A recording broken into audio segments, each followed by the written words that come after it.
Good morning, everybody.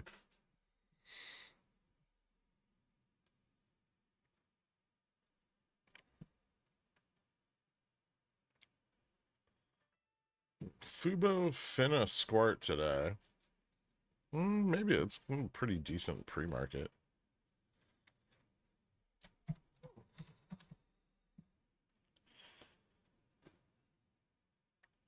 Slightly edging $3.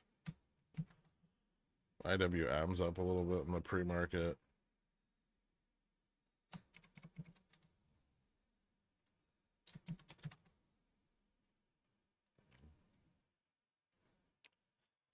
SPX looks like it's going to open down, however. About 22 basis points from close.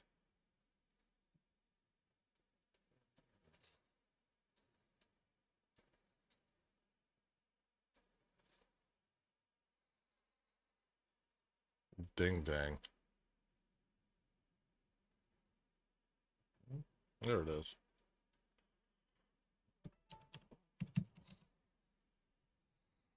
Good morning, everybody. Oh shit, Bithead. Thank you so much, dude. Guys, give Bithead a shout out for hooking you up with Cornishon. And welcome aboard. You glorious Australian bastard. How you been?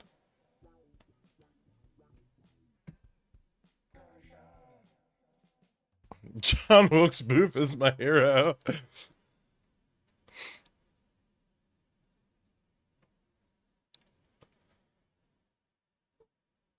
AMC Bulls in the house. Tab. That's embarrassing.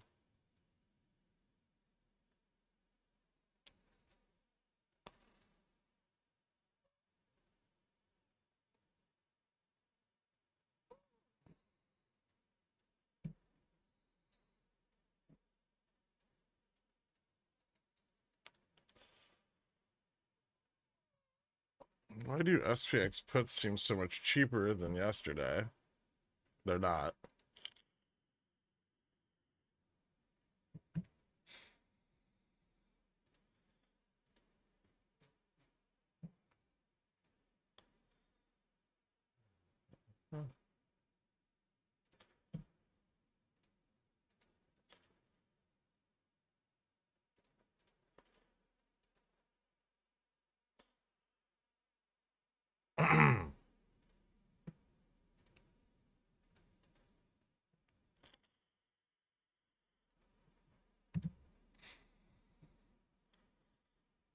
Ooh.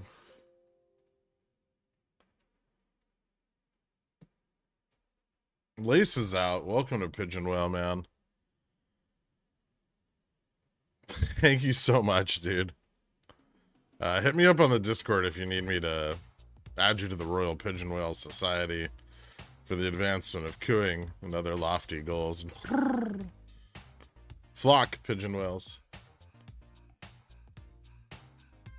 Welcome your newest member. Thank you so much, dude.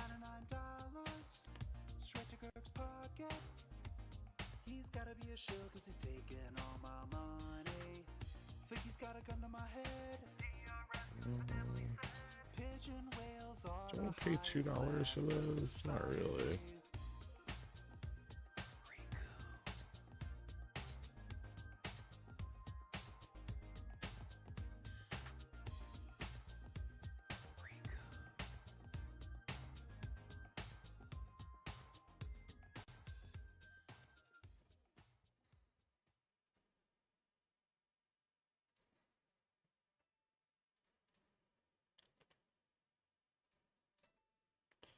That's cheap.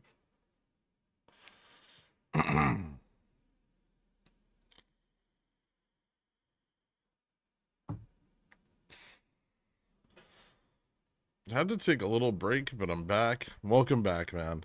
I appreciate it. Membership FOMO today.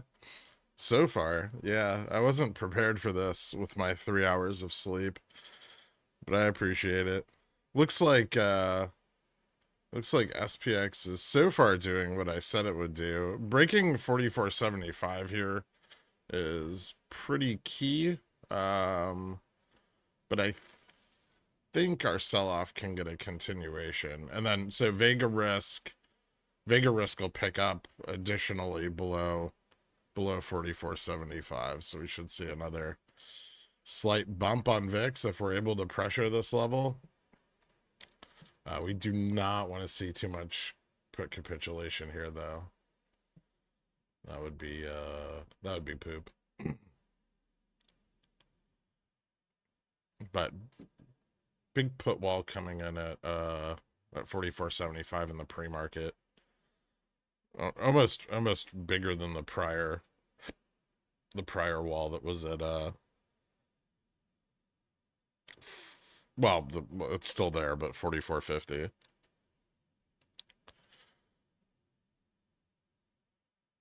About double the interest on the 44.75 versus where the 44.50 was last night. Families who'd have one, startup life sucks, investments became divestments, first world struggle stuff, street stuff, you know. I hope you're well, mate. I'm hanging in there, Bithead. I hope you are too, dude. I'm so sorry to hear that. Did you have to put off your boat payments? That's rough. I don't know how the banks can expect you to relax and enjoy your weekend and perform your very best the following week if you can't make it out on the ocean for 8 to 9 hours on a Saturday.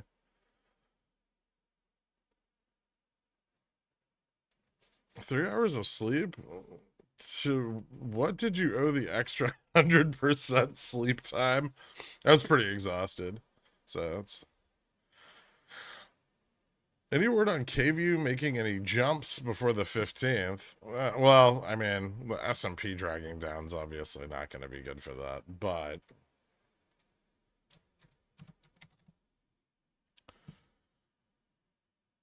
It's almost bottomed again, which is cool.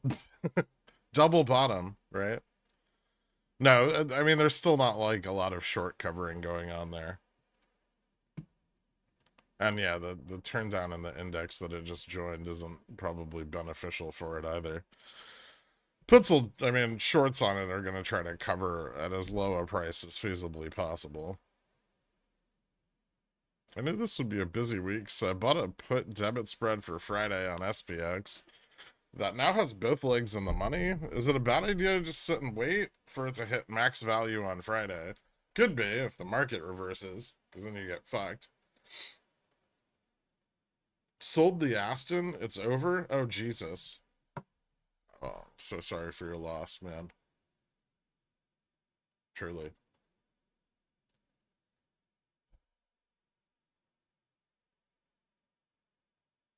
I don't know if you looked... Did you consider divorce first? I don't know if you looked at Express earnings. For me, they look very unspectacular. Yeah, that sounds about right. I know it's up. I own a bunch of it.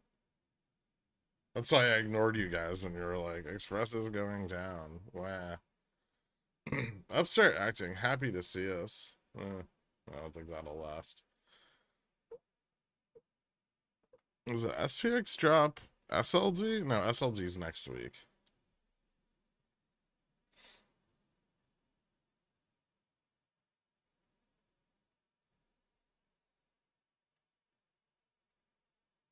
See if we can keep getting some momentum.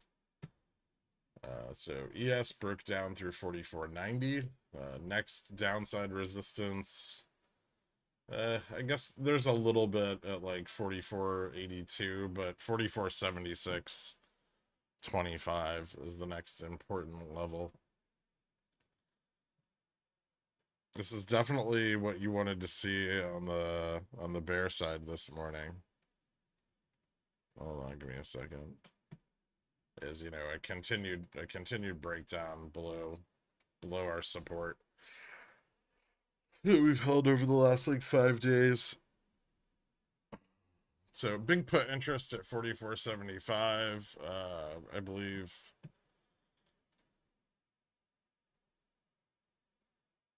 44.60, 55, and 50. 75 is also a big level for short puts, so a little bit of Vega risk there. If we fall below it, VIX will probably push up. What we don't want is the 75 level to just capitulate here and drive prices back up to like 4,500.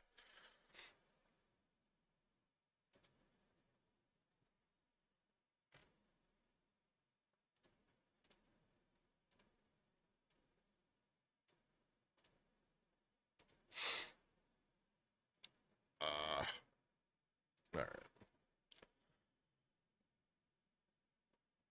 What are your expectations for GME earnings? Slim chance of beating on EPS due to like SG&A and like SG&A improvements, store closures. Um, I don't know if they'll have positive EPS, but they could beat analyst expectations of negative 14 cents a share. I don't expect a lot of improvements in revenue. Um, so overall, you know, it's at least gonna be like probably a partial miss. I don't have any expectations from Cohen or anything like that. Are they doing a voice conference or no? J&J puts are up 436%. What should I do with my hands? I think you know what to do with them. Lawrence was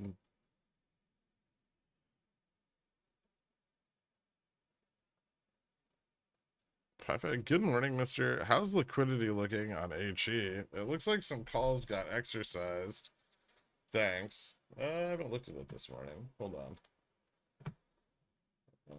I'm starting to tighten back up again after yesterday's sell-off. Yeah, a bunch of calls got exercised going into Friday. Also, a lot of support at like the $13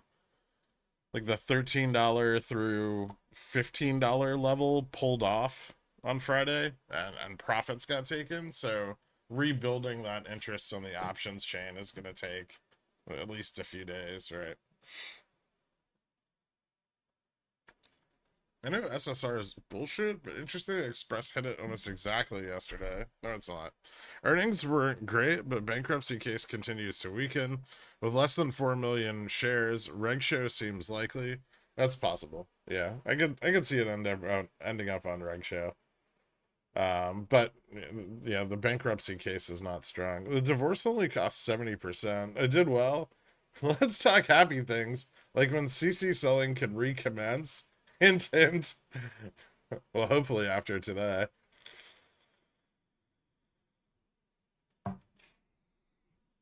Imagine if Cohen provides forward guidance. I'd rather not imagine things. How about we'll see if Cohen provides forward guidance, or if he just fucks everyone over for another quarter. I hope Jimmy rockets up so I can sell some sweet covered calls. Yep, that's the dream. I added like 50% more shares at 850 on Express. Nice. Does this bounce have legs? Currently, not really. It's not, I mean, it's not really a bounce yet, right? Bounces generally have volume and a reversal in price action. This simply fell and is trading flat at like just above the Vega risk, right? Oh, okay, never mind. There it is. It wasn't updating. Probably not a lot. There's still a lot of puts on the chain.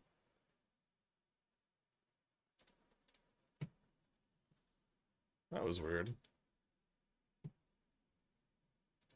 Anyway, yeah, probably not. There's not a ton of volume backing it. Futures is kind of retesting the underside of 44.90 right now. I think we continue to drag down. We do have some data coming at 9:45 and 10 o'clock. So keep your eyes peeled for that, because that actually could have an effect.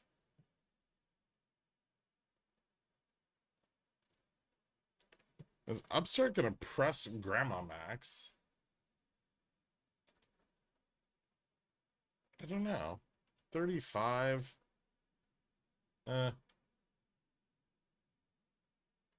Maybe not, although a little bit of covering this morning. 5%. I don't know. Remind me to look at it in a second. I have more important things to pay attention to right now, but maybe. If it starts breaking above 35, that's a little bit more provocative.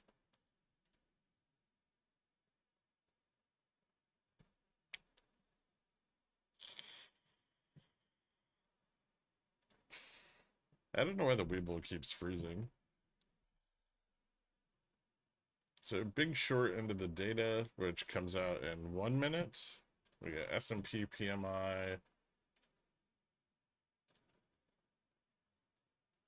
Redbook came in down 4.1%. Okay, so contraction across the board for a global and composite PMI. Global services, a global composite PMI. With services coming in at 50.5 to the expected 51. And composite PMI coming in at 50.2 to the expected 50.4. Enough to push a bull case? I don't know. I don't think so. ISM comes in at 10 o'clock, but bulls may try to run with it for a second. Apple straight down. I know. I'm gonna probably close some positions soon.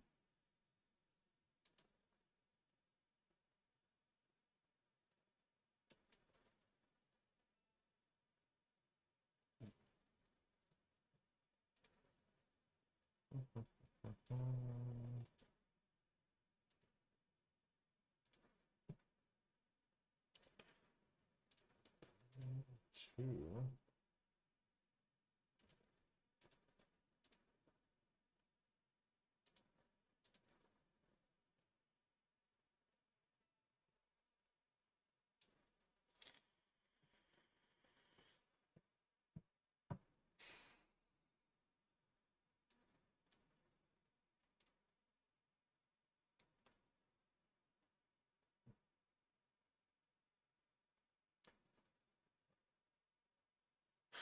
Composite man PMI? Global composite PMI.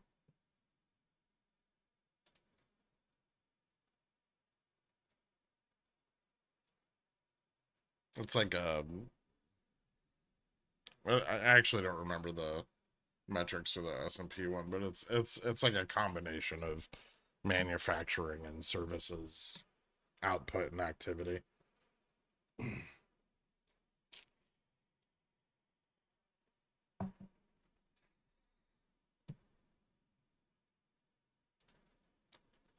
Does it surprise you in the least that AA tanks the basket, i.e. dilutes on GME earnings? I don't think it matters. So 1 to 20 reverse split on Express. Got any insight into it moving forwards? Normally reverse splits lead to downside. No? I mean, it did, right? Immediately following the reverse split, Express got shorted pretty hard.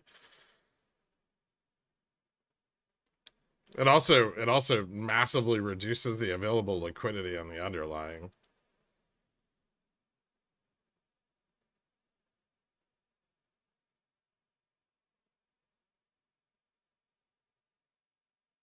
YouTube turned off my gift accepting. Unacceptable. How much lower can J&J drop? I've got some free puts riding. Good question.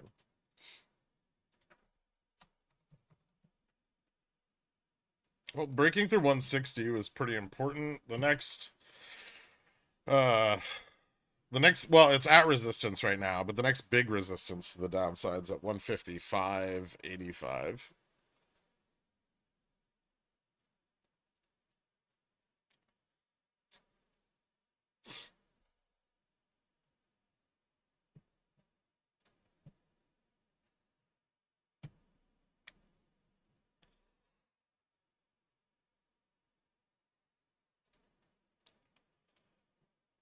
So a little attempt from the bulls to turn that around, but it looks like that's gonna fail. Give me a second. I want to get some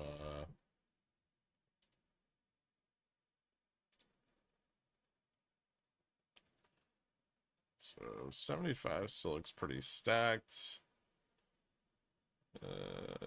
Market maker delta is negative on the 0 DT side and continuing to trend down. So more put volume coming in here.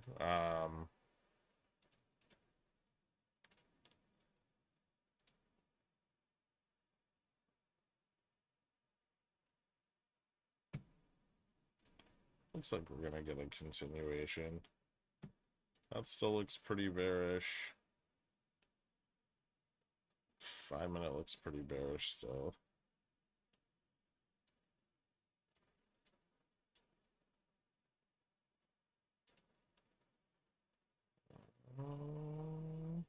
Wonder how that's gonna play out over the rest of today. It's getting quite low.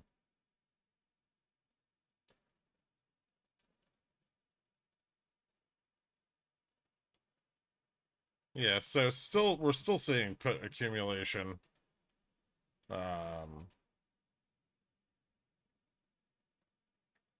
We'll probably hold the 4480 level until the ISM data comes in. Maybe they'll try to push again in advance of the ISM data coming out.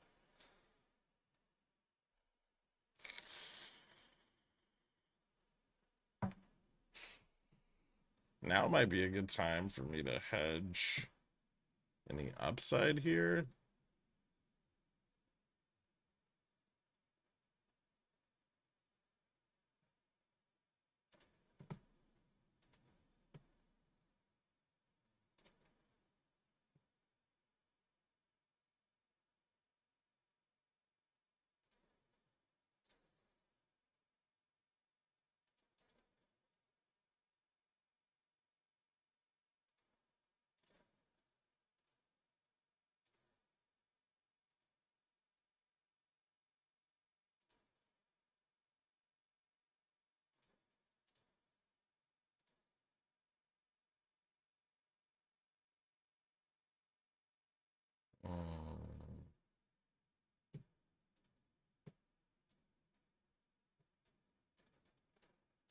We got 9 minutes.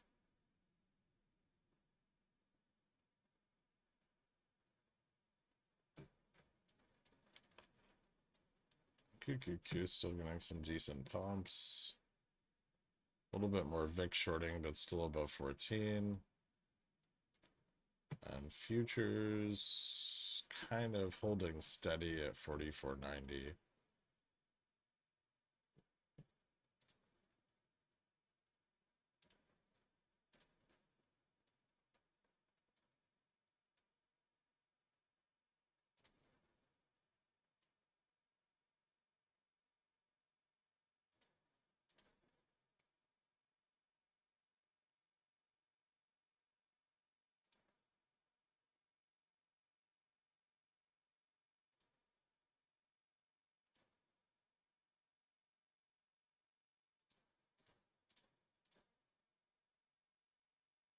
Hmm.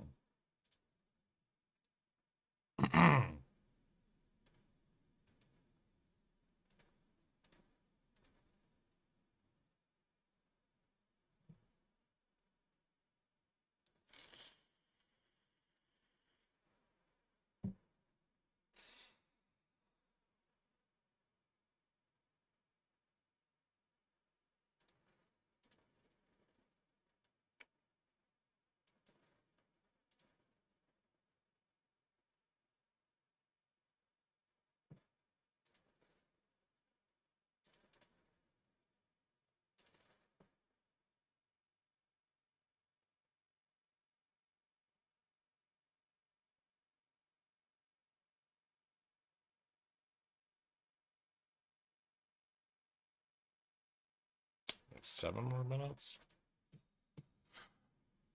Thoughts on puts on Carvana? I haven't really been paying attention to it since the last time I shorted it, but I could take a look. Mm, hmm. One sec.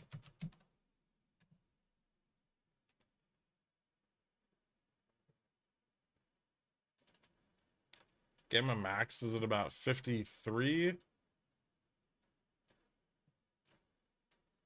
which it looks like it tested the other day, and it's moving up. So I'd probably be careful shorting it just yet. It might be too early.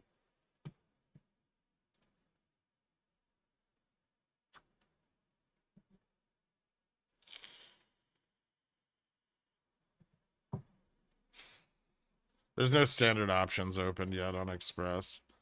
I finally ordered a copy of options for as a strategic investor. I'm going to challenge myself to read 30 to 60 minutes a day. All right. You can also just use it as a reference guide if it gets a little bit too dense, which it can do. I should have sold Jimmy yesterday in 1925. It's down now. I hate it. All right.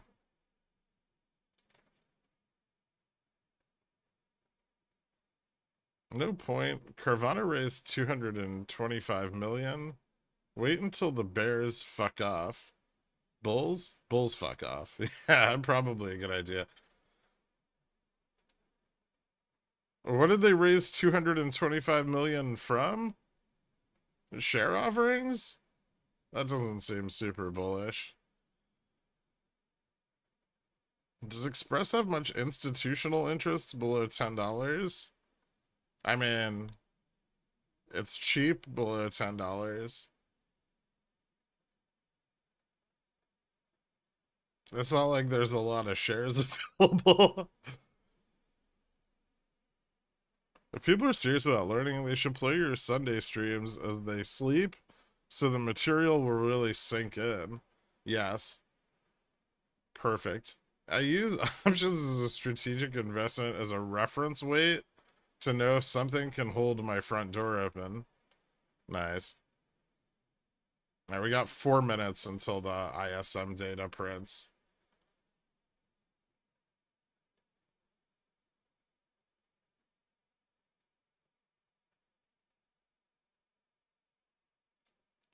You think there's a chance that the market actually moves today? Yeah. I heard it's already moved a bit, right?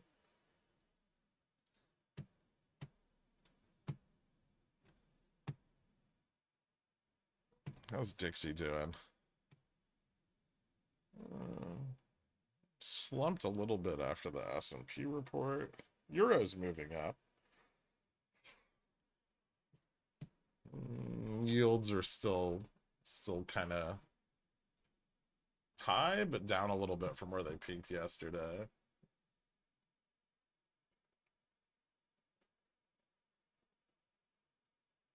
Fixed contract in front, fluctuating, almost up 100 BPS. VIX up 171 BPS. All right, yeah, we'll see how the ISM data turns out. ISM data will probably be key for the rest of the day. Remember, the focus is going to be on ISM employment, like and prices, right? So anything that would affect inflationary pressures. Tesla's so wonky the last few days. Yeah, I really wanna grab some puts on it, but I'm trying not to. I'm trying not to fuck with it right now because it's being weird.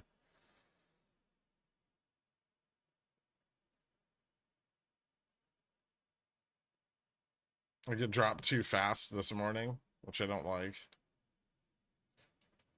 But if I wanted to enter puts at 253. I just didn't set an order. Um, but if the ISM data comes in bad, I'll probably pick up some like 247.50, 240 spreads for Friday, and then maybe some like 240 puts For like next Friday.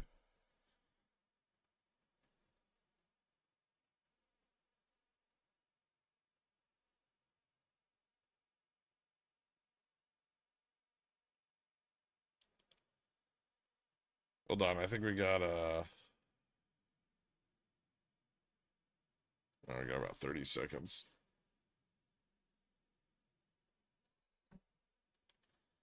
Using my book to fix my wobble on my dining room table. How bad was the wobble on your dining room table that you needed like a 7-inch thick book to fix it?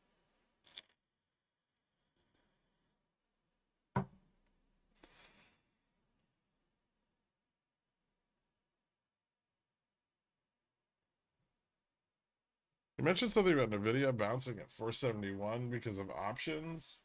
How sure are you about that? I mean, I'm not, but I'm gonna set stops on my puts there. It's a little higher now. Like the lower trend where that was from is moving up, right? So while it was 271 back here, it's now, like 277. 75 and 70 both have a lot of sold puts, so both of those are potential times for reversals. But I mean, I have a pretty wide stop on my puts, and I'm just gonna let them ride. Oh, looks like ISM data was shit, or at least the knee-jerk reaction to it was. So, oh, yep, services up across the board. Bearish. Cool. Surprise to the upside on every estimate. Yep. Except, yeah, no, every estimate. Nice. Bear. Big bear.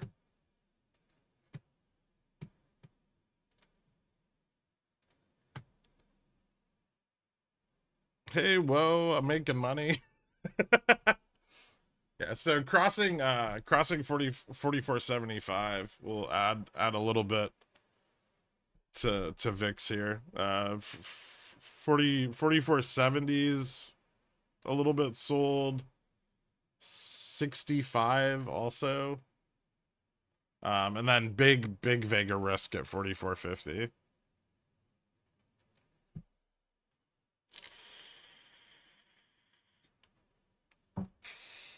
I have October K-View too. I mean, there's still shorts on it. They've gotta close eventually, right? You can't just short consumer staples forever.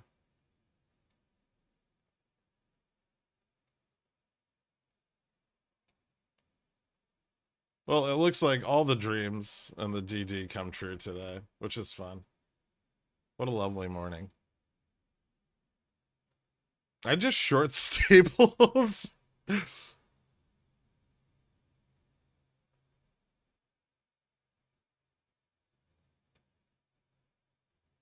4450p is now free after that data. So I am the Vega risk now. Congratulations, man.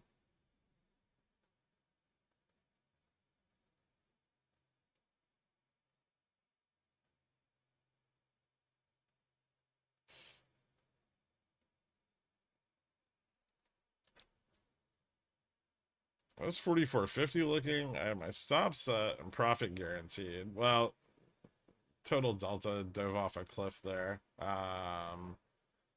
We got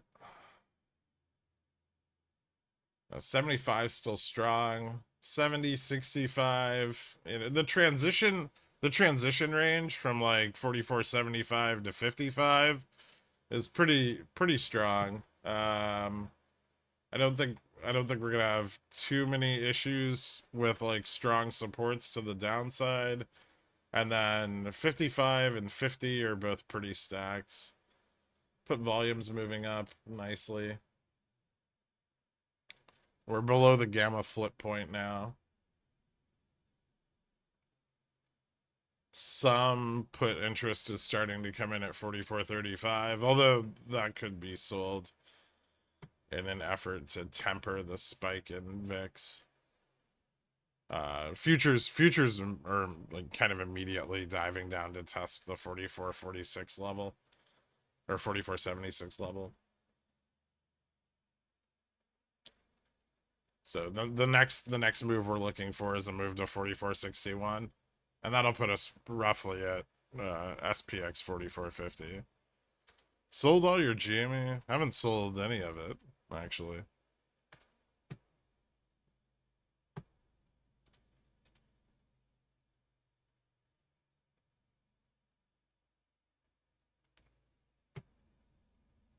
Tesla putting up 70%. Nice, man. What's on LMT? Down 275 BPS. Cool. Yeah, chase it. Why am I making money? I don't know. I set a stop and got out 88% up on my SGX 4450s. Hopefully I won't cry later when it's worth $5. I hope not. Is there a reason Fubo's dropping? Is it crime? Is this where I DRS? Are my $3 C safe? Is it up day? I would like to announce I sold all of my GME a long time ago.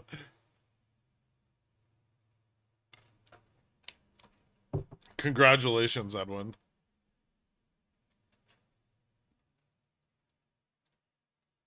And have you missed MOASS by any chance?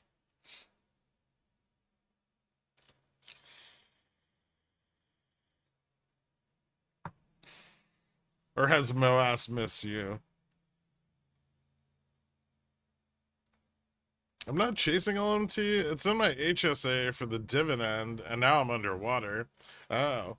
I mean, it's a little pricey because of the Ukraine war. So, are you asking, can it drop further on fundamentals? Yeah, probably.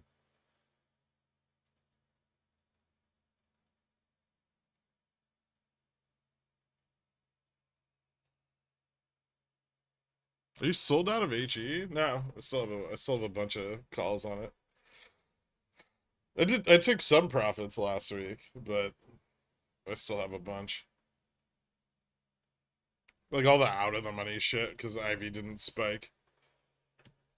I have 150 shares of GME in my HSA account at a cost basis of $40.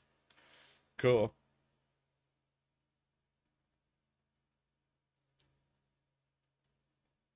Like pre or post split?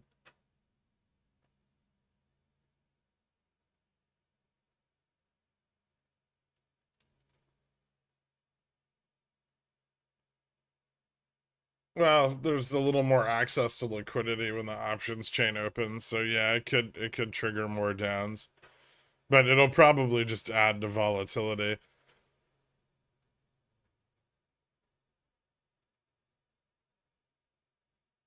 Gap down after ascending wedge, retest on daily is bullish, right? No.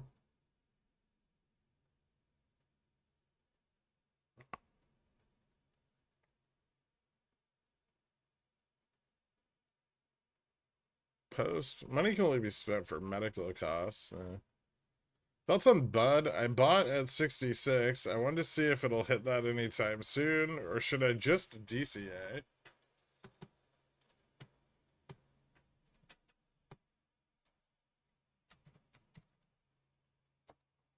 Getting a lot of weird retirement long-term holding questions today. Are you under the impression that I'm your financial advisor?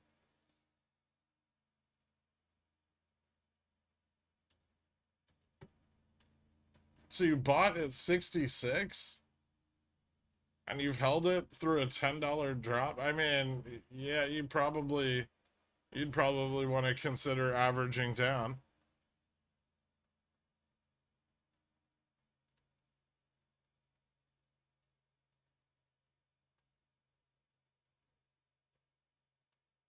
Is there downside resistance on the video below? Yeah, 460. 460 is like a long-term resistance. Apple bought Apple 185p weekly before the drop and sold half at 100% already. Nice, dude. That's on Zim. I can see it's a piece of shit. Absolute piece of shit. And you lose like half of the dividend to Israeli taxes. The best time, interestingly, the best time to buy a shipping company is not during a global economic slowdown.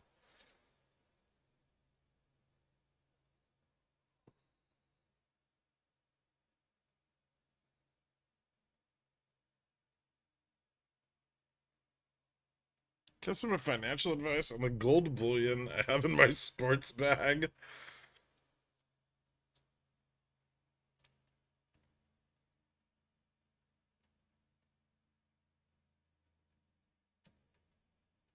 Book recommendations for that kind of thing. I mean, have you read like Intelligent Investor?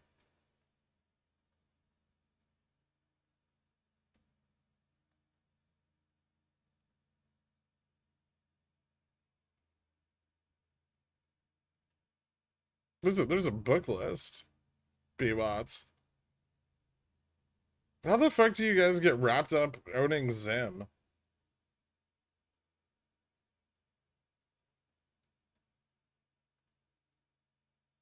Gherkin, I slept in. What do? I don't know, man. All the things happened that I told you about last night. The dreams are coming true. Slowly.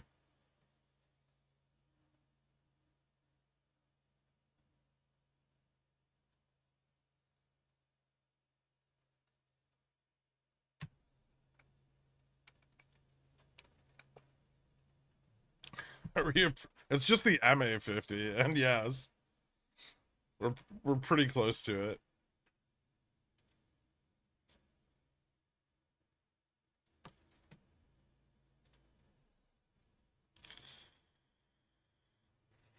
Nope, I lied. We fell below it, I think. Well, maybe not on the daily. Nope, we fell below it on the daily.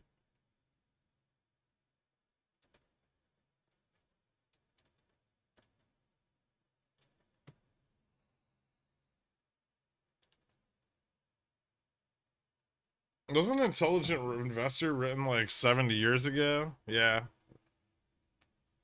Still make good book? Yep.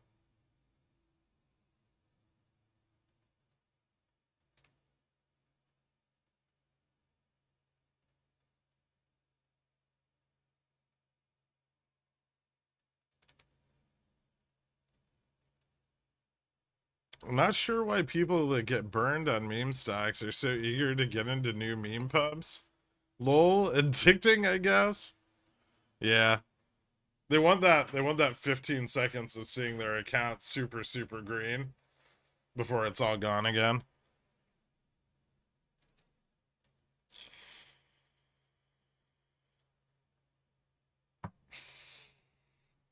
You're assuming that we can read? True. Is this gonna make another leg down, or are we gonna sit here all day? I think another leg down's possible. I don't see why we couldn't get one. Alright, it looks like they did their round of Vic shorting here, and we already lost 44.75. So there's a little bit of a call wall at what 60.65, but it's significantly overshadowed by zero GTE puts. Yeah, things aren't getting more bullish here, so I think we keep moving. Next target's like 44.55.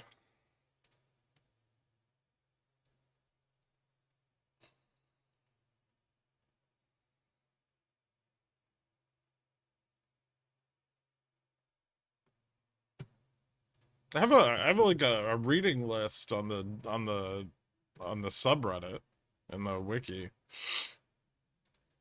You can just read those. Those are a good start.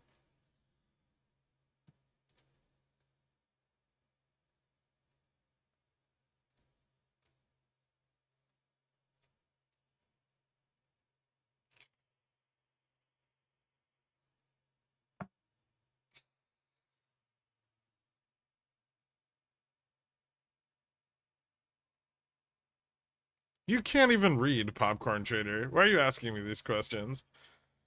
Thoughts on new car sales over the next few years? Automakers have been jacking up prices through the pandemic, making less and less of the lower trim models due to chip shortages. Yeah, I don't think car sales are going to do very well over the next few years. Interest rates are too high, inventories are bloated. So, I mean, in order to keep demand high, they're going to have to reduce costs like Tesla's been doing pretty actively. We're going to see that spread across more and more of the auto industry, but ultimately, yeah, demand for new cars will fall, especially as used car prices start to normalize.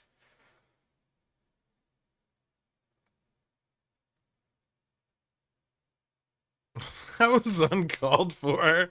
I mean, but true, right? Oh shit, inflationary prawns. Oh yeah, so all of ISM came in above analyst expectations. Looks like there's no slowdown in services at all. If there was justice, Jensen Huang would be in handcuffs right now. It's very polarized on this, Randall. I explained it yesterday. You don't just go to jail for selling yourself chips. No problem, P Watts. But seriously, how the fuck did you end up in that shit stock? Was it the dividend? Were you like, oh, this dividend's super cool? And then you realized that 60% of it went back to Israel?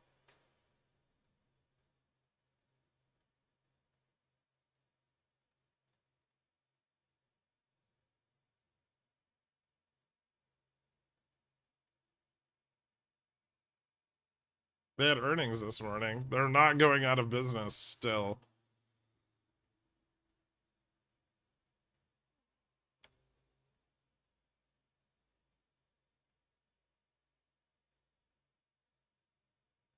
What do you keep pointing out my inflationary weight gain? It's a negative catalyst.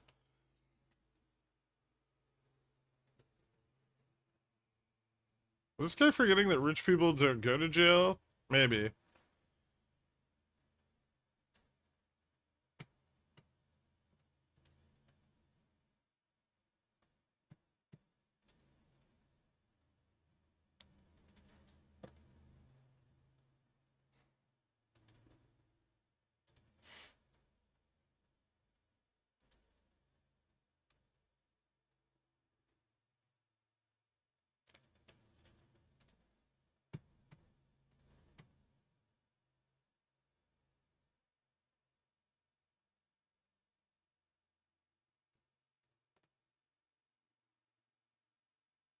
Hmm.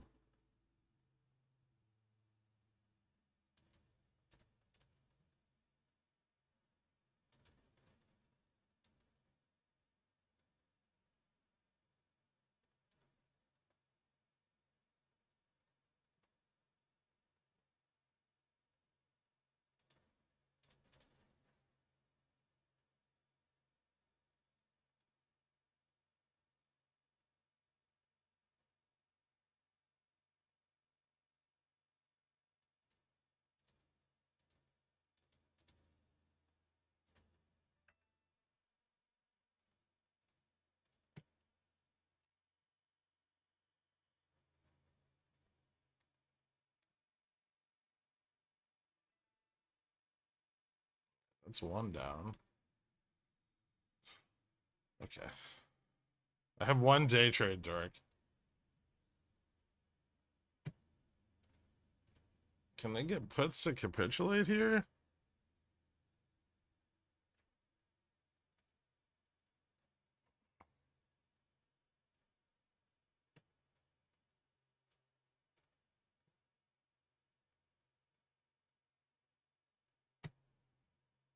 Fuck, man. They really don't want to sell their 4,500 calls.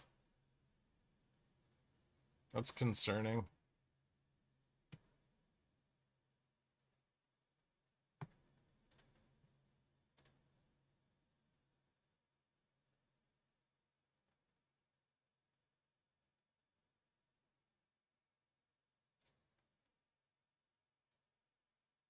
How's the push to 40 test 4460 SPX looking? We'll see. If they can gain back 4475 and get VIX down, they might be able to stop the continuation. They also might not.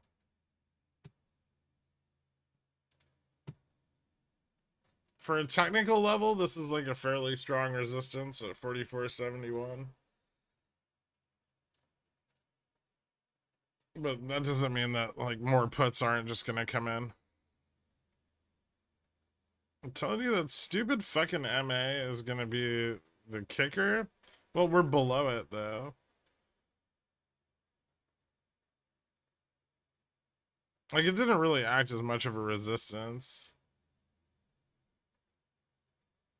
Like skewed DN was more of a line in the sand than the MA was. But if we go back above it,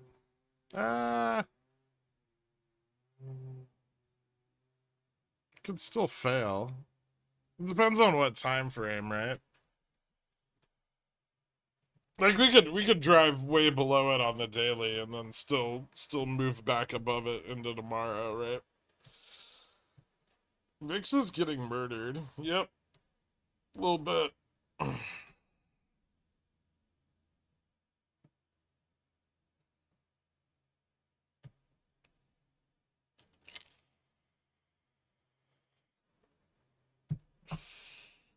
AMC 40 million share offering. Bullish.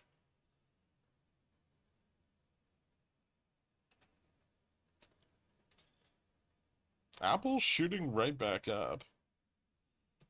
Well, I'm going to close some of my 85 debits. Well, maybe I should close the bear calls first. I don't really need to close either one.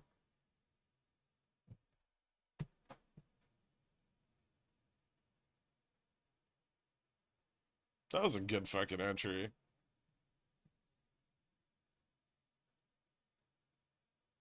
Holy fuck, Apple's down 250 BPS. See, I told you. Shit's bearish.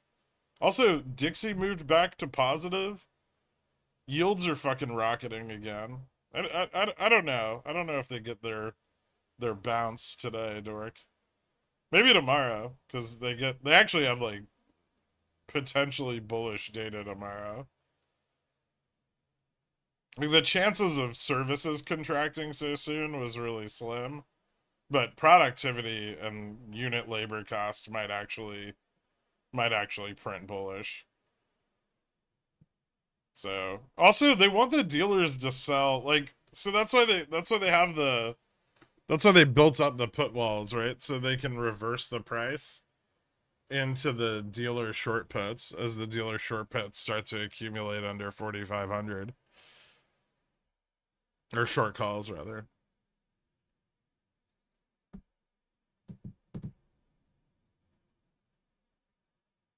I did tell you today was your special day. I knew. I, I bought the debit spreads just for this, Dork. What's DN at now? 4420, some shit. 4421.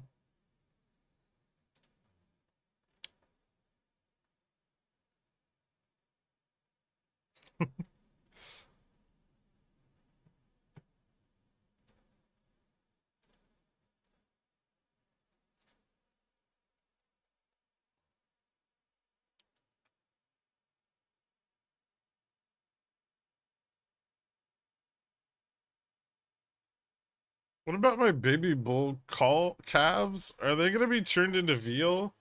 I don't know. It depends on how much data you have on them. Possibly not.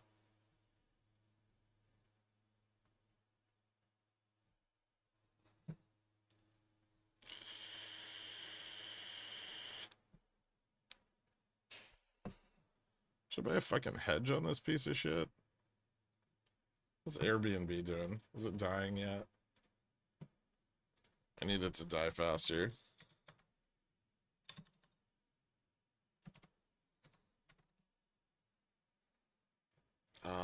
That's not quick enough.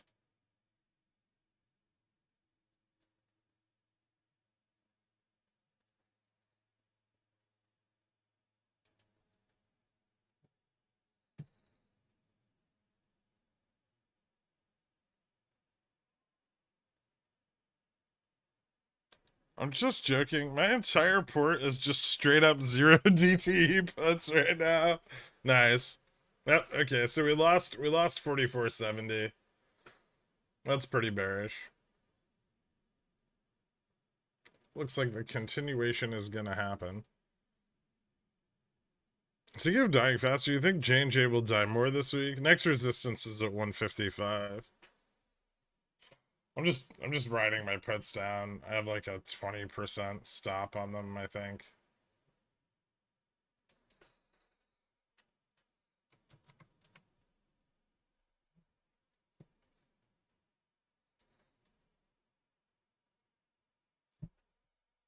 If J&J breaks through 155.85,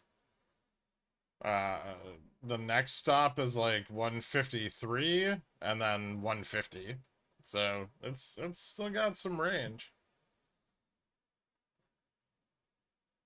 Is Syria a good buy here? No? What are you on about?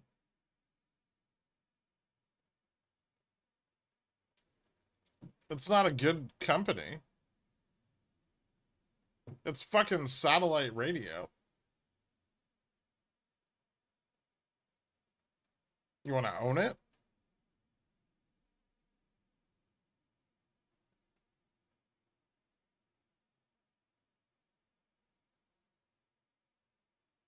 Do you think Meta is overvalued right now and could go to 250 by Jan?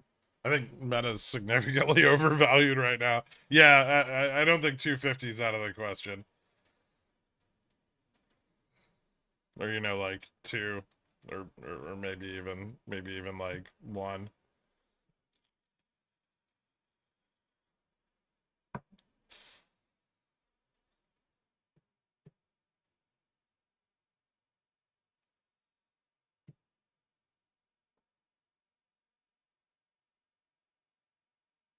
Did you say Tesla to one? No. Tesla's not going. Tesla could go to 100. I don't think that's out of the question. Better product than Spot. What is? What, Sirius? Yeah.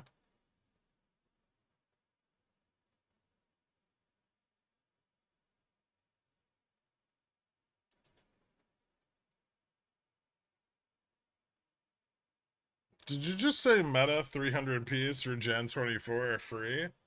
I didn't say that.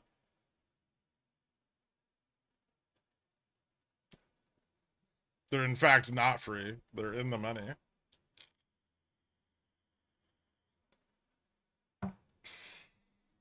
How low can Nvidia go? And don't be afraid to lie to me. I don't know. How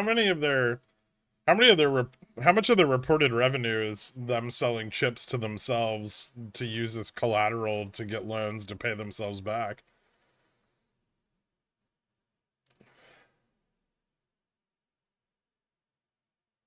Remember when a YOLO on a stock? I heard Uncle Gherk ask, "You want to own it?" And then I shorted it.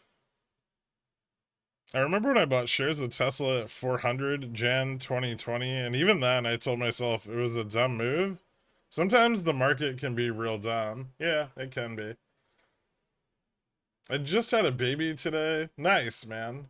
We finally had a break for some sweet, sweet DD.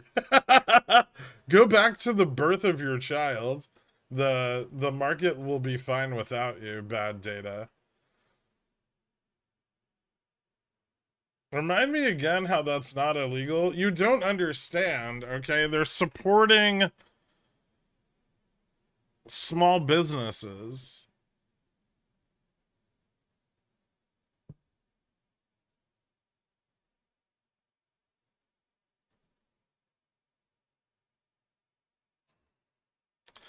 So Macy's is kind of like a cigar butt play. Probably worth more than it's currently trading at, but not great over time. So I wouldn't say that the holding period's very extended, but The price is relatively cheap right now, and the dividend payout is nice. Their revenues are still pretty decent, despite the lowered forward guidance. They are kind of like a cash cow.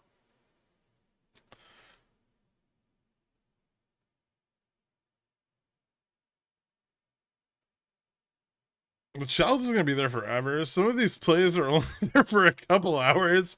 Congrats, by the way. Main Street mom and pop chip manufacturer for sure. Exactly. A bit impressive how Nvidia just decided to drop to 471. Just saying, no, I'm good here. It can go. It's lower. It's already lower.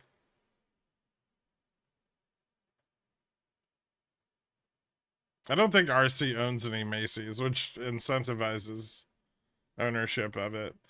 Remember how people use their government stimulus to buy TVs and stocks? Nvidia just did that with cards. Same thing.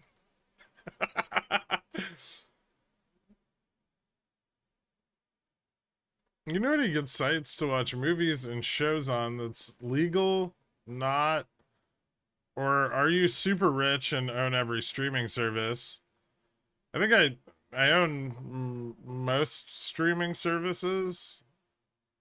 Like I think I have like Hulu, HBO, Prime, and Netflix, and Disney. Although I don't know why I own Disney. I should probably cancel that.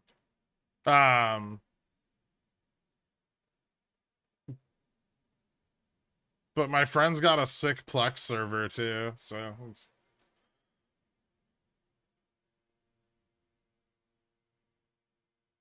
Todd's on thin ice again. Good, fuck that guy. For somebody who can't play the CC game with GME, do you think it's a good idea to offload shares after earnings? Re-enter this year, later this year when it hits 15 again. Uh, is there a reason you can't play covered calls? I mean, you could do that. I don't know what kind of tax liability it creates. I'm assuming you can't do covered calls because of where you live, maybe. If that's the case, then um, I don't know what your tax restrictions would be on frequent sales and repurchases of the underlying. But if it were to run, that's an option. It's a little higher risk than covered calls.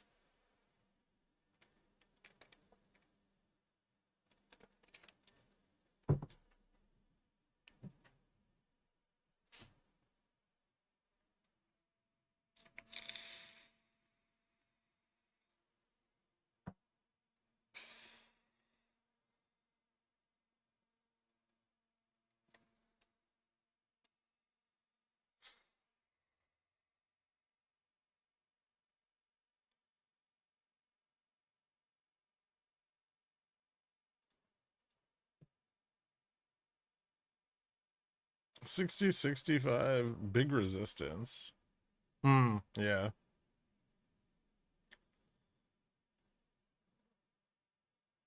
That kind of sprang up rapidly.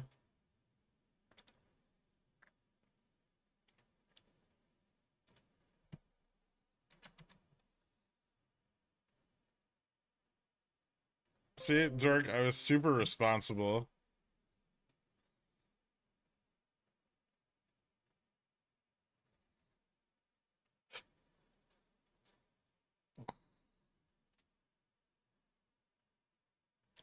I don't know fucking Fubo. I don't buy products in the companies I invest in.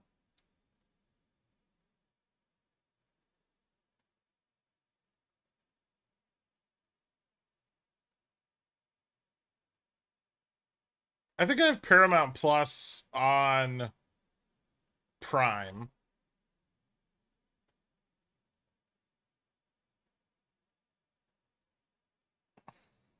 I have one day trade.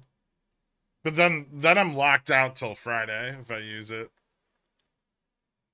I can close the 8565s though. I've been carrying those since last week.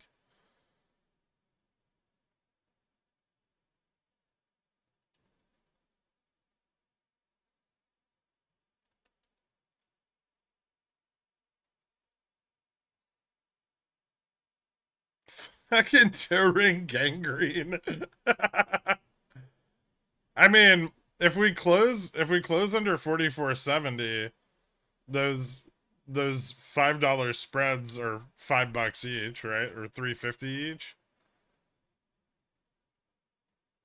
It's pretty fucking tempting to just hold them into close.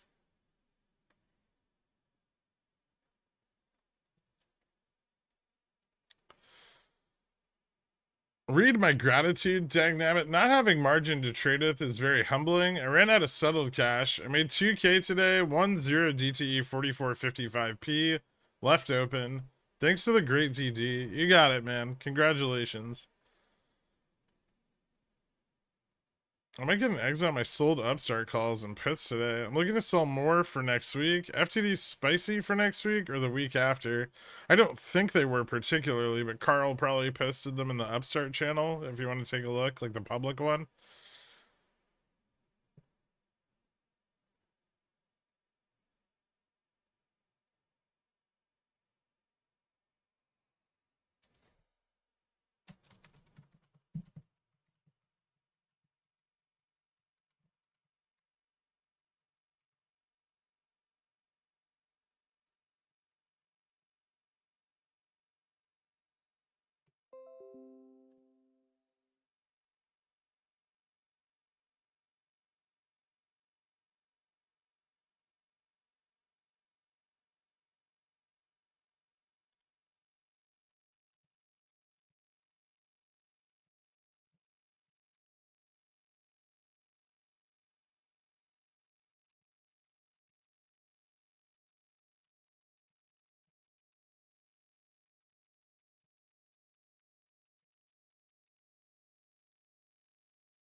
Is the V today going to be glorious? I think it depends on how early we hit the 44.55 strike.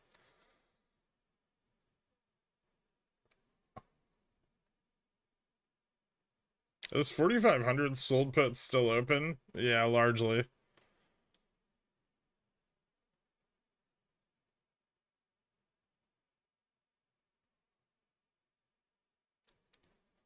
Look at them scrambling to hedge my single 4450p. Careful with those.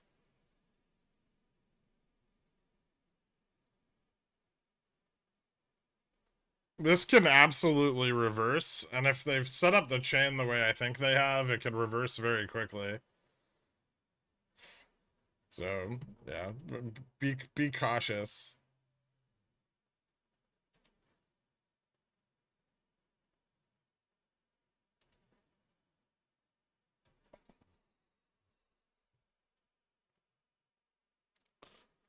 Yeah, the shorts are definitely still in it. The liquidity on HE is fucking garbage. But a lot of the call side support that was propping up the price sold off last Friday. So you've got to wait for those calls to reaccumulate.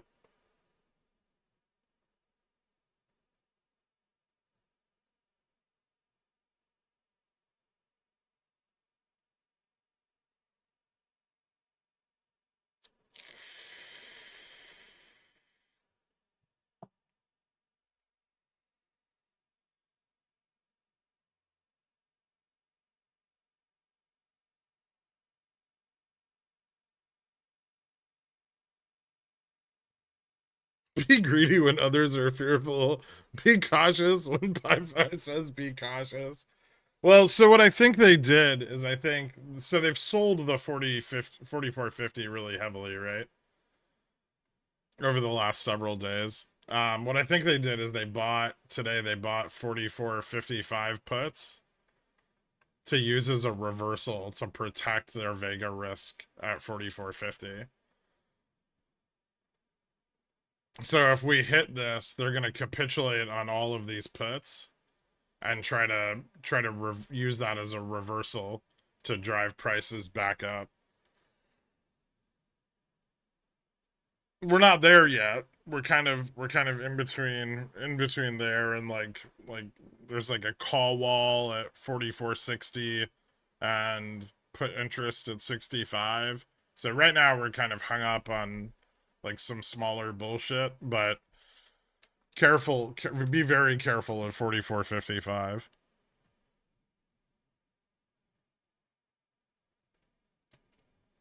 This is advantageous for them to try to regain gamma neutral going into the SLD period, which is important, right? Because if you want to offload bags during SLD, it's much better to start in a gamma positive environment where you can have the market maker pick up your sacks of shit.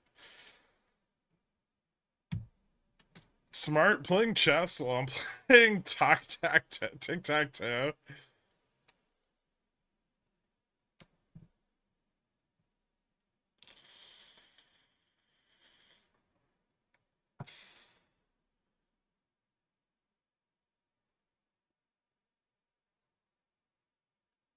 Dixie 105. That's helping us continue to grind down. Also, that's huge.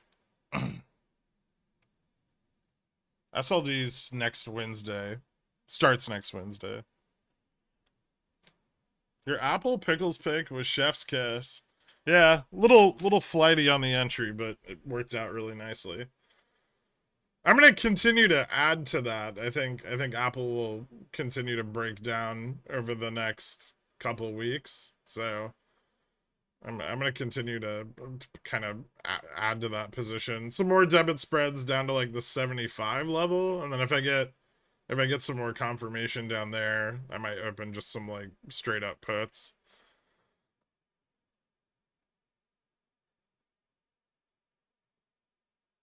What's your preference? SLDs or DSLs?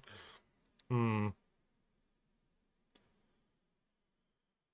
It depends. Is it uh SLDs, if I'm gonna be honest.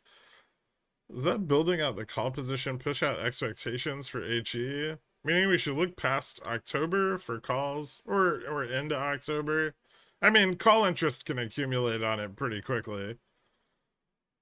We do have OPEX coming up. I think the first like big OPEX since it started getting shorted heavily. So that may have some effect. You didn't have to type it 3 times though.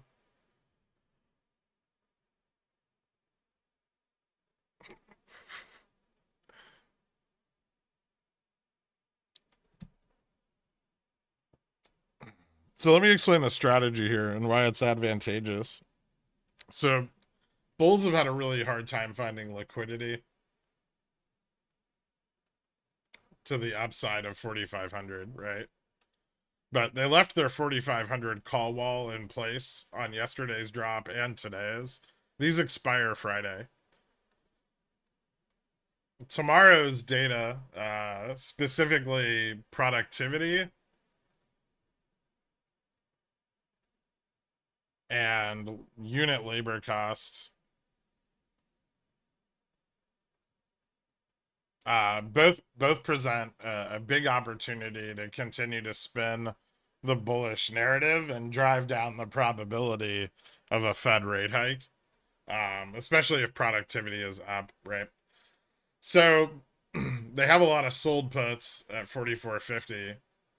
Also for well, these are actually for like October 20th. So they want to protect this because this represents a huge amount of Vega risk, right? And this is what they've been using primarily to short VIX over the last 4 days and through our pump to the upside.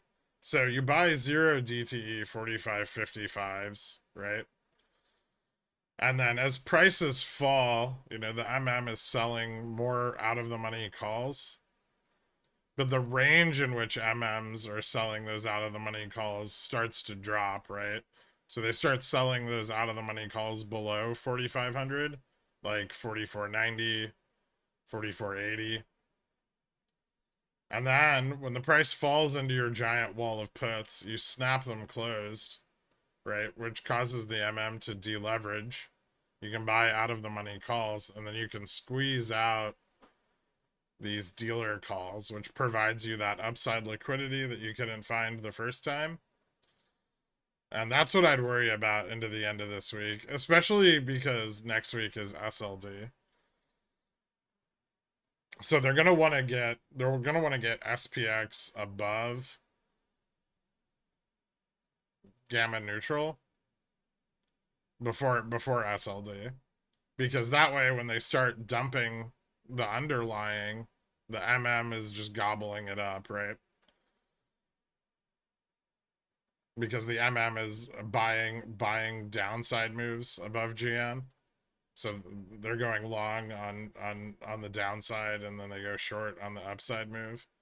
Yeah, GN's moved down a little bit. I mean, today it's at like 45.18, I think. It's still above 4,500. And most of that has to do, like, it's mostly getting pulled down due to the weight of the calls at 4,500. So now, don't get me wrong, a shitload of puts could come in and, you know, they could lose 44.50, and if they do, you know, their Vega risk is going to spike and it's going to drive all of their shit out of the money, right? But I think they're going to at least try to do that. So like productivity and stuff tomorrow may not be in line with their expectations, and if it's not, they're deeply fucked into the end of the week. But until then, they may try to do that. So be aware of it, at least.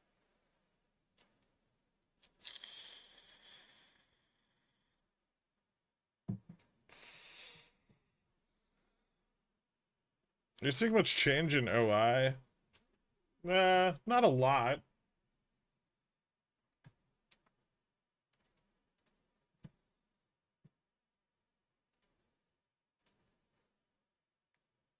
Delta's kind of flattening out.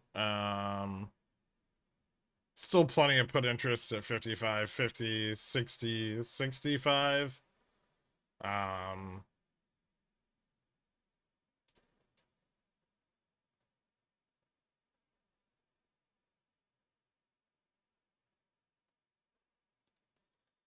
Theoretically, from here, we shouldn't have any problem hitting 44.50 or 44.55.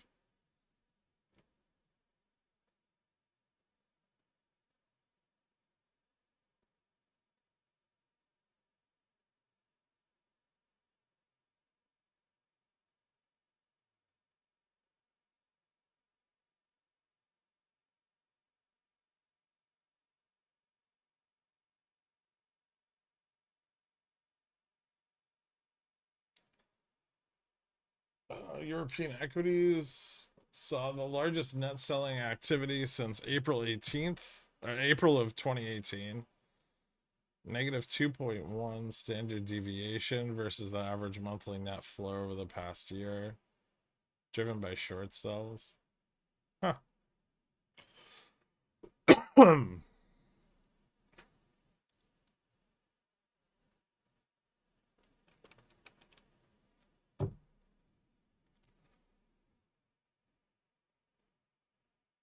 Bank down big, head and shoulders on the daily. Short regionals again? You could.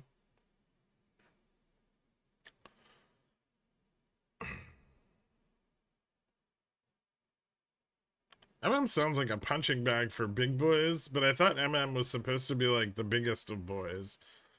It depends on what you're dealing with. On something like SPX, you know, bigger boys can take advantage of the MM, or the MM's need to remain delta neutral, right?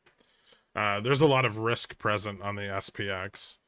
So the MM is going to try to remain as delta neutral at all times as possible.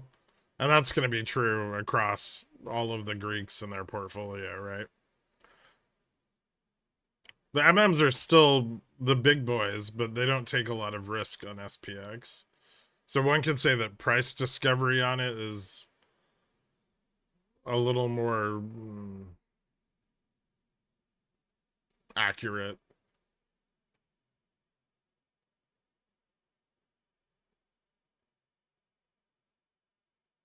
think that's about Blackstone being added to the S&P 500 last week. Good for them.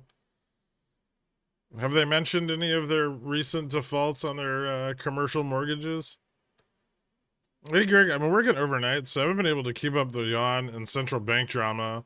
What's the reason for today's drop? I mean, a lot of today's drop is purely mechanical. Continued expansion in services goes against the current bullish narrative. So that's driven a little bit of put interest, but we've been breaking down uh, from our recent pump for the last couple of days, and this is kind of just the realization of that. So I mean, largely our price action today isn't really being driven by anything but positioning, but the like rising dollar cost and tightening credit spreads all serve to add a bit of a tailwind to the downside.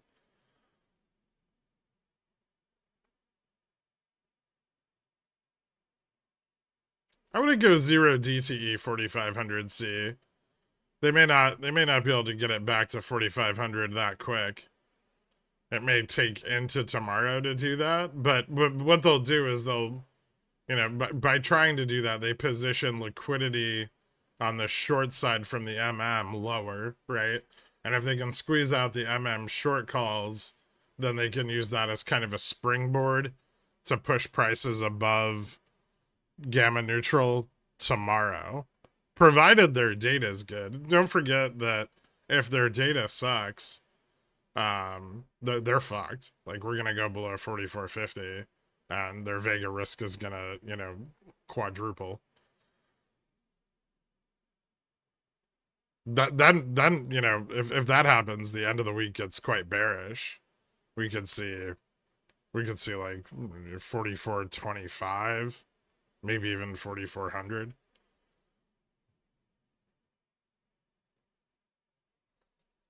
They've been pretty aggressively de-risking out of the money strikes during a portion of this upside. So like 3800, 4000, 4200 puts have been being like, especially like December and October, like end of December and October expiries have been being de-risked pretty hard.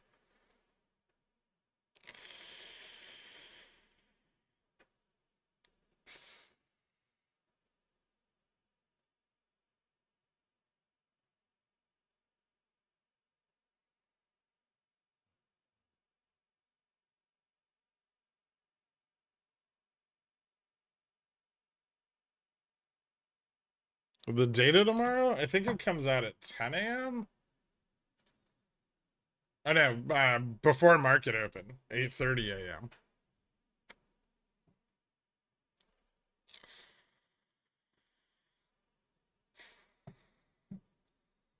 I currently have a bunch of October 450, 435p, XSP debit spreads, and a few calls to hedge. Back to bed for me. Nice, man.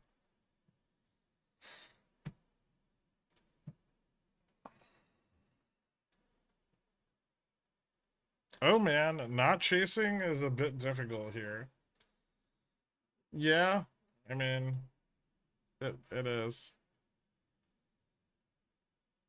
Vega risk bumps again below 4460, by the way.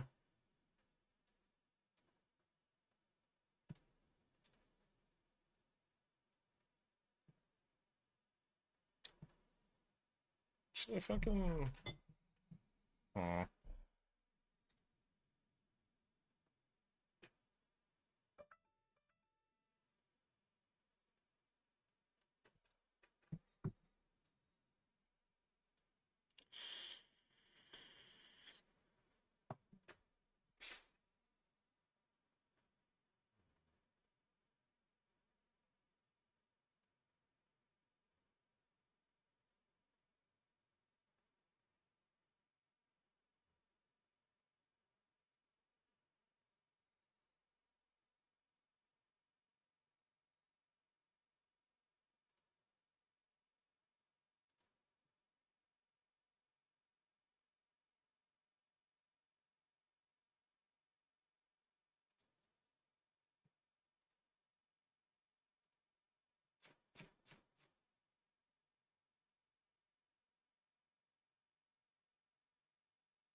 Give me 1 second. I gotta fuck with something here.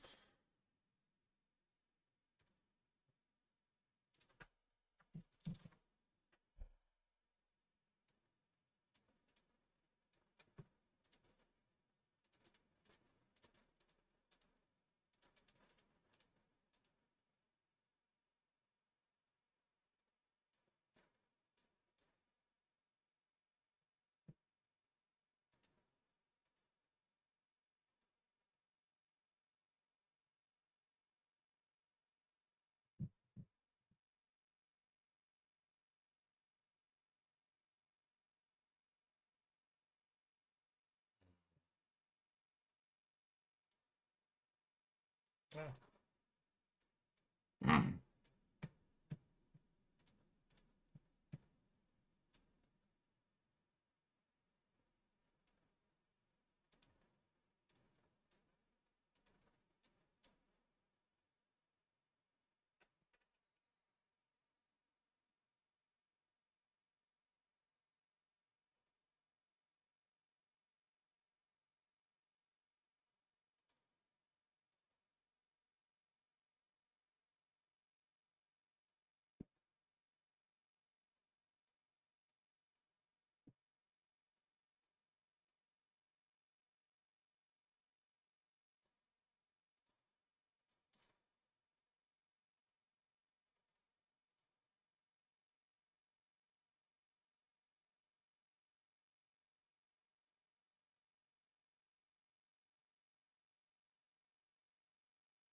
Hmm.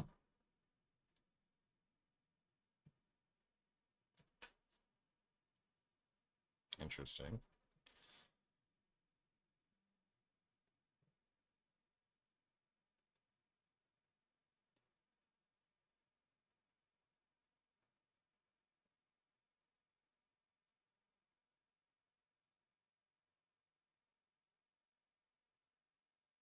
What time is dated tomorrow? Pre-market.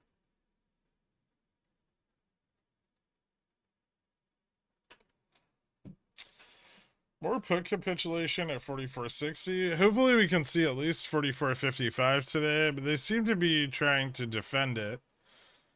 I don't think 44.55 or even 50 is necessarily out of the question today.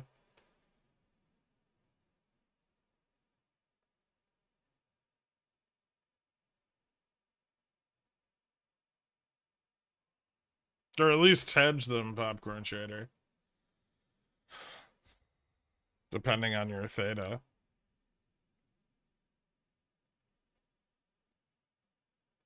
Is a hard bounce like that usually capitulation or a stop loss hunt? How do you tell the difference? You can't, but if you're sufficiently in the money, you can have your stop like set way back here, like at the confirmation point, versus having it set like at the money, where you're just gonna get blown up.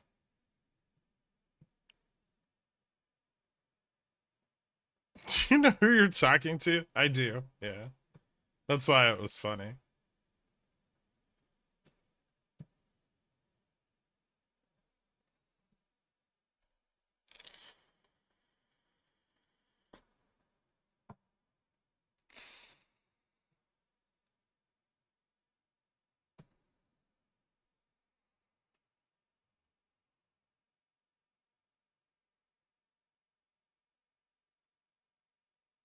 Did you go over if there's a level where it becomes bearish to expect a pre-SLD bounce?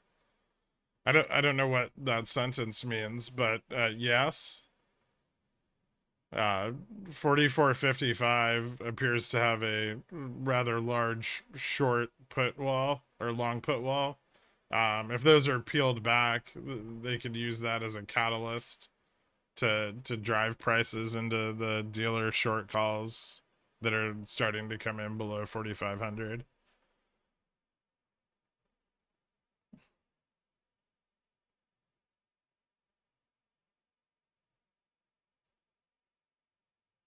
When do we get confirmation of you taking your shirt off? I gotta give it to you. You never stop trying.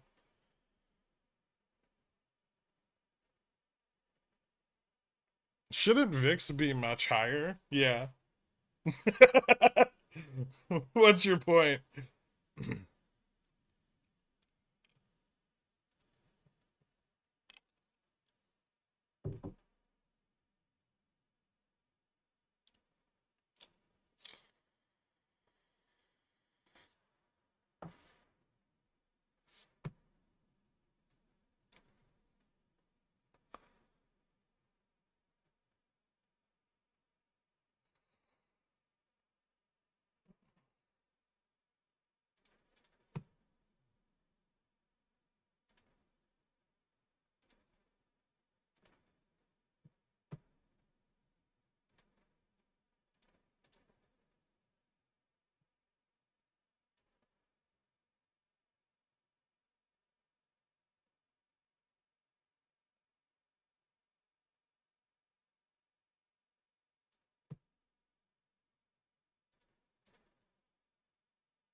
584, 427.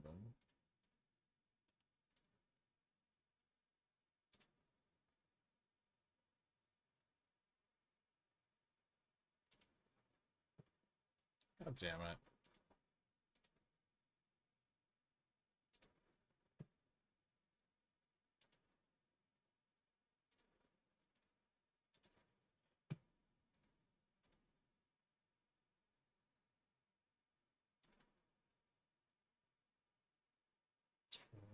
Mm, 740.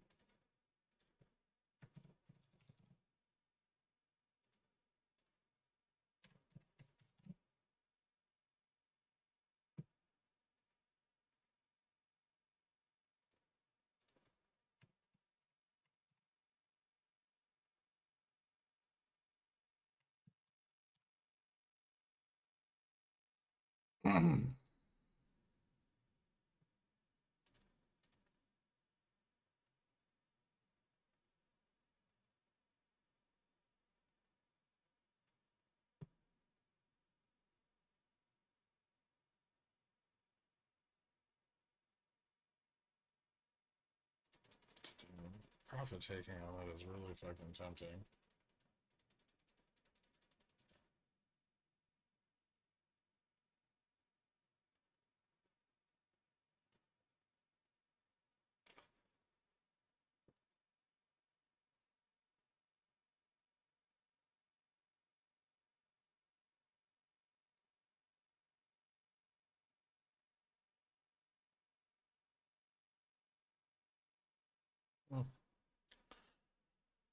It took profits. It should continue now. Shouldn't SPX be much lower? Yeah.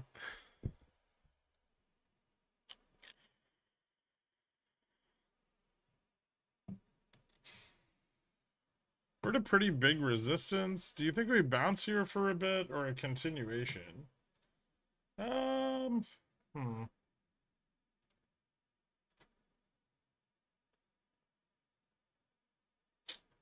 Kind of just flat on the gamma side. 44.60. 44.55 and 50.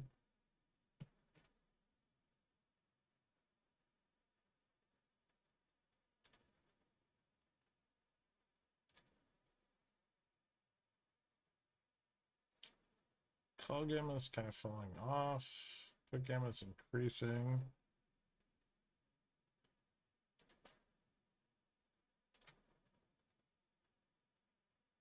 Bum, bum.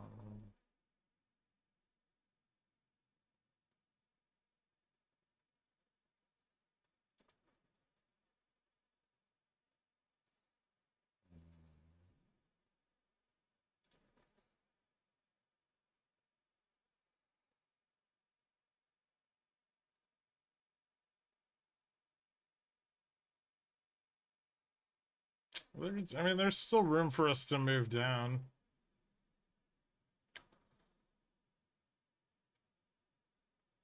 I don't think we have to reverse trend here. Dixie's still running hot, so are yields.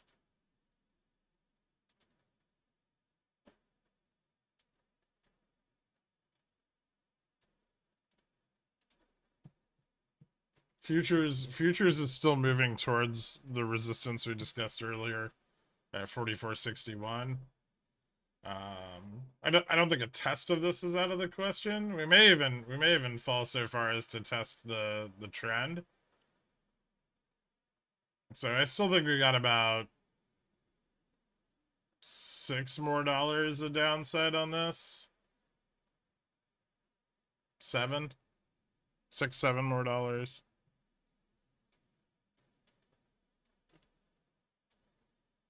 Before we run into any kind of important support.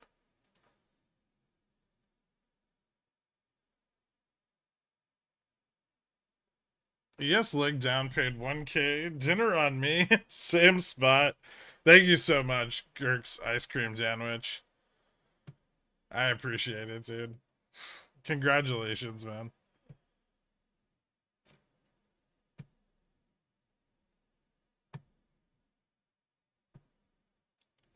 I'm just trying to make sure I'm tracking the positioning as accurately as I can here.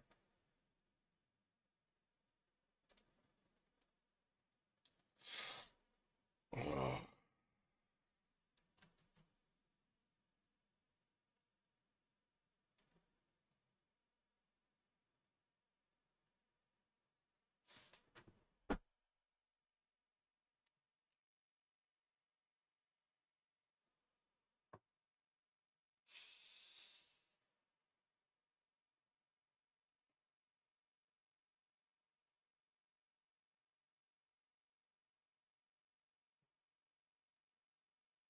So if we close today under 44.70, I pick up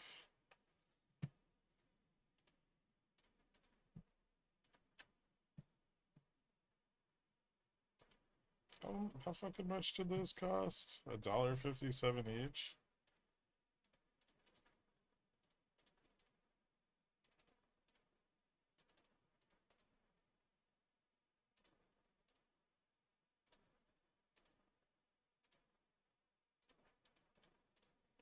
So I pick up 17 there. And I could theoretically close this for another 750 profit. So it's like 2,400.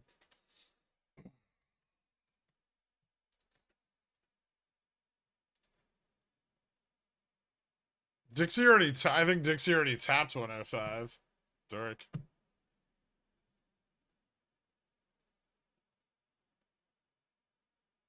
It is kind of an interesting day.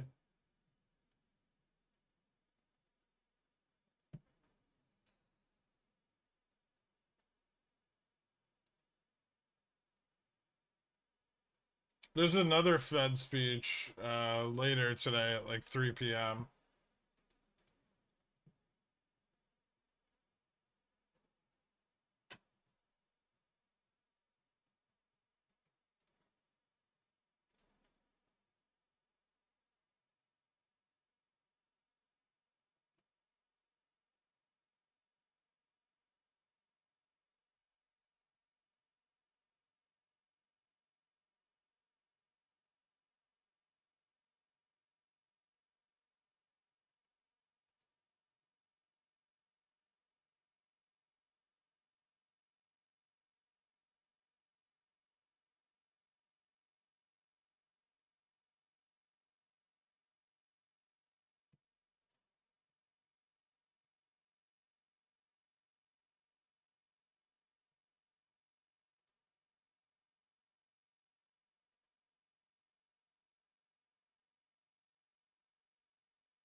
The video lost 470. Does it die now? 460 is the next resistance, and arguably the larger of the two.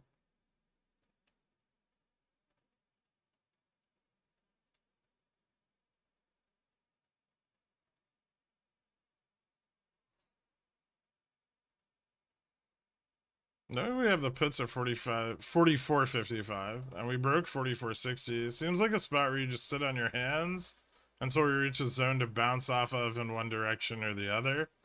Probably, yeah. 5-year 300 BPS move. Holy shit. Yep.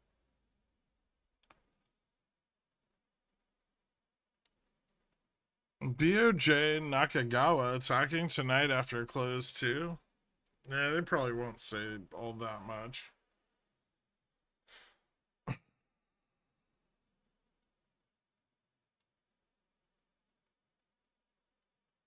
Their current narrative's kind of like wait and see. I don't think generally the BOJ presidents don't deviate from that too much. Even if they go and do completely the opposite thing at their meeting, they usually stick to the script. I have SPY 49 put 0 DT. Should I sell it for more leverage? I'm up about 200%. We want to double down on the downside that's already at risk for a bounce. This is how people lose money, Sib.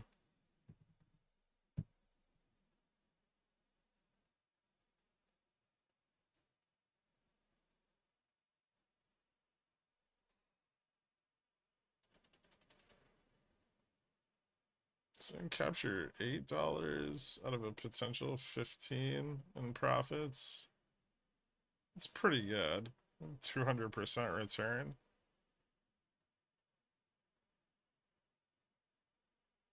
It, well, it kind of is bearish as fuck. I made more money on interest in August than I did trading. How? You had puts, and all we did was drop. Like the entire fucking month of August, we just went straight down. I love you, popcorn trader. You never cease to entertain me.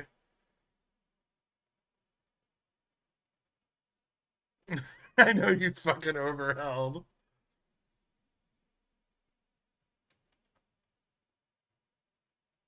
I could roll it down and out and take profits off the table. You could. And double down at the bottom. Diamond hands. You're an inspiration to the wealthy degenerate gambler.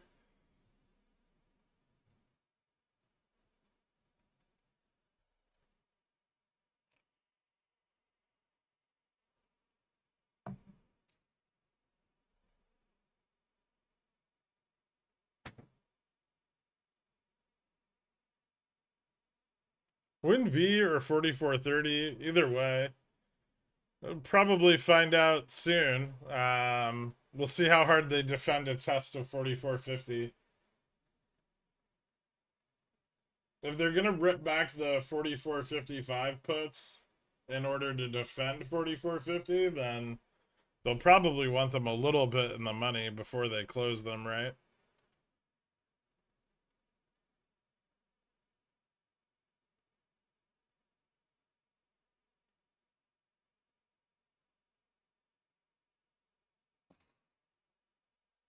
Imagine authorizing a share dilution of 25% of your outstanding shares. It doesn't seem that crazy.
Hmm.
Mm.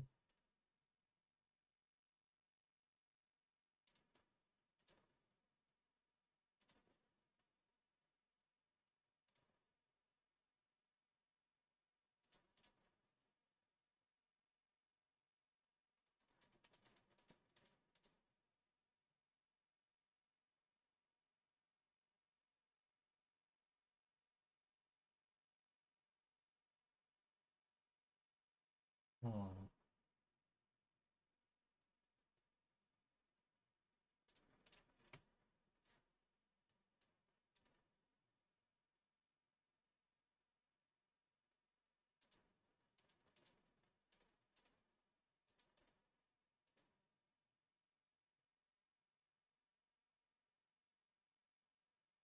So from 85. Okay, that looks like we're going to get a little bearish continuation there. That might continue out for another day before we're saying. I guess I gotta wait on the call hedge for now. All right. Dixie 1049.95. Euro's clawing back a little bit of ground. US 2-year and 5-year are both up over 300 BPS. The 10-year is approaching it. Correlations continuing to break down. Or, well, pick up, I guess. Better way to put it.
What's up, Pterodactyl?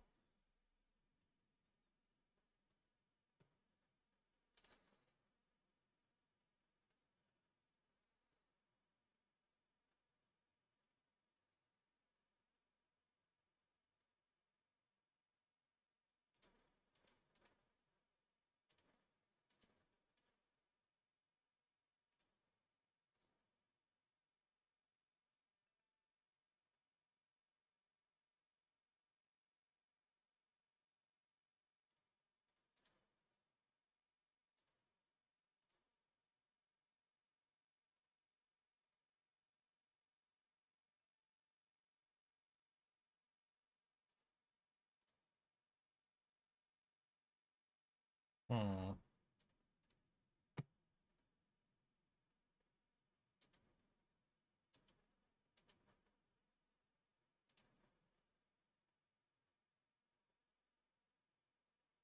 Okay, so a little bit of in the money profit taking here. Delta is picking up. This is going to reverse, I think.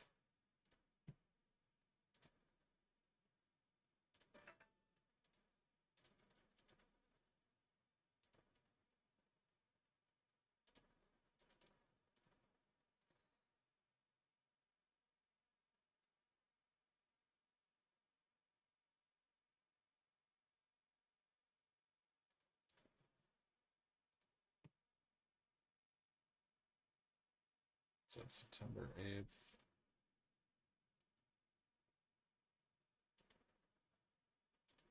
65.80 by 2.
Oh.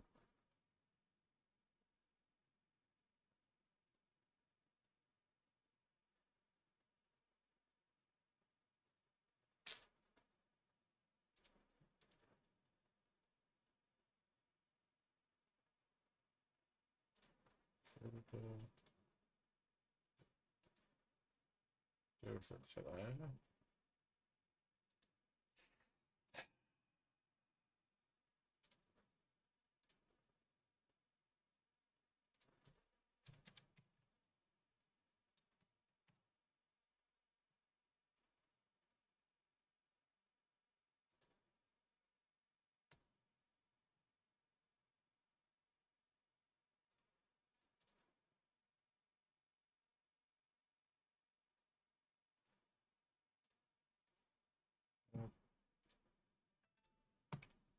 Son of a bitch.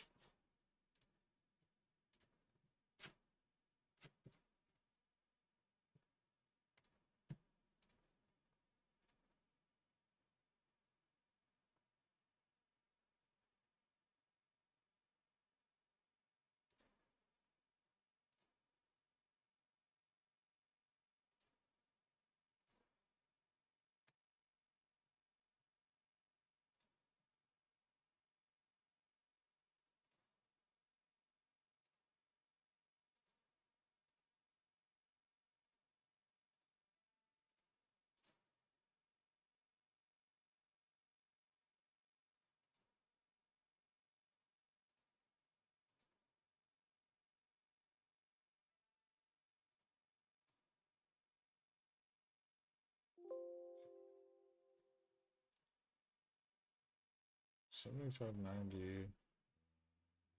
Close these. Wait, I need to pick up a put position.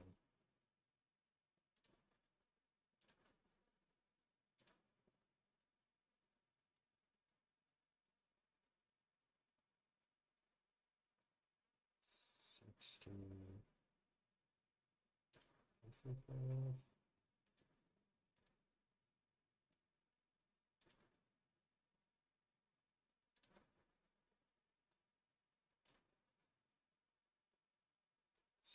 250.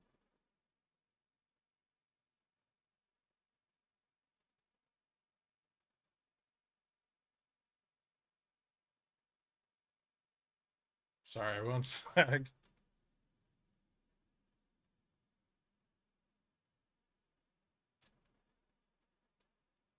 $250.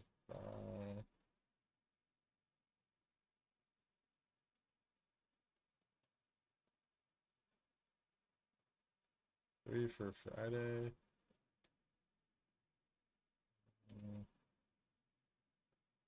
This is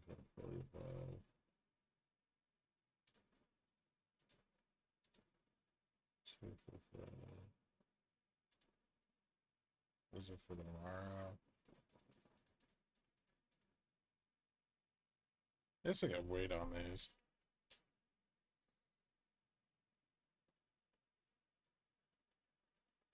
Okay. Wait on that. And then, what the fuck is going on with Delta here? Okay, net Delta's starting to... So, this pump looks like it's dying a bit. So let's see if we get the last leg of that downside move to test 44.50. They hit all my stops. I hear you. I took some profits across the board there too. It wasn't a bad time.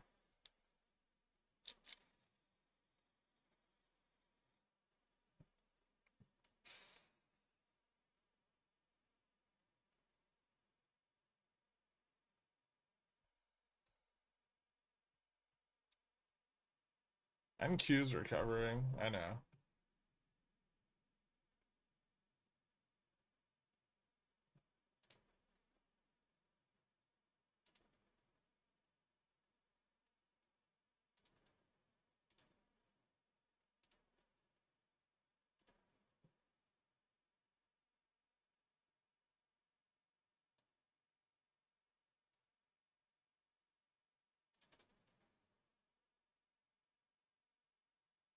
It's 11:30 right now.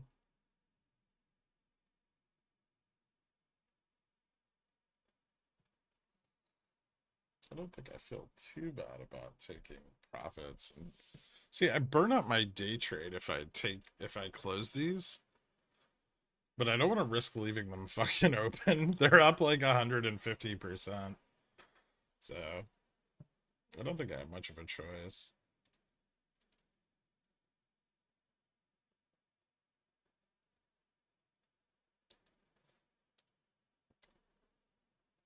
Oh, you know what I can do? This would be smart.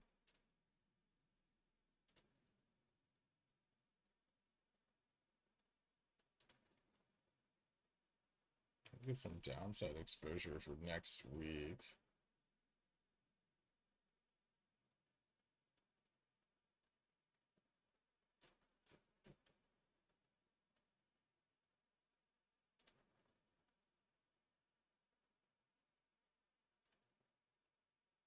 $250 by 390. 55.45, 370. 50.40, 340. That's a little better.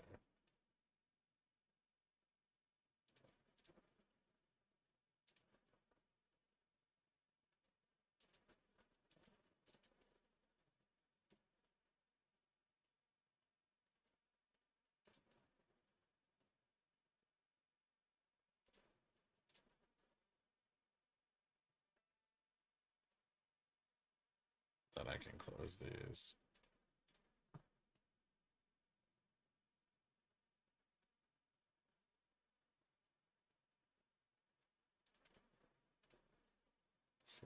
Sell this.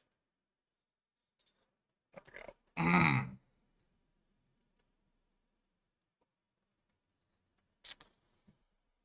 Oh god, here we go. Frankenspread incoming. No, it's not. Can't you turn them into a box spread? I don't think I have enough credit. Actually, I guess technically I could. Well, they're 5 wide, so it's not... it's not very advantageous to turn it into a box spread.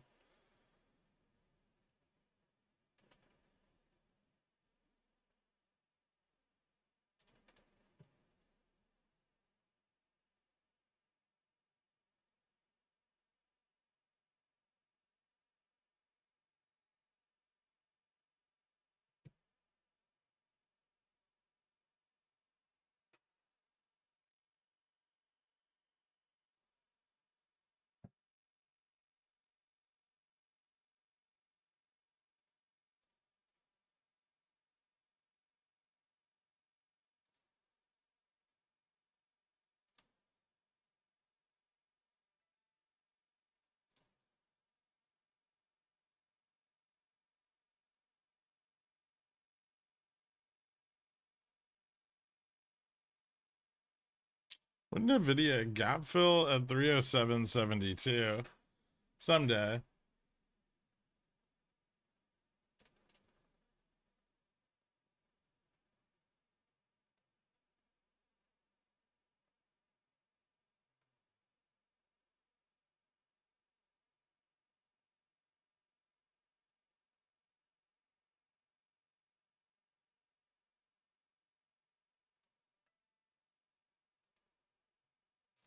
All right, there we go.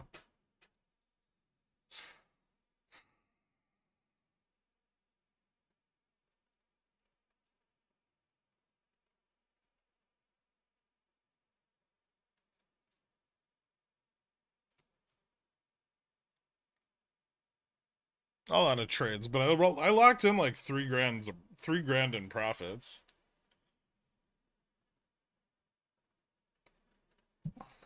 So I think it was worth it.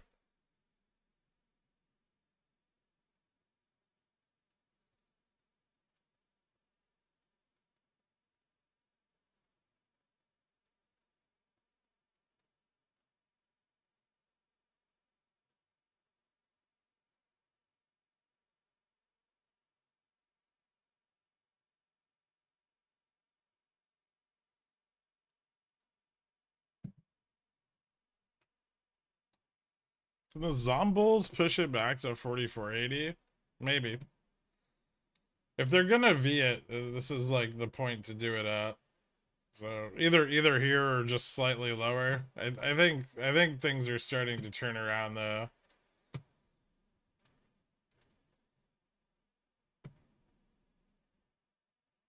They're getting a little like more and more capitulation. That's why I closed out the puts.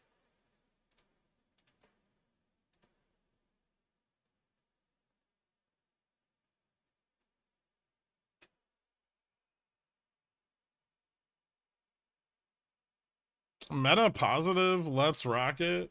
I don't know if that's going to be enough. Apple's still down like 300 BPS. And Microsoft's still down. So, unless those turn around, we're just going to sit here.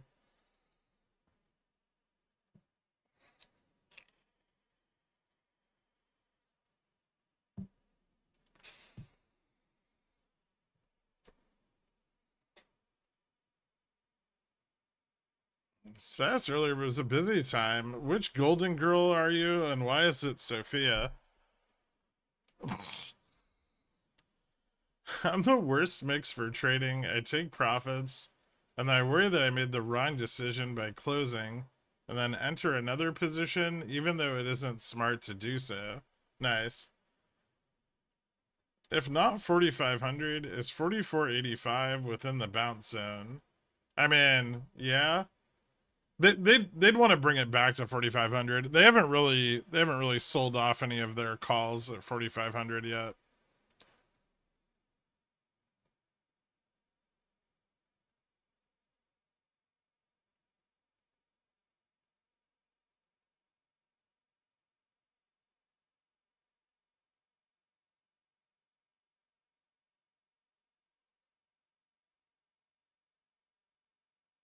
I found I trade better when I hide balances. If I make too much, I feel like I can take on risk like a degenerate. I am just a weak-willed poor or what? I mean, if it works for you, I guess. It's probably better just to like figure out your capital allocations and stick to them. But yeah, that's really common. Like a lot of people try to like they get a big win and they try to scale up really hard and then they blow up their account.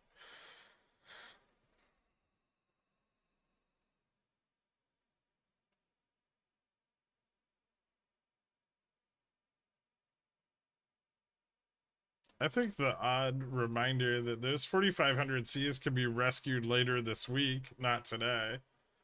Yeah, they can be.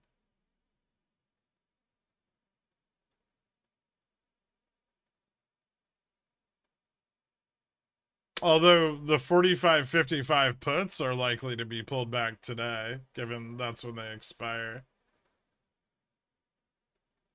Question while we sit, your October SPX 4,000 Ps, do you trade in and out of them and take profits on SPX dips, then add on runs? Or do you just run, pump, hail them, set it, and forget it? I take profits on them as like price of VIX fluctuates, depending on how much of a move in VIX we get. But yeah, they have, there's some turnover in them.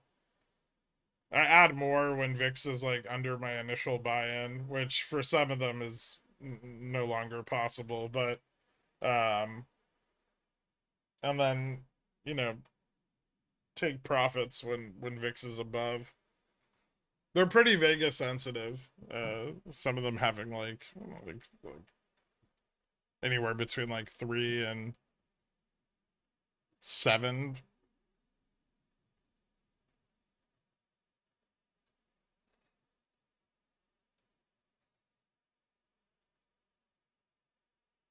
So yeah, they move around a bit. I mean, I don't want to move them too much because ideally they capture a larger move in VIX, but they're like around the entry price. There's opportunity to like you know average them down and sometimes take profits on like ones that aren't like weren't entered at such a great at like such great IV, and then ideally on a run, you get lower IV and you can buy back. So there was some rotation on like our last drop sub 4,400 when VIX hit 18. I rotated like a bunch of that positioning, um, and took profits on like the worst entries, and then on our most recent bounce, I re-entered some more. I think some more October, mostly more January though.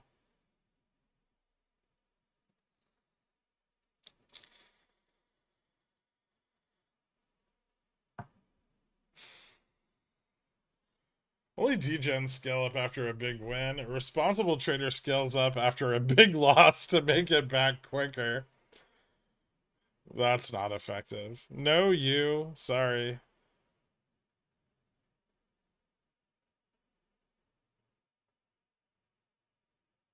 Not financial advice. Would you grab Friday expiry 4480s while trading down here? I just picked up some 75-90 debit spreads for any upside move here.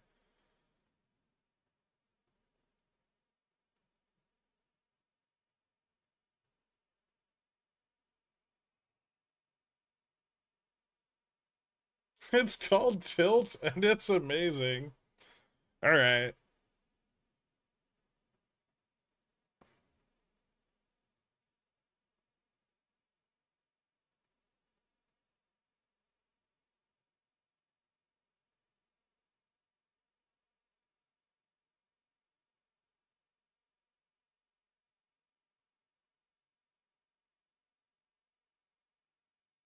Do you mind sharing your current basis on them so I can realize how much better I need to get?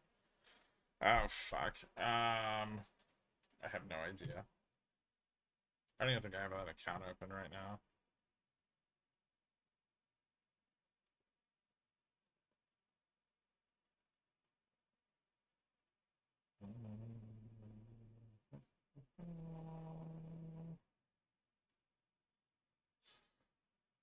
1 second.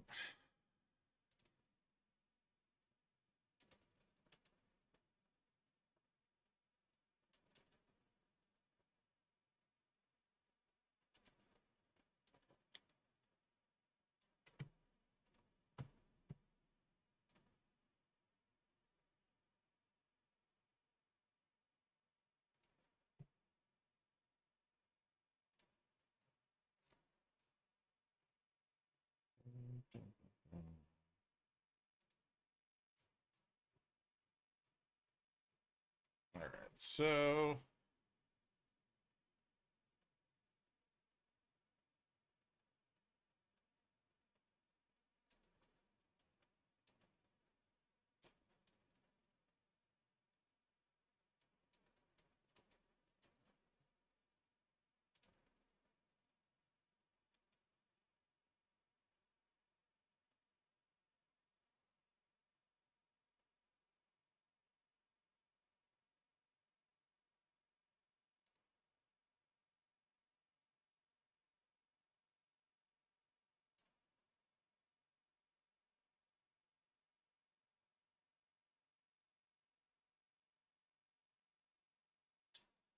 looks like my October 4000p is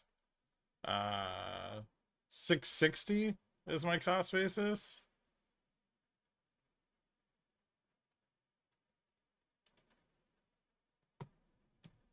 Those are up a little bit. Jan 24 3600 Ps.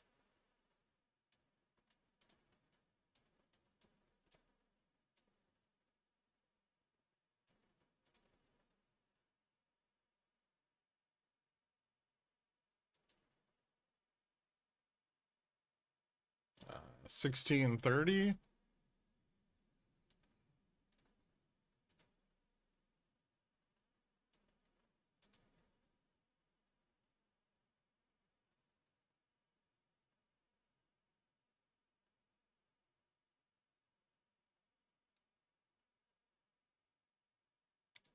$3,500s are at 1465. 3400s are at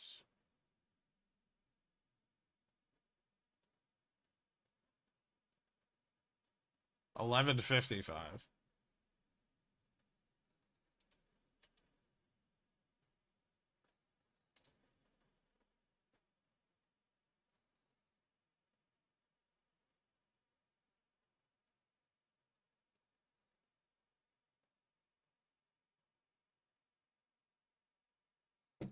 I just sold all my GME shares at 1885 and made 1650 profit.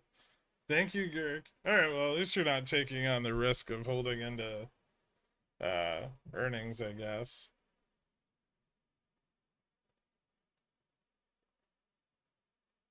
Seems unlikely they would close the 44.55 Ps out of the money if they're trying to create that good bounce effect. What would cause them to give up on the 44.55 long puts before going in the money? I don't think they'd want. I mean, well, first of all, they bought them when we were trading at 4,500, so their position is up quite a bit. But yeah, I'm sure ideally they would prefer them in the money.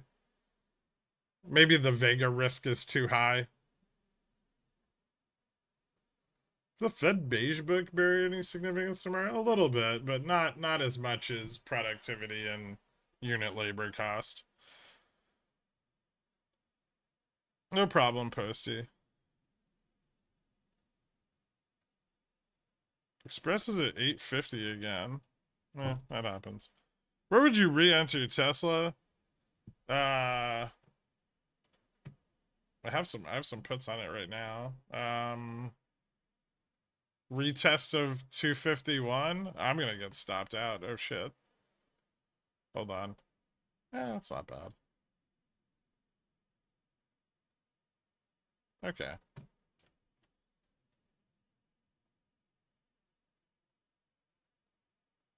Yeah, that wasn't actually a bad entry. Maybe I won't get stopped out. That'd be cool.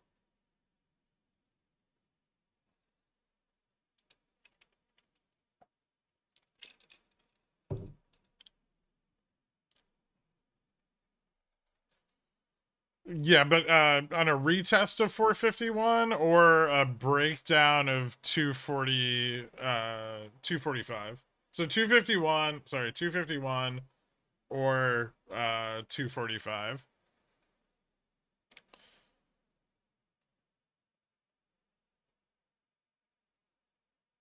Any reason for the BTU drop other than the market going down? Broad commodities gapped down a little bit today.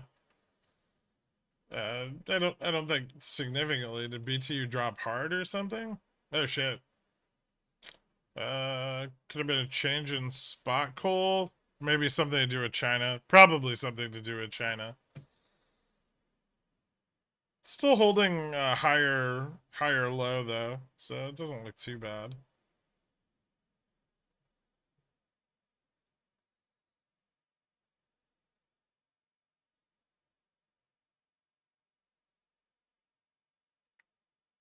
Maybe you're saying TA only simplifies complex mechanics. Are there any raw data points you use to confirm supports and resistances, GEX and OI? I mean, I do not just gamma, but delta, gamma, vega, primarily. Uh, Depending on how close expiration is, sometimes like charm and speed. So I do use some options data to determine support and resistances, but also volume and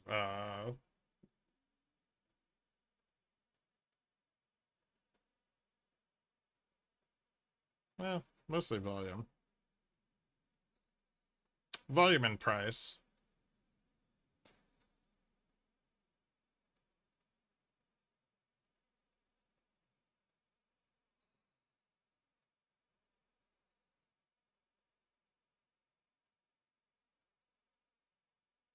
Okay, that makes sense. I thought most of the 45-55 long puts were picked up today. Pre-market sub 4,500.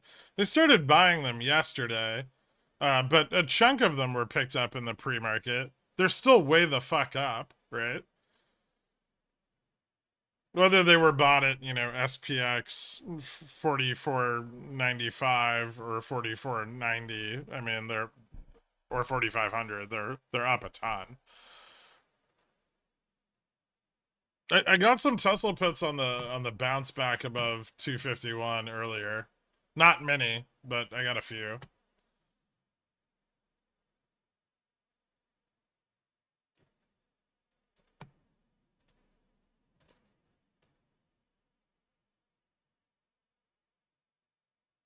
I'm not really up on them very much, but I did get some decent fills. Let me see. Did it like wick hard or something? Yeah. It was like a crazy wick at like 10:03.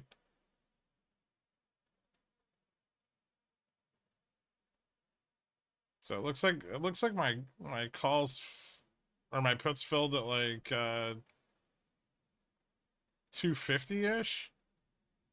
Maybe they filled a little bit. Yeah, some of them filled before that too, like 249. So between 10 and 10:03.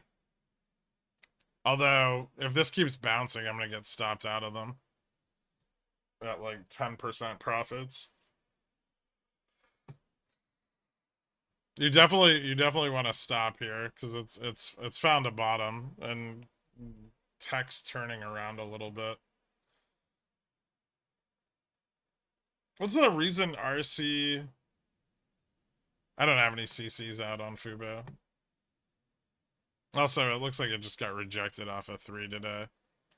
Not particularly bullish. I should probably sell some CCs on it. What's the reason RC would buy GME stock? I mean, he wants to maintain his ownership stake, right? So as they move through dilutionary measures, his total percentage ownership drops. So that's the reason he's bought more stock as time goes on. Also, he's a prick, but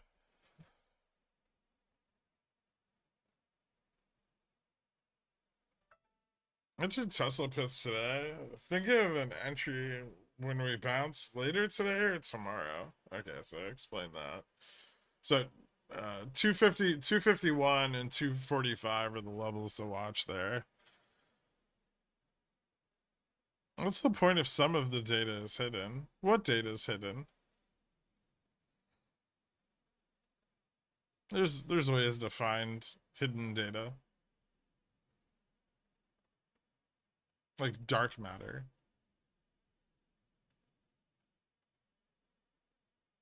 How are those put walls looking? Kind of the same. Girthy. Although the 4455 is peeling back a little bit. It still looks kind of girthy.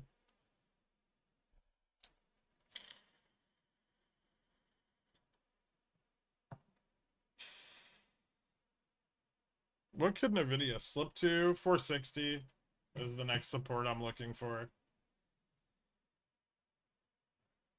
I've drawn my stops a little closer to the money as we approach 65.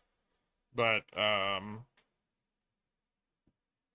yeah, 460 is the next big resistance.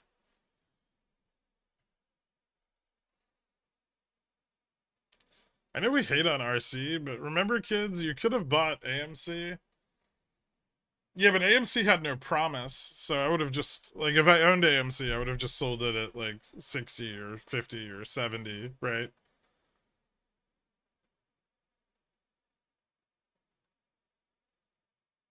The worst part about GME was that it had promise.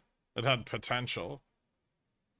Squandered potential is far worse than hurtling towards bankruptcy.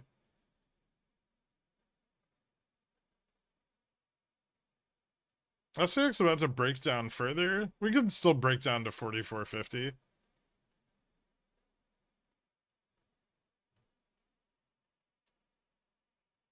Constantly worrying that your investment will go down randomly by 20 to 30% is super stressful. I never worry about that. I just sell covered calls. If you sell covered calls 20 to 30% in the money, why would you care?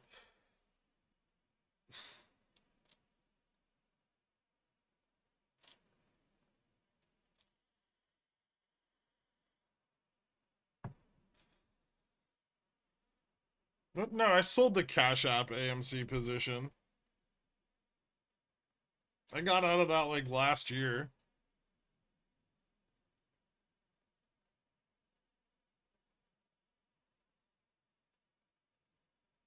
Cap puts yet? Oh, you could. They're just risky.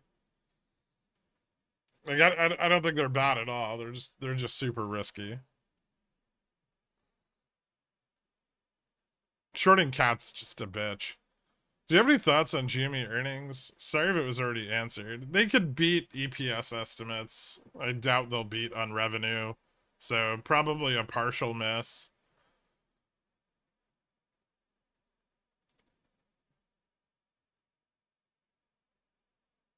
Was that the last fax you sent? Dude, I actually had to fax them my fucking driver's license.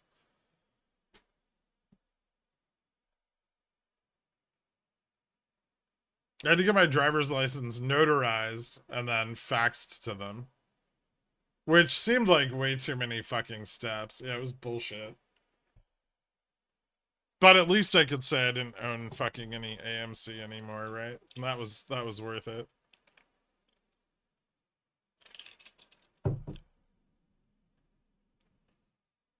When you started trading, how would you decide to just stop taking positions for the day?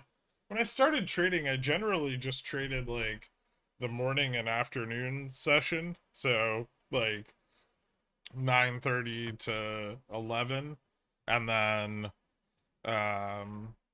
like 3 to 4. And then yeah, randomly throughout the night I would trade crypto. Trading crypto was a lot more fun back then. You could basically just buy any dip and then it would go up on almost any shitcoin. But particularly BTC was very good back then.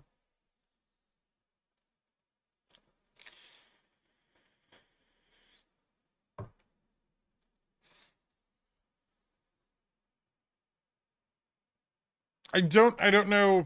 I don't think there's additional value in just trading the morning session though. I think there's a lot of, mid afternoon and early afternoon setups that pop up that are very, very profitable. And yeah, if you're not watching the market all day, you could miss them. But that's more of something for like someone who's a full time, like you're doing this full time, right? So I probably missed out on a lot of opportunities just trading like when there was volume. But my trading style was also a lot different back then. Mostly I was just trying to expand capital as fast as possible, so I was just scalping everything all the time. And it was a bull market, so it was statistically more advantageous.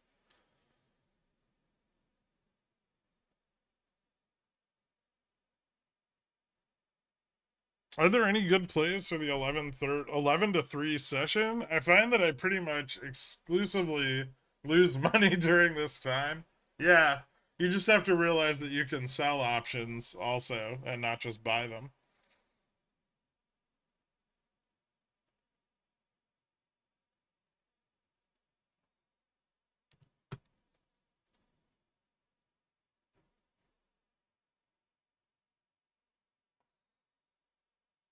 Best trade is guessing the SPX direction last hour of the day. Definitely a risky trade. We touch 44.50, then pumpies or dumpies. We'll find out how heavily it's defended.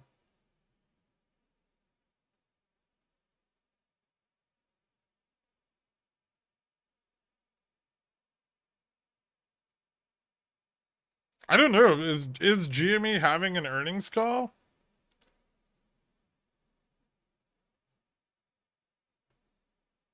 Has anyone checked?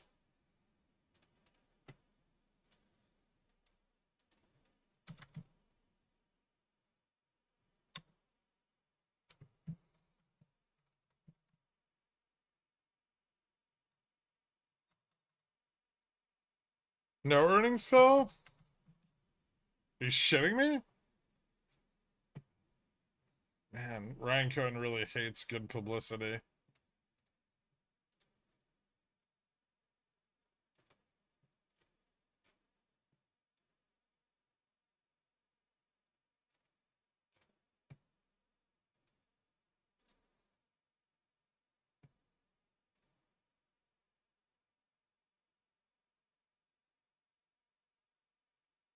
Yeah, no announcement for an earnings call. So much for the dream of forward guidance.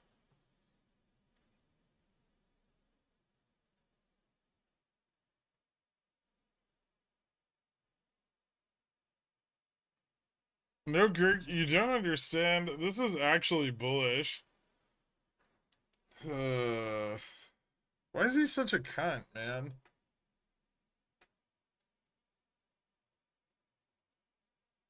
This is part of his whole, like, I want to be judged on my actions, not my words, horseshit.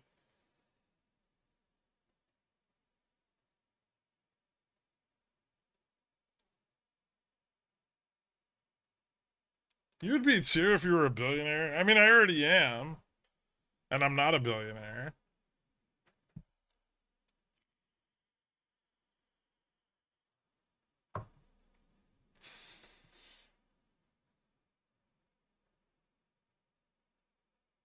It just inspires so much confidence for those DRS shares. I was talking to someone last night, and we were like, I think maybe it was Lily, but like, he was saying, like, I want to see what happens to Super Stonk when the market crashes. And I was just like, they're going to be like, look at this opportunity they're giving us to lock the float.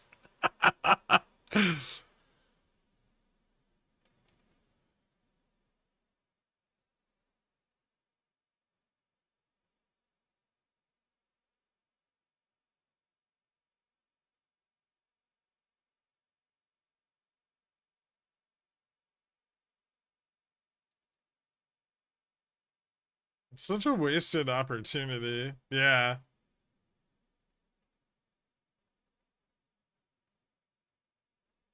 And it really is, right? Like you can't propose a fucking you're a video game retailer. It's not like any of your proposals for your future plans for the company are gonna fucking like be earth shattering for the sector or something, right? And it's like, guys, we're gonna sell video games online. Fuck, really? You're not changing the dynamics of the fucking capital market with your billion-dollar market cap company, right? Jesus fucking Christ. Like just the hubris of it all is unbelievable. I mean, you had all this opportunity to inflate share value and talk about your plans, and they didn't have to be insane or anything. Just like, hey, this is our path to profitability. This is our projected target. Jimmy would have stayed at fucking like $50 for the entire time because of actual like FOMO would have just kept up, and they could have just kept diluting into that and they'd have a lot more than a fucking $1 billion.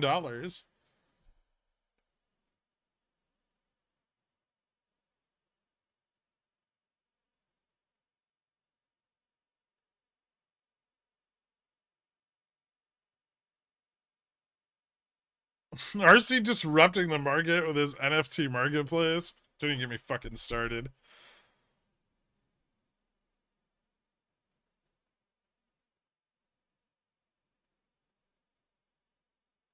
Well, now I'm pissed because there's no fucking earnings call. The amount of just complete disrespect shown for the fucking shareholders is unfathomable.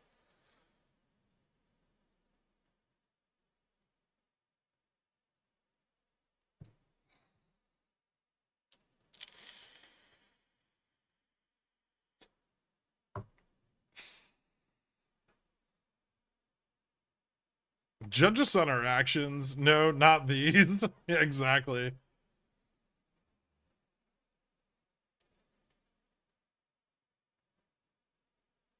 Since you won't tell me when MOASS is, can I know when the lowest candle of the day on SPX will be? No.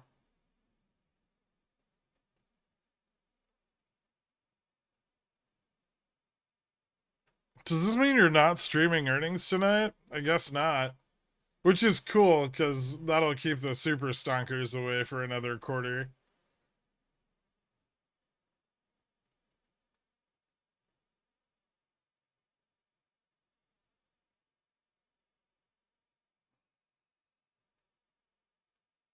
Jimmy having $1 billion for all this time isn't bullish, right? No investment, no return.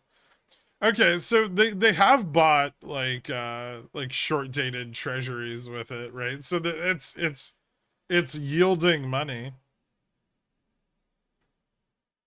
you know? But Gork, how has today's price action affected your outlook for OPEX? Fuck you, Dork.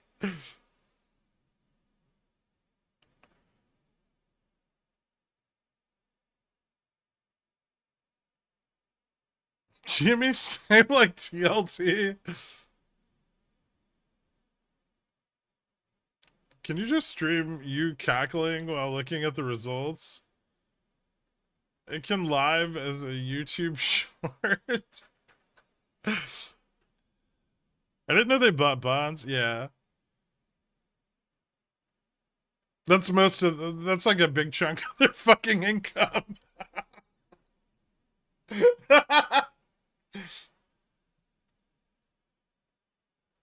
No forward guidance, secrecy of any moves only led to the speculation they were doing something big, when in fact what they did wasn't revolutionary or needed. The NFT marketplace was a joke. Yeah, it was. Short-term treasuries have been their only profitable business. Yeah, but I mean if I wanted that, I could just buy an ETF that holds short-term treasuries.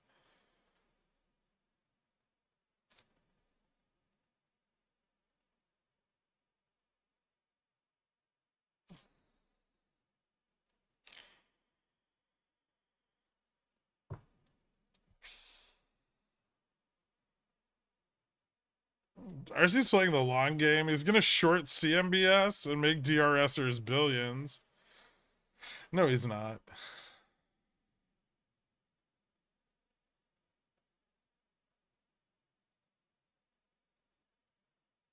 I think they still have a random GameStop NFT. I still have a random GameStop NFT. They sold their rights to the movie. They're fine. That's. They are fine. How much do you think the rights to the movie cost? That's the most promotion they're gonna get in the last 3 years. DFV did more for the fucking business than RC has done in his entire 3 years as CEO.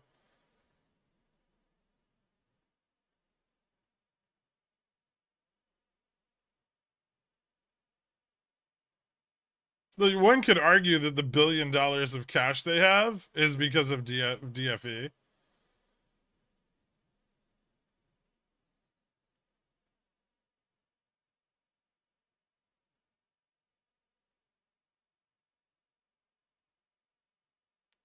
Can you imagine if GME pivoted to becoming a holdings firm because they know their investors are just going to keep piling in money no matter what? It's the next Burke. Don't worry, your generational wealth is on its way. Adopted by Dan's. Thank you so much, man. Guys, give Adopted a shout out for hooking you up with a membership.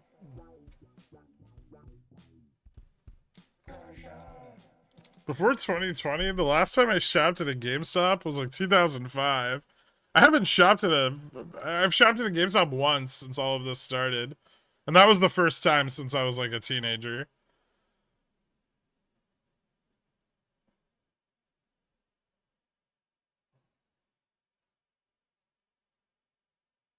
Jimmy talk other than covered calls and FTDs makes me crabby.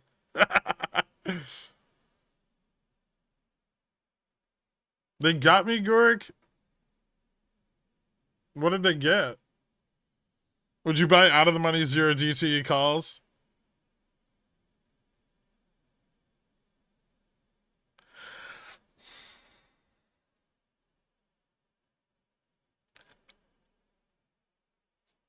People must be making money today. I did pretty good today.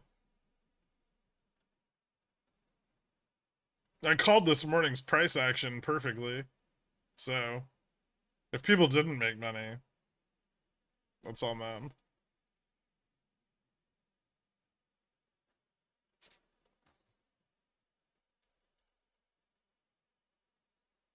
I did twice, actually. I got a few reasonable Xmas presents and birthday presents for people there. There's nothing that actually appealed to me personally there. Dork is a Cornichon. I saw the gifter. I thanked him. I even played the little song. Adopted by Dan's is hooking it up. I almost bought something from GME once, but I realized Amazon was cheaper, easier, and faster. Yeah.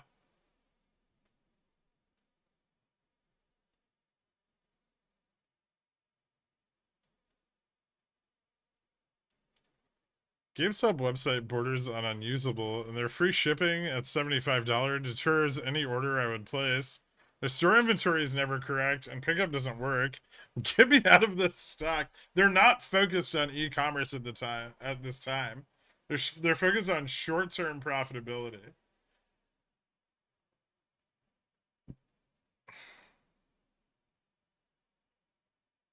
Fucking A, Carl.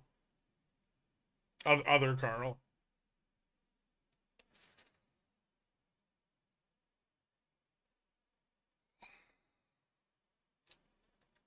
I mean, I said this the other day, but currently the most bullish thing GameStop has going for it is closing locations of their business.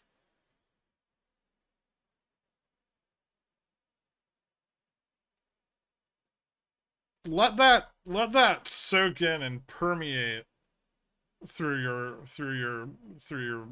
thought process.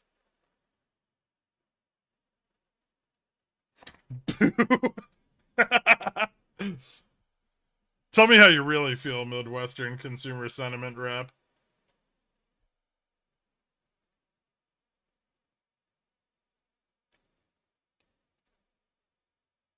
Why wouldn't they push down hard and catch those profits?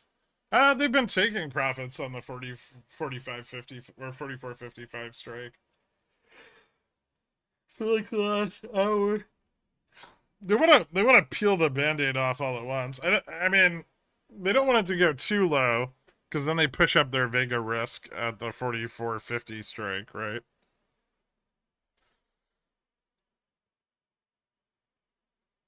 I closed all my 2D poots. Did you make money on them? Because that'd be really cool. Oh, you did. You told me earlier. Please like the video if you haven't yet. Please show Gherk some love. Thank you, Breton.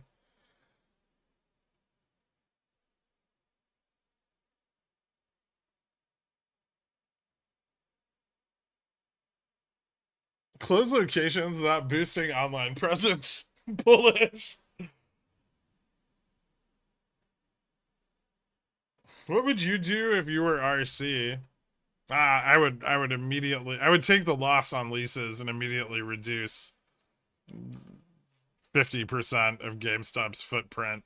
Focus on high traffic stores, expand the space at those stores, lean into esports and trying to foster a sense of community, and creating like, tournaments and events at the stores to drive in more foot traffic. I would probably also focus heavily on used and refurbished electronics, more specifically PC parts,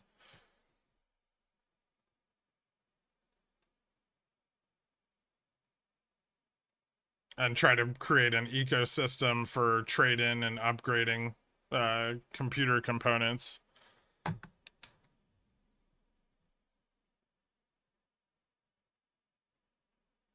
PCs are expensive.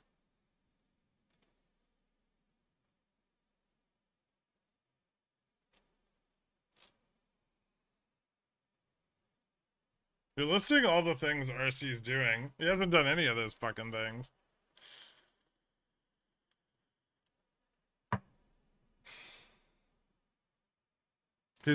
They're taking in slightly more iPhones on trade-ins.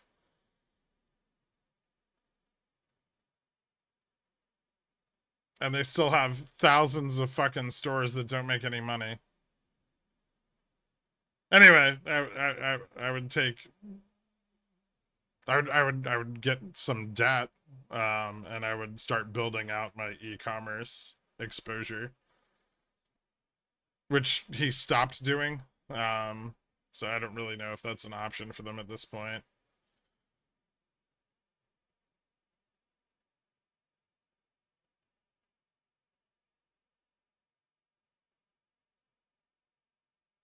Pawnshop PC Parts is a license to print money. Yeah.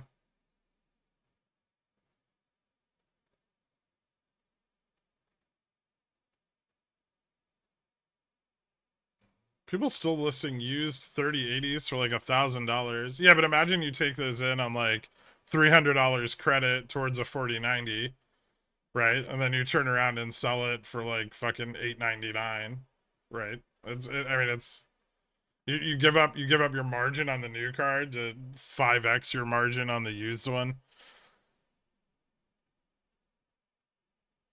That almost sounds like it would be a good business model. No wonder RC hasn't done any of it. Yeah, I would look to acquire somebody who could help facilitate the refurbishment process and create like a warranty, like a float for a warranty to back the parts. So when people buy used PC parts, then they could, get like an extended warranty on them. Like you don't really ever end up paying out that much on the extended warranties, but you end up collecting a lot of money. Or hear me out. You could do what RC is doing and sit on his thumb and not take phone calls. Yeah, true.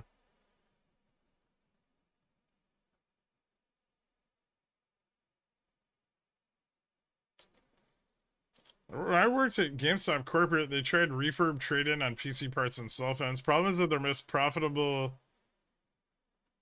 LOB is ripping kids off, and it doesn't work with adults. You'd be surprised. You can rip adults off too. You just have to rip them off on adult things.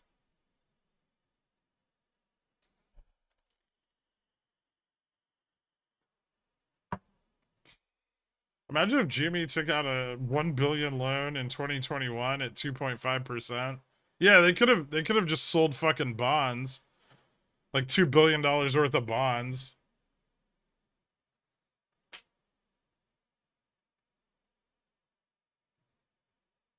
And then bought treasuries with it.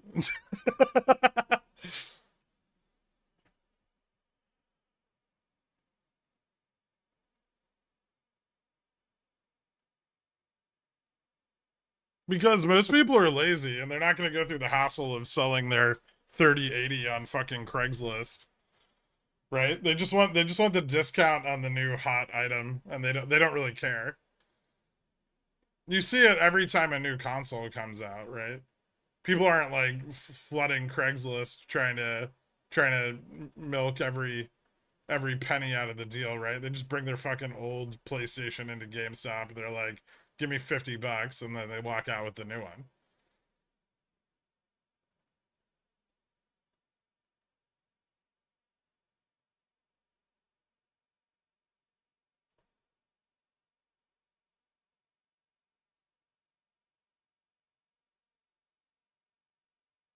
You could partner with Nvidia. Use the GPUs as collateral to buy more bonds.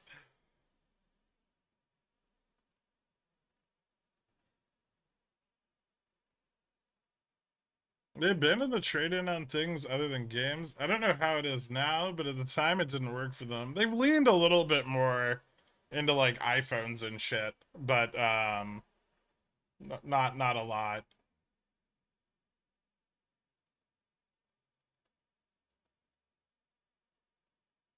Like GameStop's already are like a step. They're like a pawn shop for kids, right? Like just like lean into that. There's a lot of money to be made there, especially if we're moving into a recession.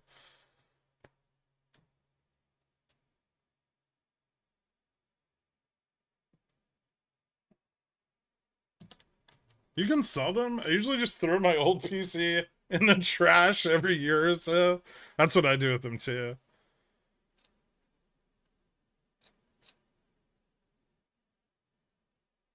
I mean, there's no earnings call scheduled.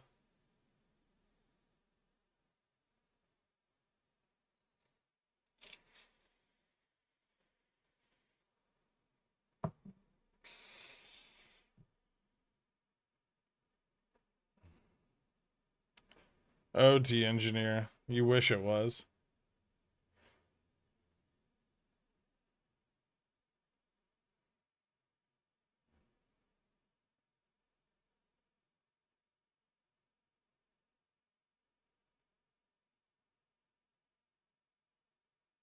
But Tesla dropped this morning. Is it dumb to buy puts now, or should I wait and confirm more downturn? Sorry if you already said this. Um, Hold on, I gotta look at where Tesla is. It's probably not a great time to buy puts. You should probably either wait for a bounce and a retest of like 251 or 253. It looks like I got stopped out on mine already. Or a failure to break, yeah, a failure to break above 251 or a test of 251. But right now it's in an uptrend. You don't want to buy puts at the beginning of an uptrend.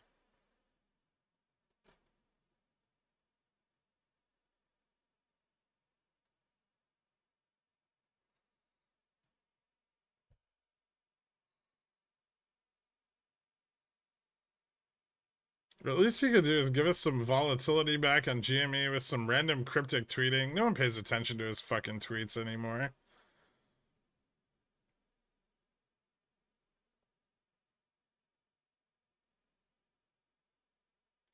I do think they're making their stores little delivery hubs. In my area, they deliver electronics through Uber Eats and Instacart drivers. Yeah, which is a use for a lot of the fucking dead retail space they have. But I don't think there's like that many people are buying their electronics off of fucking Uber Eats or Instacart.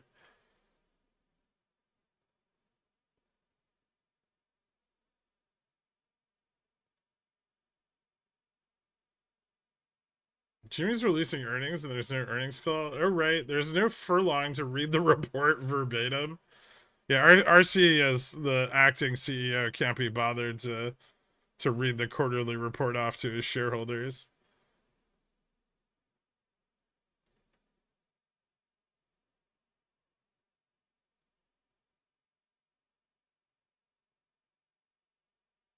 I think it's worth buying some Jan or June NVIDIA puts far out of the money on the off chance this silly accounting story goes viral and causes mega downsies.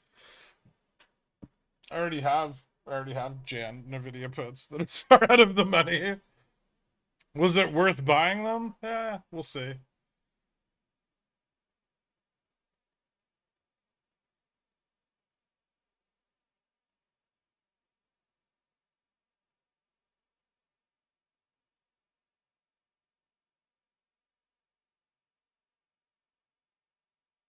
The space is too crowded though. Frat.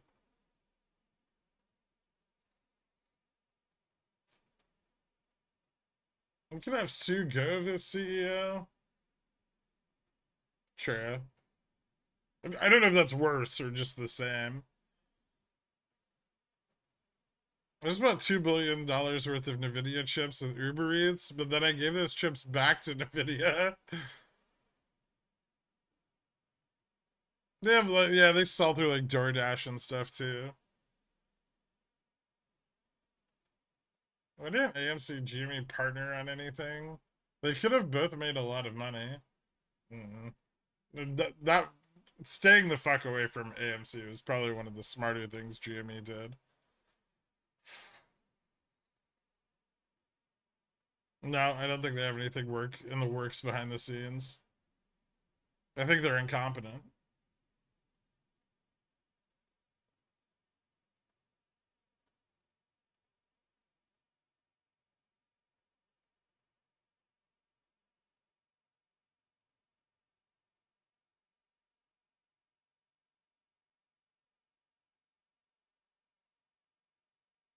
I'm not kidding, but Tesla partnered with McDonald's in China to sell cyber spoons for $4. There's too much money sloshing around.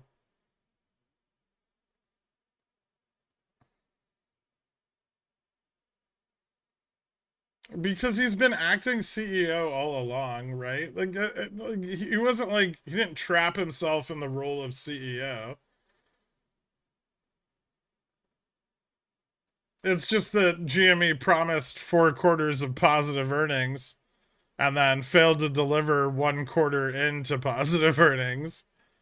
So Furlong got scapegoated, and now if RC can produce positive earnings, he'll look like a hero. This is like Narcissist 101.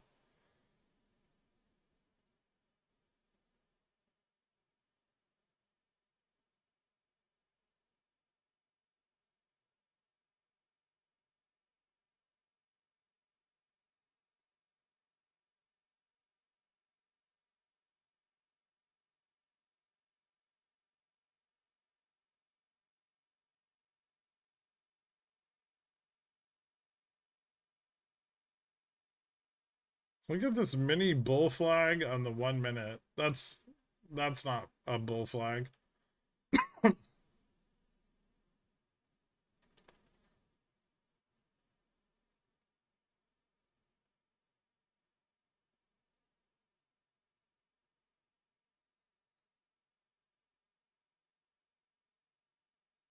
Is Jimmy the next Theranos? No, because they've made no promises.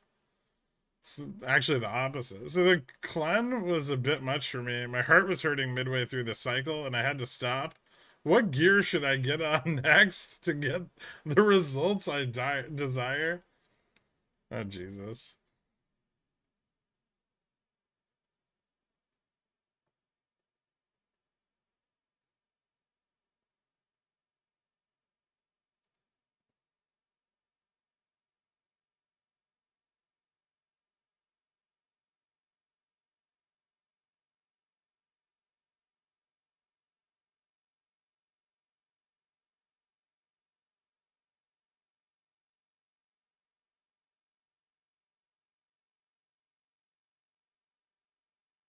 Uh-oh, Todd may have fallen asleep again. Maybe.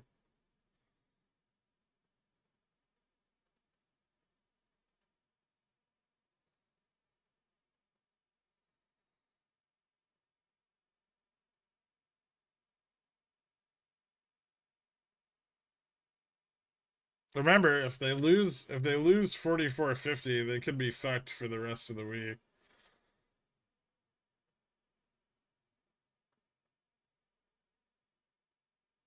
Hear me out. Jimmy says its inventory has been sold for the next 2 years, and then it flies like Nvidia. No.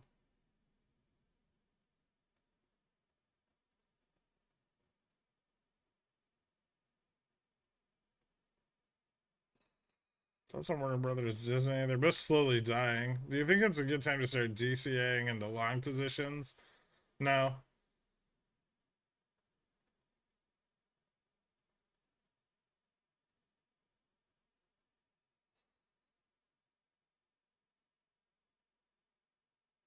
You put holes in that line right now.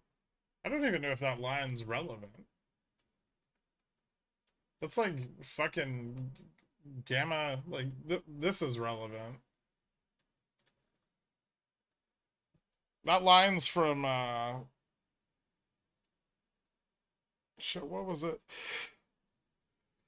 Delta neutral, like weeks ago, or it was like fast gamma, like 2 weeks ago or some shit. I don't know. I don't eat Chinese takeout very often.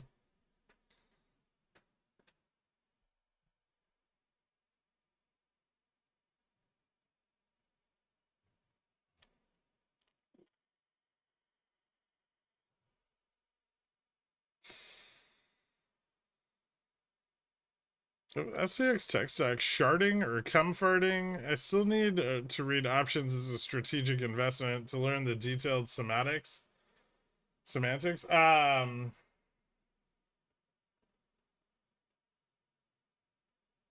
Tech is sharding pretty broadly.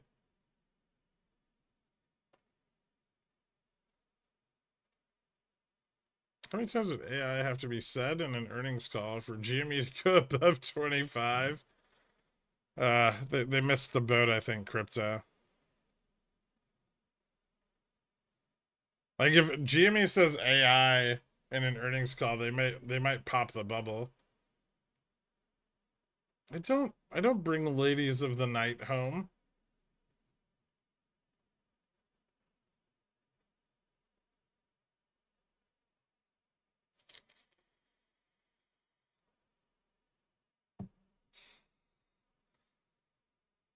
This is the ghost of Dan. Hello. Welcome back. I had to work on the road for a couple months, but I'm back with a nice chunk of cash to lose all over again. I hope all is well with you. It is. Welcome back. Are you reborn now as Daniel Lesage?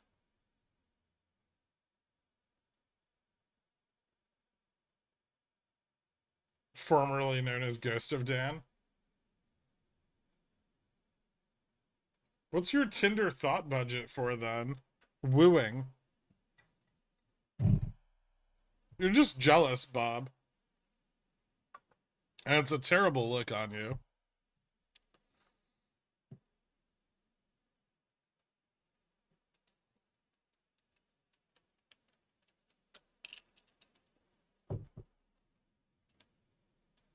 Is that why they're not doing an earnings call? Better to be silent and be thought an idiot rather than speak and be known without doubt. Yeah.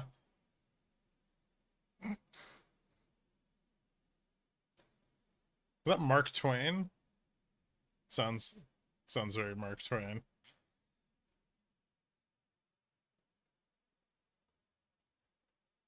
How much liquid did you care to release in honor of Express's illiquidity? None.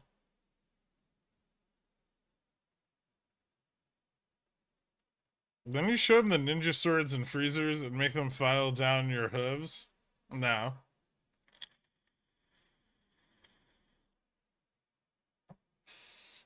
You used to use the one with your real name. Until you became Ghost of Dan. Franklin? Okay, yeah. That would have been my second guess. It wasn't Mark Twain, it was Sam Clemens? Whatever. Same thing. Did you get stopped out of your Fubo $3 weeklies? I think I got stopped out of most of them yesterday. I definitely got stopped out of the rest today.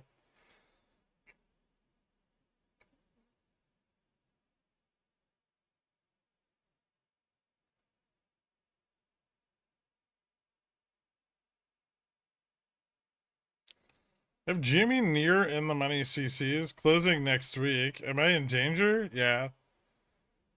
Do you see anything really pushing the price into the stratosphere?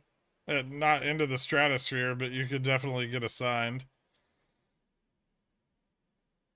Being honest, I made a cat mistake, so make good fun of me, but could you look at cat and see if it has a downside level? A good place for me to leave my underwater position.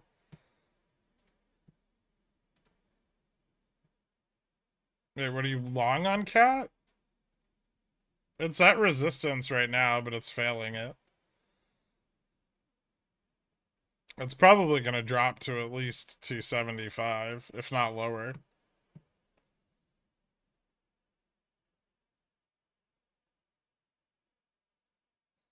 Can you move the VIX chart so it has room to run? Yeah, I suppose.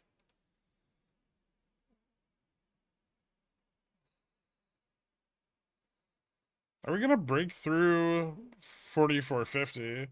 Maybe, or they're gonna try to short the fuck out of VIX here and turn things around.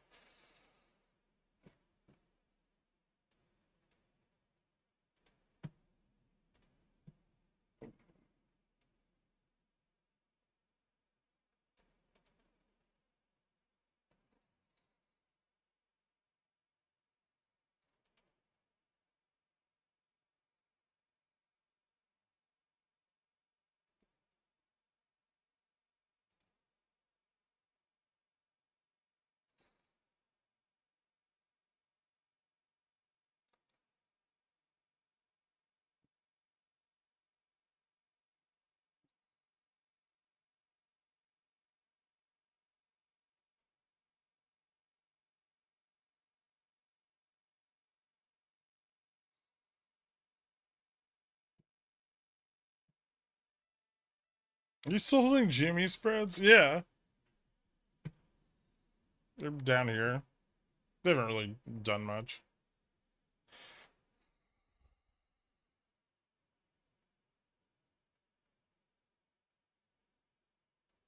I wouldn't straddle GME, because if it trades flat, you'll just get crushed on both sides. If they report poorly, can they go to sub 16? I mean, they got a little bit of liquidity over the last, like, couple weeks, but it's still pretty tight, so... I mean, they can short it, but it probably won't last long if they do. Like, if they short hard at earnings, it'll probably bounce really quickly. That's an opening 10 DT bull call to hedge my long puts.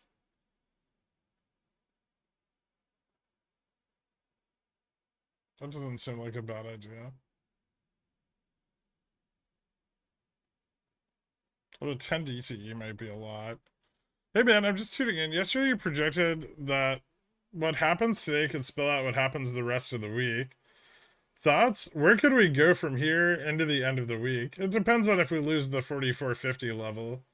if we lose the 4450 level and Vega risk continues to increase, like VIX back above 15, um, there's a very good chance that we'll have fallen too far for them to turn around the price action without it falling even more steeply. In which case, we can move down. We can move down to like delta neutral by the end of the week. I think right now they're gonna try to bounce it from this level on tomorrow's possibly bullish data. If tomorrow's data doesn't come in support of the current narrative of the Fed doing less or possibly cutting rates, then um, we'll probably just continue down anyway. But right now, there's definitely a very, very, very good reason to defend 4450.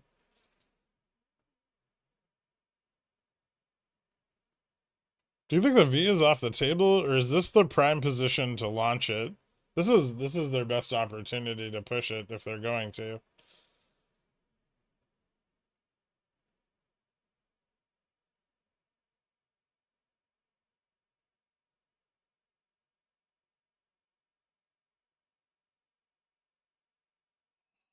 What's up, Pillsbury Doughboy? How you been?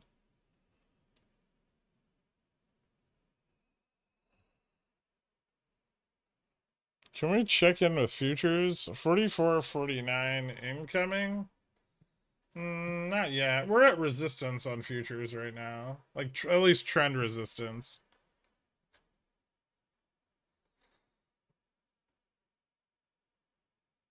We might test 50.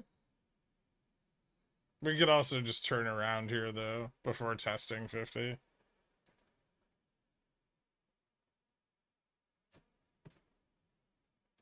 I would say that we haven't broken down enough through the trend yet to confirm that we won't just find support at like 55.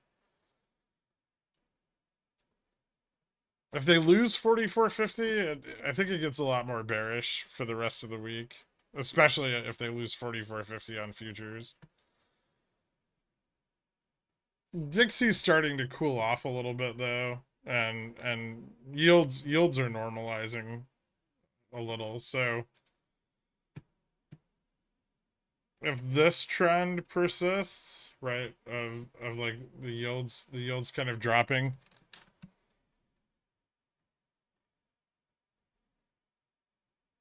and Dixie pulls back towards 104,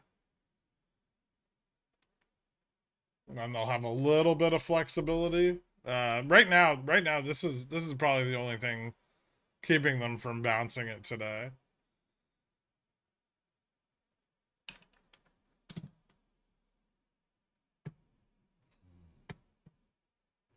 Correlations still moving up, moving back up.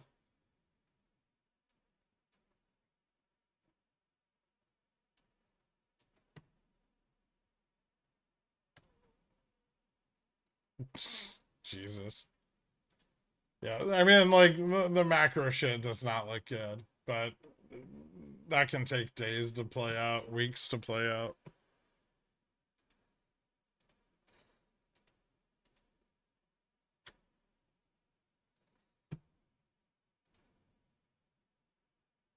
I think at some point they at least attempt to get their 4,500 calls closed out, given that they just kind of left them there.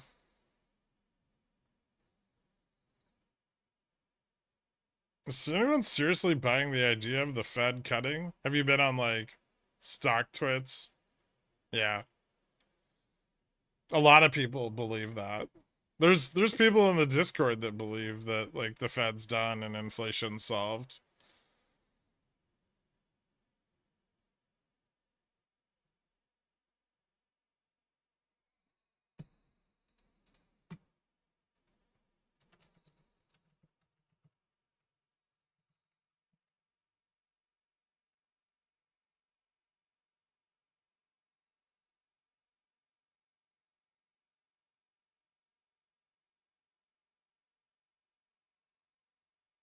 Bless their hearts.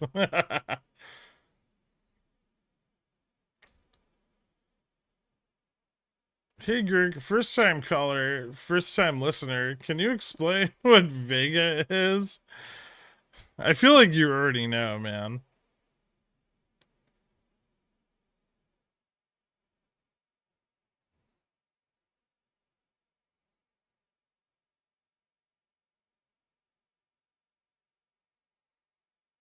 Ooh, cool. This is getting violent. It's getting more violent.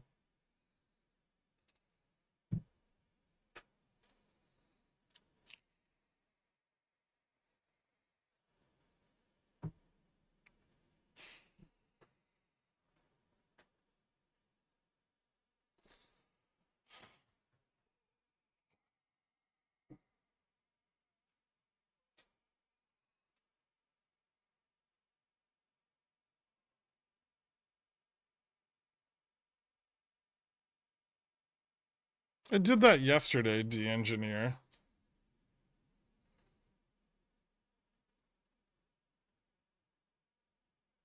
Can you pour one out for my 2D poots? I cut too soon. At least I don't have to hear you say you overheld them through another dip. Do they leverage it to sell off the puts? We'll find out.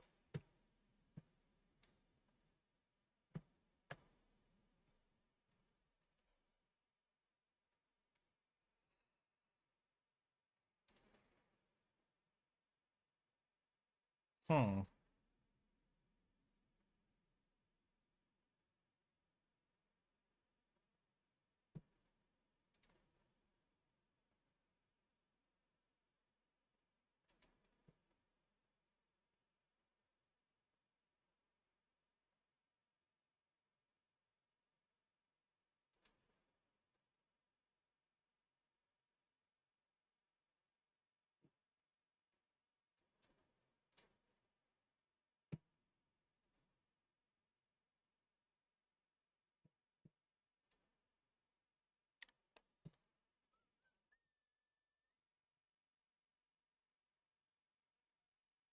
All right, so the majority of puts are in the money now.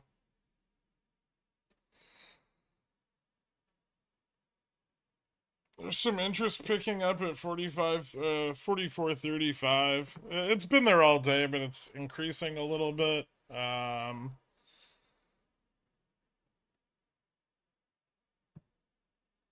range in between isn't great. Hold on, I want to see something. Yeah, 4,500 calls aren't going anywhere.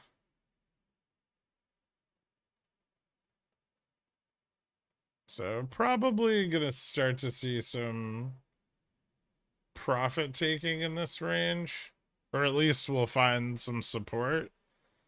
If we move down, how much more do we need to move down for this to really break? Like $2 more.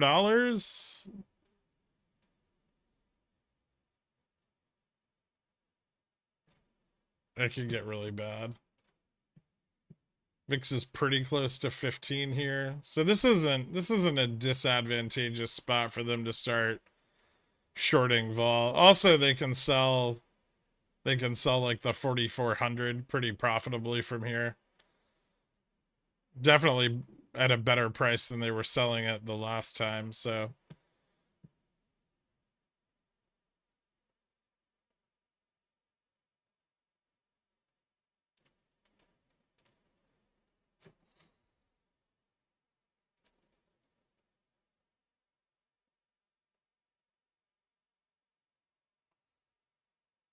not a lot more Vega risk at this point forward.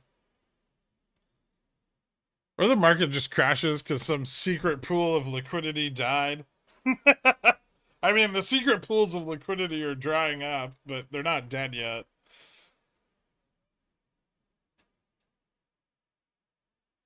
How is VIX still under 15? Excellent question. Thanks, Dances with Hand. I appreciate it. Kirk for CEO.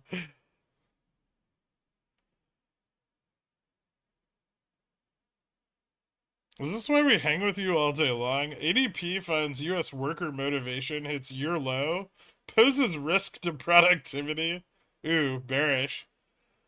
They need productivity to be up. AI is supposed to solve that problem. Don't forget. Hey, VIX is at 15. That's kind of cool.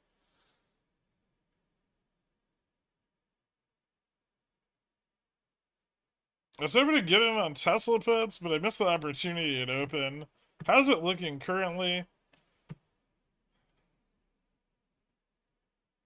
Like you probably shouldn't chase it.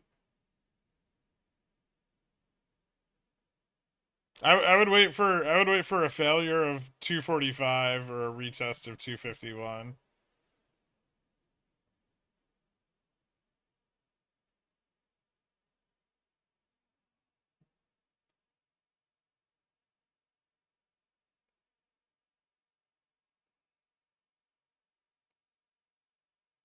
Right now, I'm paper trading to see if I can grow a $500 account to 5,000 with MES, then 5 to 50 with ES. Started last Thursday, up 24% as of now. Thanks for everything. Nice, man. Well done.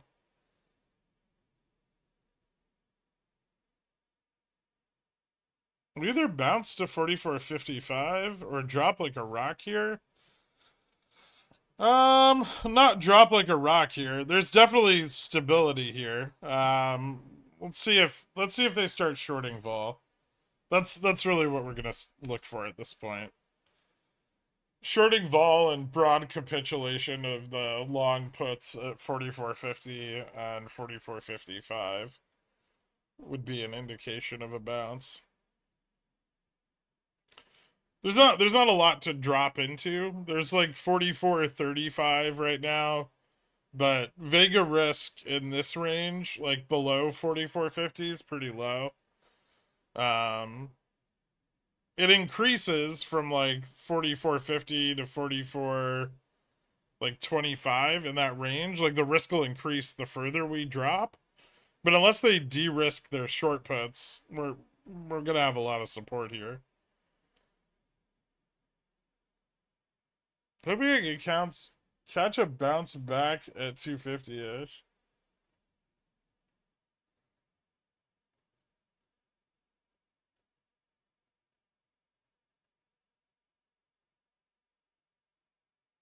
Has Jimmy ever bounced right after earnings? Yeah.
That's a gamma. Speed. Okay. Yeah.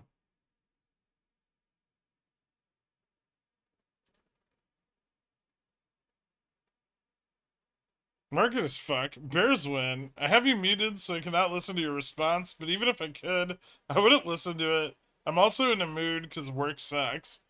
I'm sorry to hear that, Dork.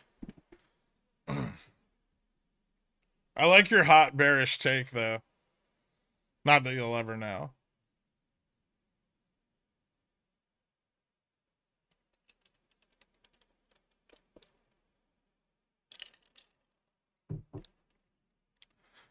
Are we gonna hit a new 52-week high on the VIX this year? That'd be cool.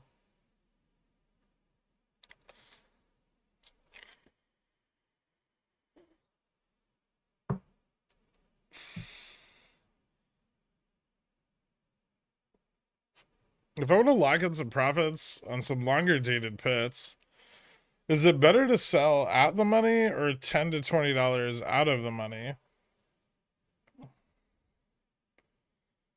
Hmm.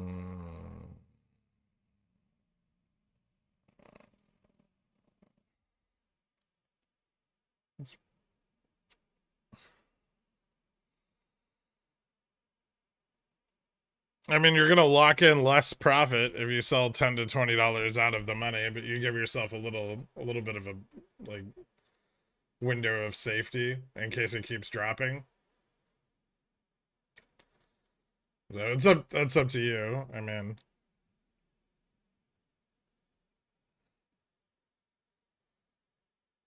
is turning a profitable put into a straddle with a long call the best way to hedge in case of a reversal? I'm bad at hedging, and I usually end up eroding profits. It's a way of um, protecting against a reversal. You can also sell a put, like a shorter dated put, to and then you can close that in the event of a reversal while leaving your farther, like your longer dated put in place. Um, so that's another option. But yeah, you can hedge a reversal by creating a straddle.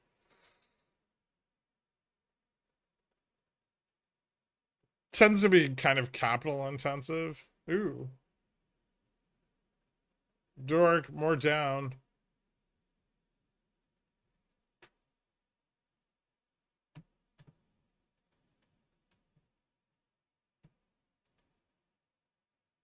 Oh, this is the 4450 ES test.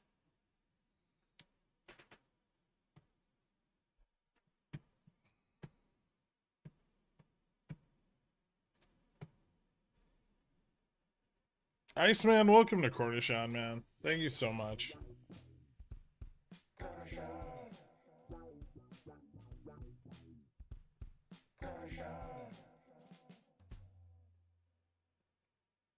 Think tomorrow would still be a good entry on some long pits? Are we gonna possibly bounce end of week? Chop, bounce end of week? I think if we're gonna get a bounce, it's gonna be on tomorrow's data. Tomorrow's data is the most bullish opportunity. And that's only if the data supports like the narrative of the Fed doing nothing, right? I just like to point out that I only sold 4490 Cs today, and I didn't open any bull put spreads. Progress. Not bad. No problem, man. Bank down 210 BPS. Yeah, credit spreads tightening is not particularly good for the financial sector. Is this going to reverse, or are we drilling to China? It can reverse. Can and going to are different things. I think if we break down much further, the shadow to reversal today is probably gone.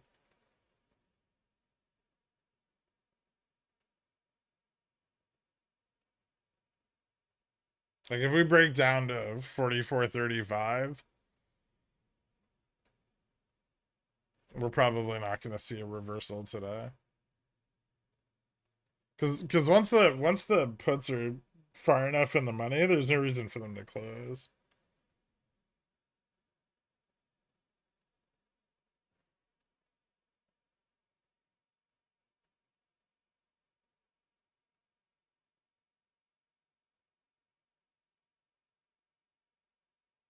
People haven't been gifting much recently because I haven't gotten my free monthly Cornishon yet.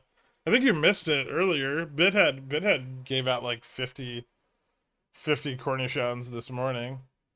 Given possible ups tomorrow, are you gonna strangle or stick to straddling? I'm gonna stick to straddling for now. We're not below delta neutral, so, and VIX isn't that high. Isn't there news later that could affect the market? There's a Fed speech at like 3 o'clock. I think that's it. The only big news coming out is tomorrow morning. Who speaks later? Beige Book is at 2, and then Logan speaks at 3.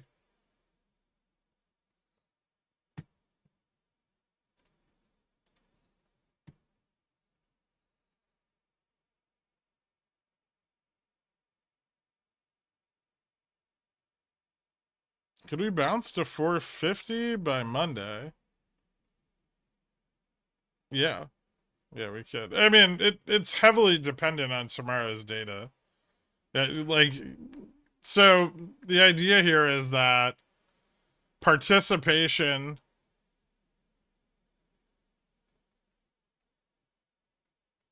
is up, and so unit labor cost should be down, right?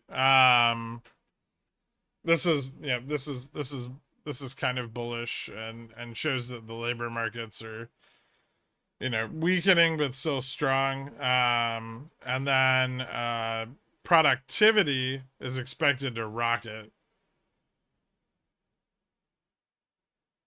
Like analyst estimates are assuming productivity like in the positive range of like 3.2% or something, and it's currently like negative. I think the last report was like negative 1.2.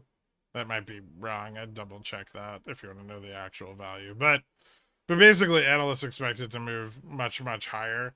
If productivity doesn't move higher, that's pretty bearish. Right? So they want productivity up, labor costs down. They want to show that, you know, the economy is healthy and that JPOW doesn't need to raise rates further. And that would support a bullish move to the upside. If either of those are bad, we can stagnate. If both of them are bad, we can drop even further into the end of this week. So far, I mean, they've missed on basically every shot at a bullish data point over the last week. So I don't have a lot of faith in productivity being up at like 3%, but I could see it moving slightly positive. And I do expect labor costs to be down, so that aspect probably will be bullish.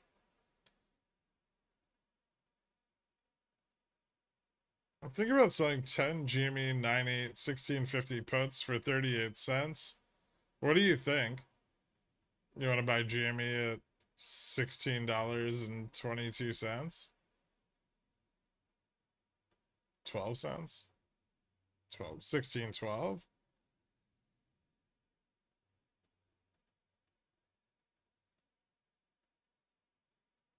Opium for Fed speakers later today? I doubt it. I don't think Logan's gonna say anything that's very off script. And the current Fed script is not is not supporting the bullish narrative that has propped us up for the last week. So I don't think the Fed's gonna be working on their side. Although you never know. Those fucking idiots say some stupid shit sometimes.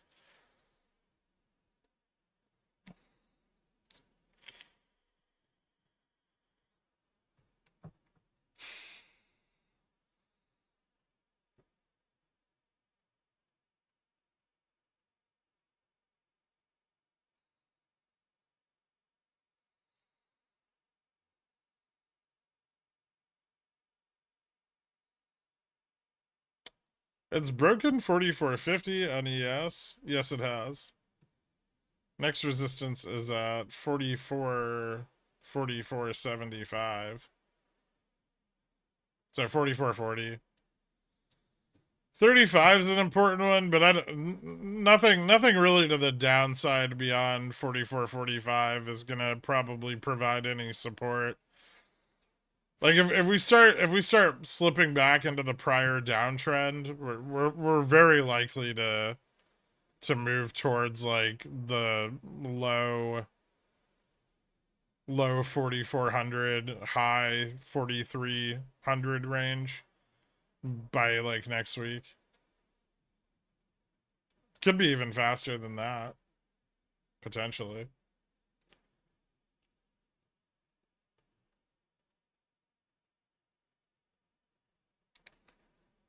Did I get two of those? I hope I did. Okay, I did. Cool. Those are 2,500, 1,500 each. So it's another $3 grand.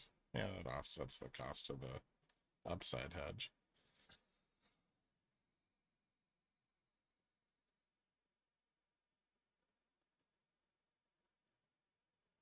How are the 4500C doing?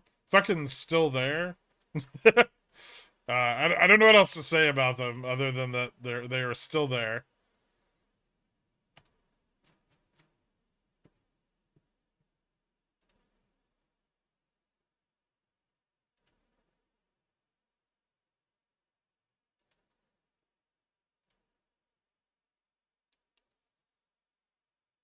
$44.35 put interest is accelerating. It's almost doubled since I last looked. So that's impressive. I don't think they're being sold.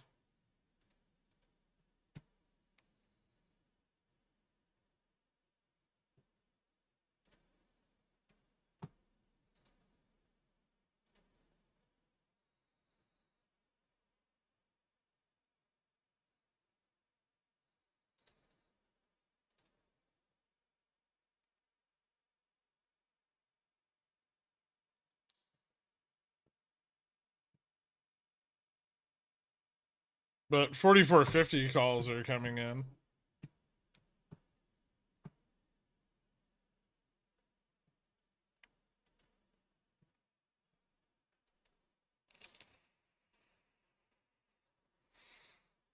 Oh, the Senate voted to 88-10 to confirm Philip Jefferson as vice chair of the Fed. So that's fun.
Hmm.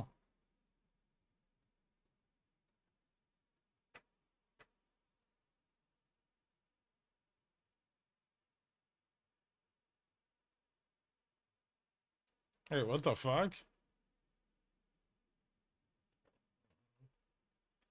Oh, look, the US is launching nuclear missiles. Guys, we're testing nukes again. Let's go. Stagflation and a Cold War. Bullish.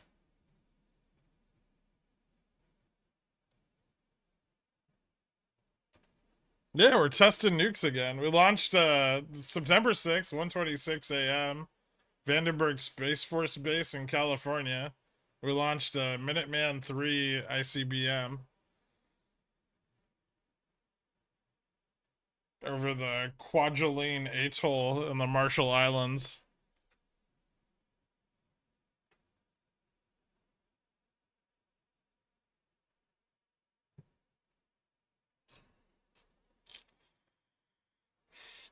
This test launch sends a visible message of deterrence on behalf of our joint forces and global partners.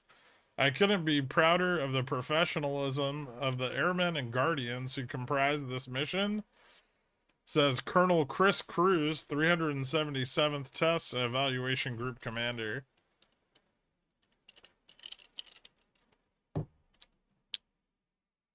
This is awesome. You couldn't make this shit up.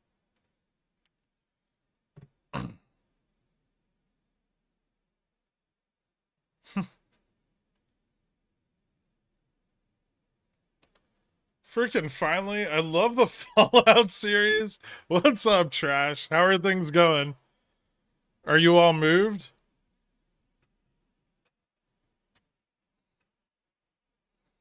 Is this the Black Swan event we would look for? This is bullish as fuck.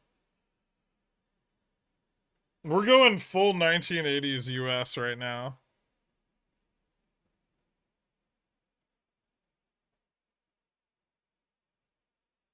I can't wait to wear neon in public again.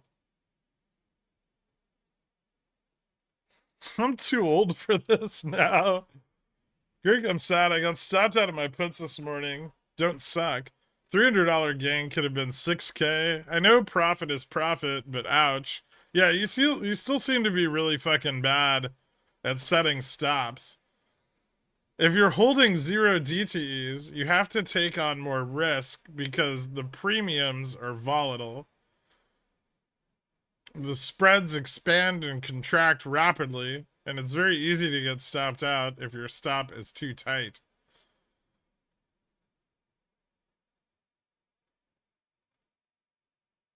Will acid wash jeans be back in? Not until the 2030s. I used to have drills in grade school where I hid under my desk to protect myself from nuclear bombs. Very reassuring. We had a fallout shelter in my school. During a fire drill one time, we went and looked at it. Apart from all the boxes, my old place had trains going past the middle of the night, and at the new place, there's steamships blowing their horns at weird hours instead. It sounds like a step up.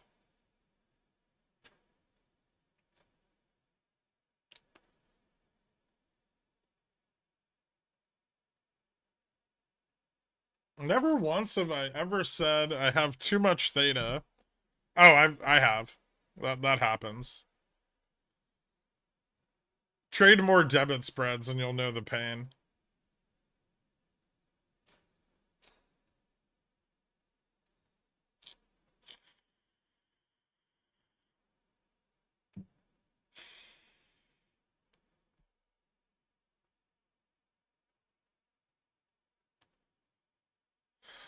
I do $100 minimum stop. Tried 200 today, still got hit. I guess it also doesn't help. I have PTSD from overholding, but I guess it takes time. When did we bounce enough today for a contract to move? I mean, like, did you get stopped here? Scaredy cat.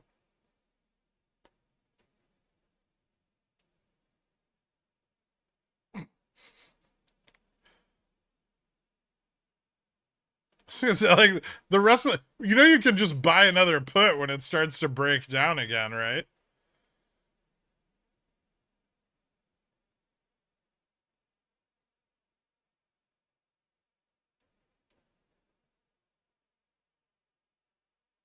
Is this a bear flag? It depends on if we test 4465.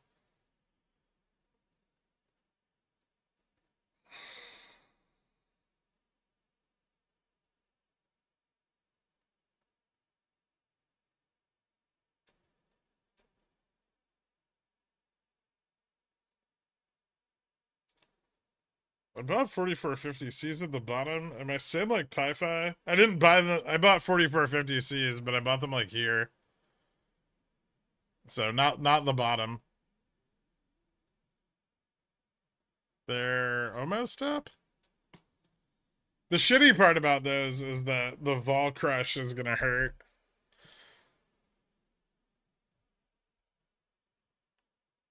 Why aren't they shorting VIX yet? They are.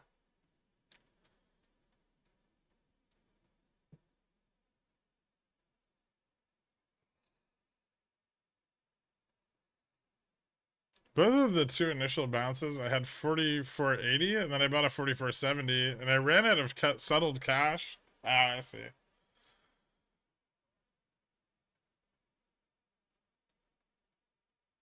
It sounds like you're moving your stop up into profitability too soon within the expected range. So you're like, if you have your stop at $2, right? On like, say it's like a $9 contracted entry, and this goes up to $11, right? You probably shouldn't be moving your stop up to 9 just yet, especially if you have more expected range. I mean, you can, but this is a very different. This isn't really like trading the levels, right? This is like what someone who doesn't know what the fuck they're doing does. Right. So generally in a situation like this, you would like move your stop up to like maybe 8, right? So you still have a potential to take a loss. And then as your profit expands, you start to tighten it up more and more. But it sounds like you're moving your stop into the like into a take profit range far too quickly. And so you're doing what you want to do, which is take profits, right? Or at least that's what your stop movement would indicate. Except the problem is you're missing out on the downside and like your price target, right? That's why it's good to define the levels at which you want to, if you want to move into like a profit taking position.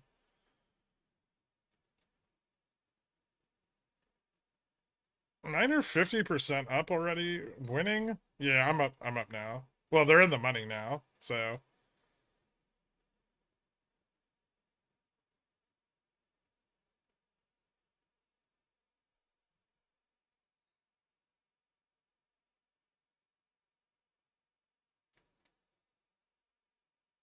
Well, he's been trying for a few weeks now to improve his stop loss management, and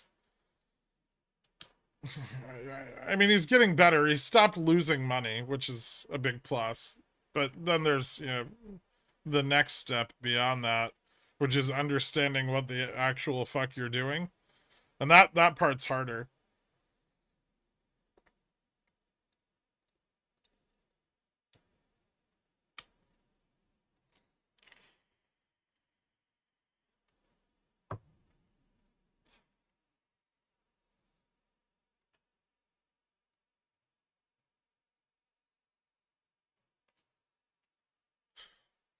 How high is the range for this bounce? Any ideas? I mean, if the 45-55 puts capitulate, it could bounce pretty high.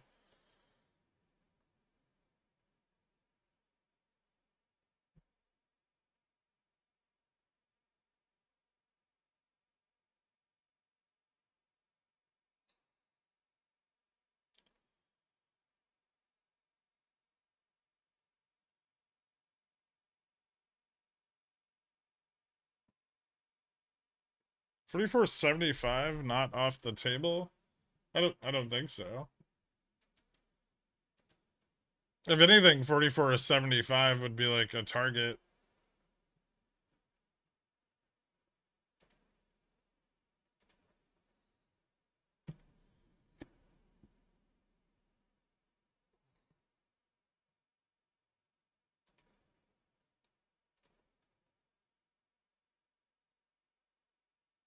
$60 has a lot of calls right now.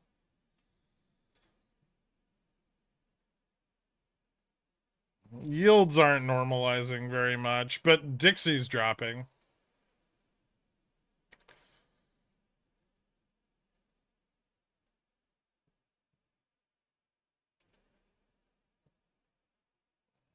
Damn, VIX just almost went into like backwardation there. That was fucking close. Ooh. Fun.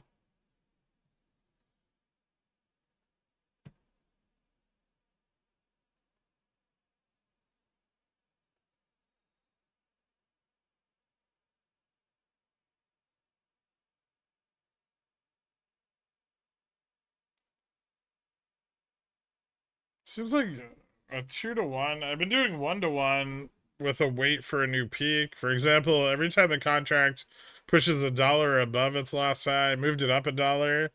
Now it'll be $2 per example. I mean, you move it up like 50 cents, right? Instead of, or you don't have to do $2, but you could just move it up 50 cents instead of moving it up a full dollar.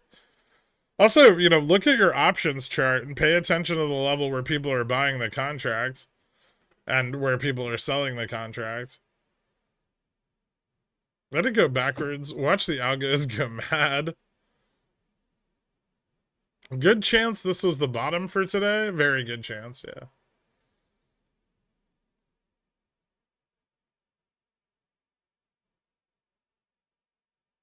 Oh, it'd be super cool if my call hedge goes in the money and we close above 4,500. I would like that very much.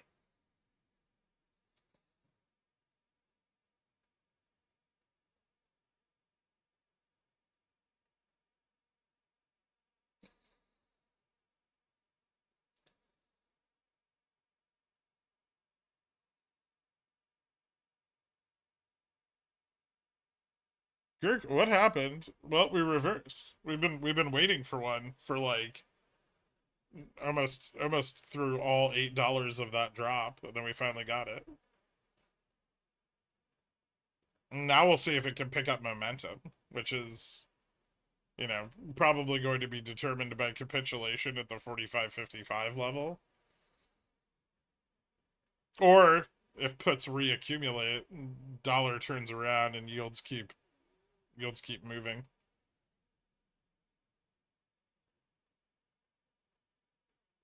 Got stopped out. I made a cool 90%. Fucking A. Finally learning a thing or two. Well done. You're talking taking profit taking and setting stops at certain ranges, exactly the mindset I'm in. Profit taking too early and not letting the downside play out too. Thank you. Huh. You get better at it. A lot of that kind of shit just comes with experience. And it helps to have an idea. I don't mind kind of talking you through that, but it's just something you'll get better at over time. You don't need to make it your focus.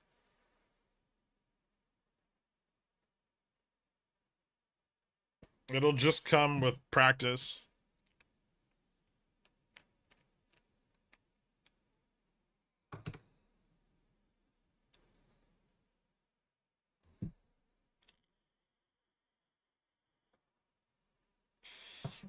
Thanks, Sistani. I'm surprised that they let it slip so low before there was any kind of capitulation or shorting on VIX. I guess they needed VIX higher, but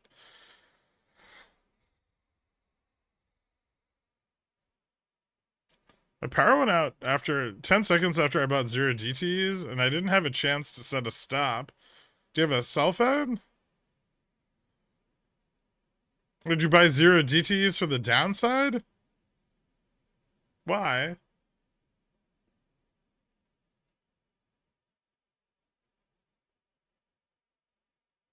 Pumpers are going to give us a discount on more NVIDIA puts.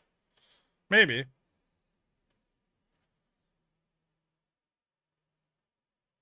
How high could this bounce? I mean, bulls would prefer that it moves back above 4,500 here, right? Send your broker a carrier pigeon to sell them. You should have some kind of redundancy plan. I was gonna scalp some 0 DTs. They went up 100% and back to break even by the time I got my sell app reinstalled. Yeah, keep that installed. Make sure that if you guys are trading any kind of serious amount of capital, not only should you readily have your broker's like options desk phone number available, but you should also have like their mobile app installed and not only web browser access but desktop platform access as well. Try to keep as many of those available for yourself as possible. Because like sometimes the desktop app can be down or the mobile app can be down, or the web browser, like the like their website is down. and then you have to call, but like it's sometimes not all of them are down, right? It's usually like one or the other.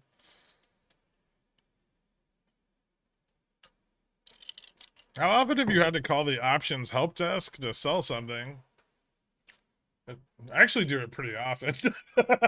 um, it, if you have a lot of money with your brokerage, they'll give you better phone numbers to call. The kind where they pick up the phone right away.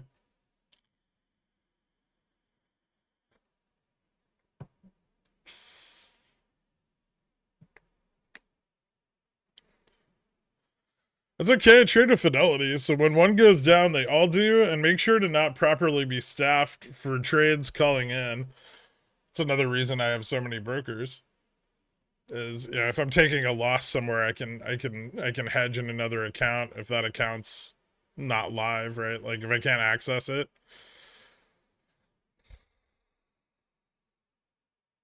Do you feel like a BA when you call to make a trade? No. They get fees for it. Fucking, it's not my problem. That's their business.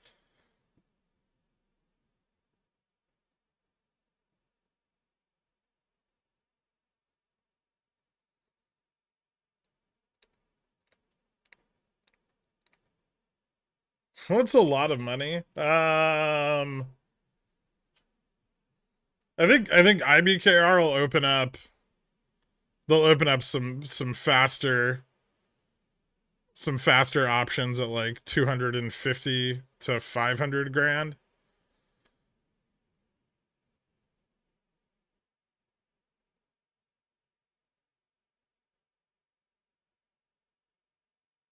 New York is taking a dump on Airbnb. I love New York. They're trying to New York's trying to save my debit spreads. No, not faster. Not the option isn't faster, trash. The the support option is faster.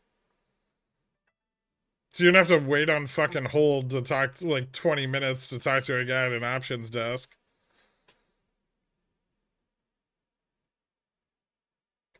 Where does liability lie with the broker-wide downtime? If you lost lots of money because they couldn't facilitate the trade, I mean, with the broker, but they'll do everything they can to avoid it.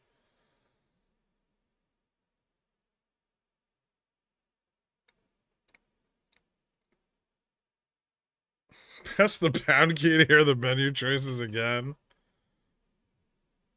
Yeah, you don't have to take him out to dinner first.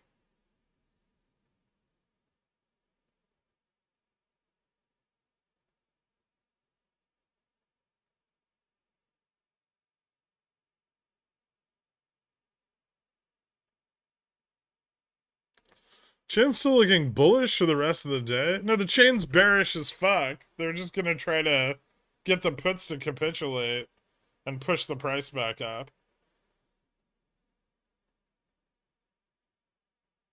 Because they don't want to be massively underwater. And they have potentially bullish data in the morning that they could use to drive the price above gamma neutral.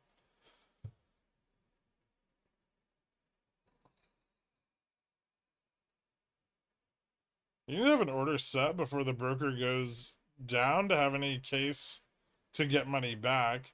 Just wanting to place an order will just get you a sorry. Sometimes, you can get shit out of them. I have before. You just have to argue with them a lot. Like when Fidelity went down, what was it, last week? I didn't even have anything, but I was like I wanted to buy options and I couldn't because your shitty platform was down. And they were like, "You don't really ever buy options on this account." And I was like, "I know, but I wanted to." And then I got the guy to give me like 25 free trades. Like commission free trades. I felt argumentative, and the stream was over, so I didn't have anyone to argue with.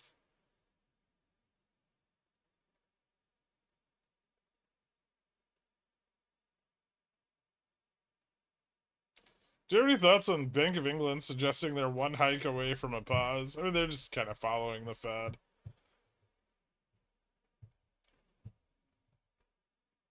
if inflation reignites, they're all gonna have to do more hikes than that. So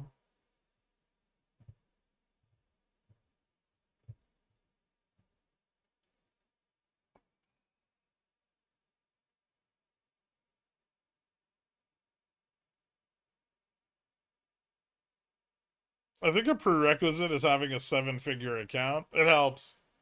As someone who's had a 5-figure account and then a 6-figure account and then a 7-figure account, the way they treat you changes very quickly.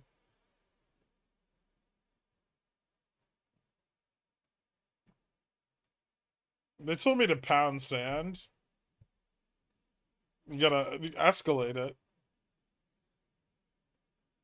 All you have to do is you have to find the whatever level of customer service doesn't want to fucking deal with you and will just buy you off, right? That's how you navigate support calls.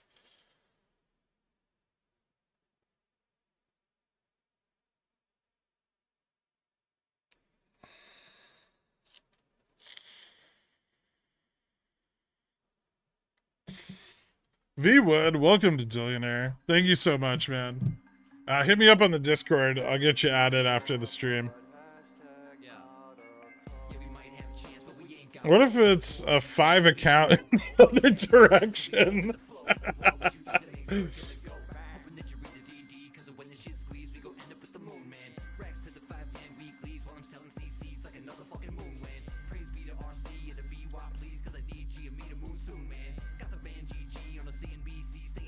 I have a 4-figure account and they won't even approve me for options. You know, there's other brokerages.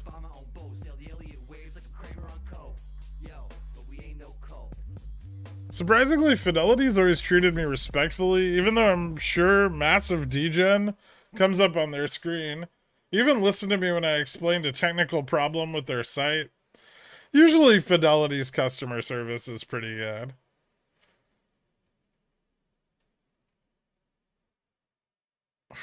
I have a 2-figure account. Well, that's a start, Al. I don't know what you're gonna do with it, but they say the best time to start investing is yesterday. Tell them you won't pay $1 over MSRP.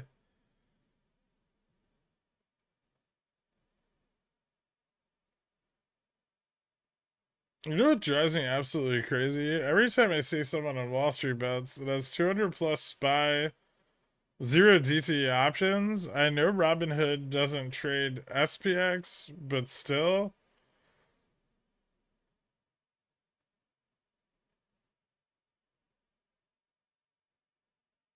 Yeah, okay. I can see that being annoying. They're cheap though. That's just like 20 0 DTs on SPX, right?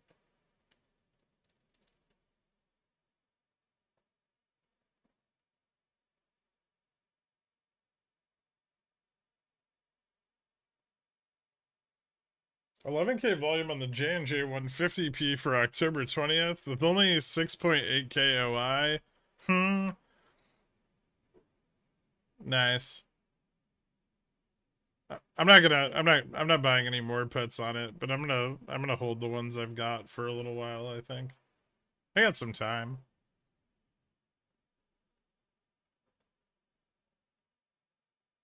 What's the blue MA on SPX? Oh, it's the 120. Did you ever talk about Overstock buying Bobby? No, because I didn't give a shit. Anyway, they didn't like buy Bobby, right? They just bought like their branding rights.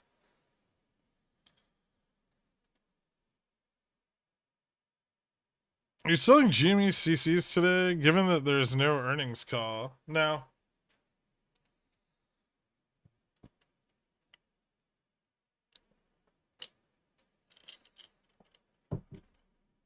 Top about to do a thing?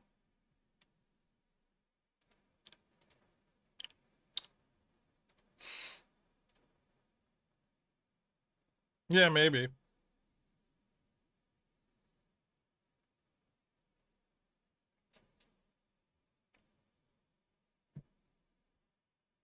Or they're just covering some shorts into the like Russell falling today.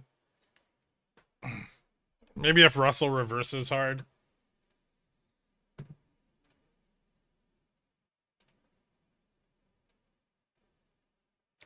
Can I buy Dollar Tree?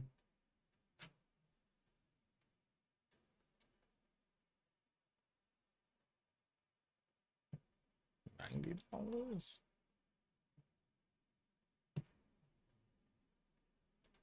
Huh.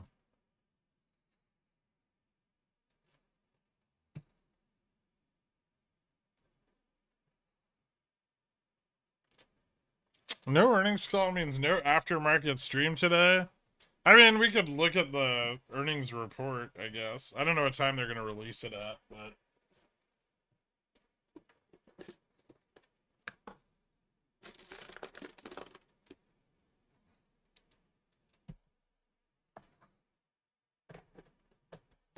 how do you think this consolidation breaks? Probably up.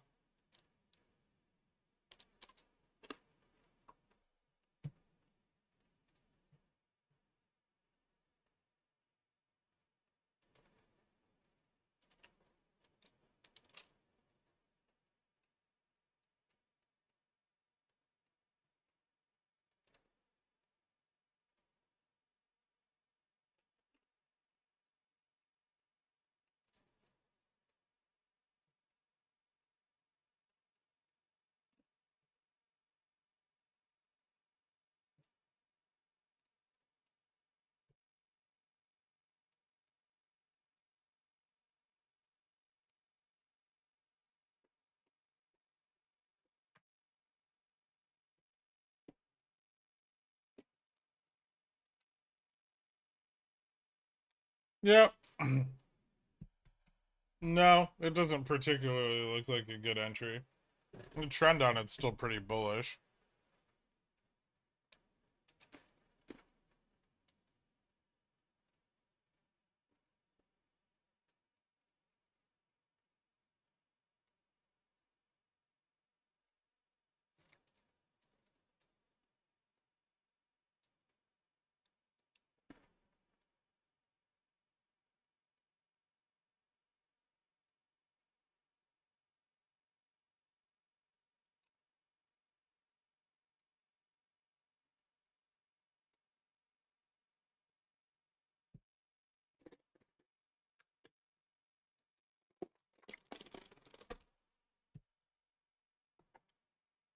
Are you happy about local law 18? No more Airbnbs. I think it's pretty cool. It'll reduce my fear of bed bugs.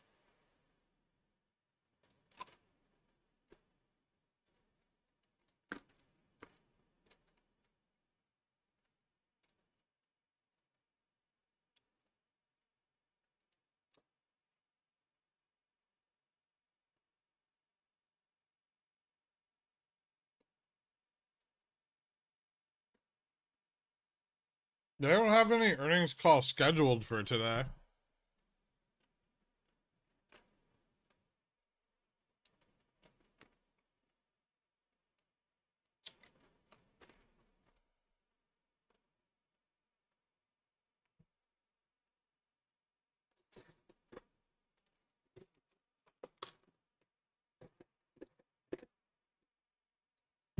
I hold losers to zero and cut winners way too soon.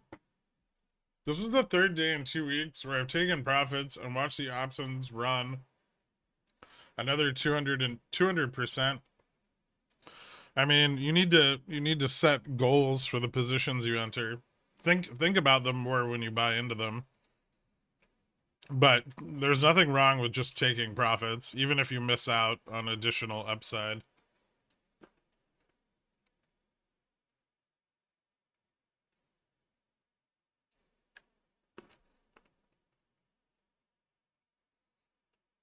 It's psychological. You'll get over it.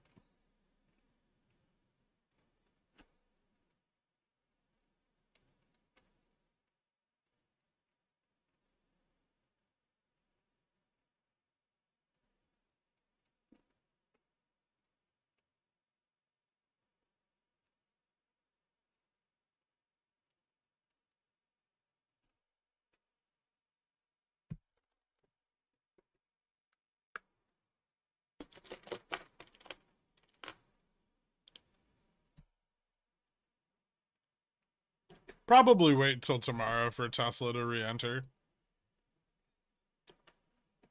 It's in a pretty volatile range, so I mean, I think there'll be plenty of opportunities.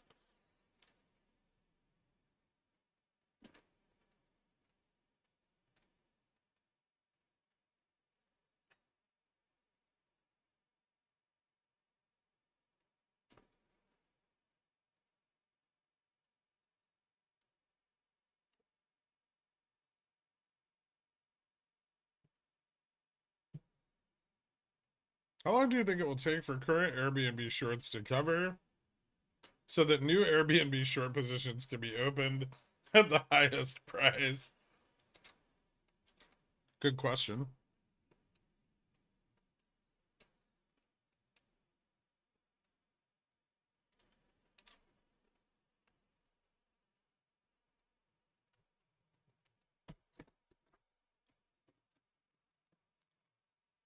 It's 4,300 on the table, but it's super fucking greedy. There's no reason to buy a 4,300 call or put right now, rather.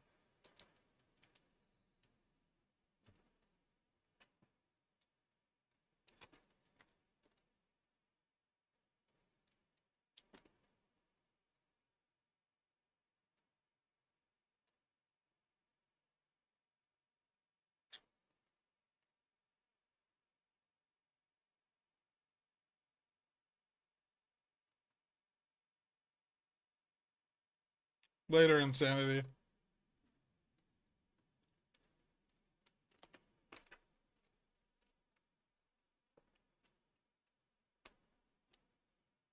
Hmm.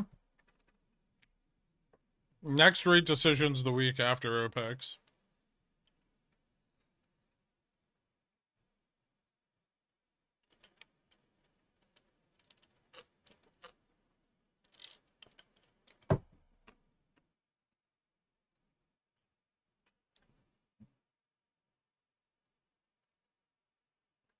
What if I'm going to sell a 4,305 against the 4,300 I buy?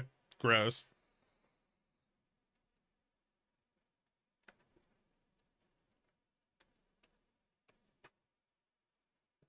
Do you think the rejection at 45.55, 44.55 was bearish? No,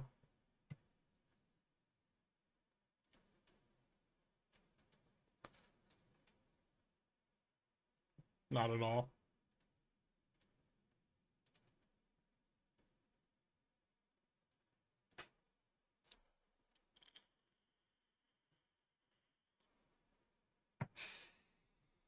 Call volume's increasing pretty rapidly here.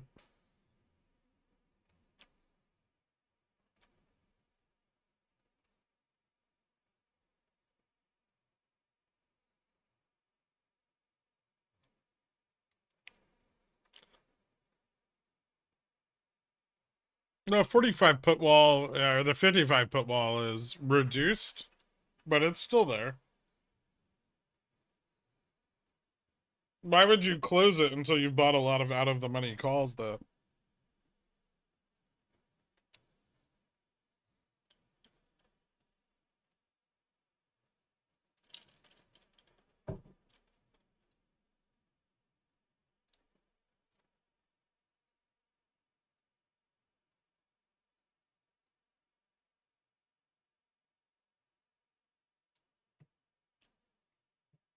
Total delta is going up.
Looks like the start of VEPs.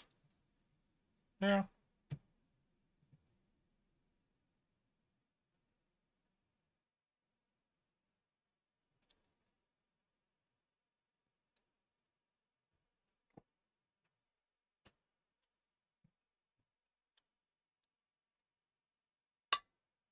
Some of you guys are very flighty. You need to be more steadfast in your approach.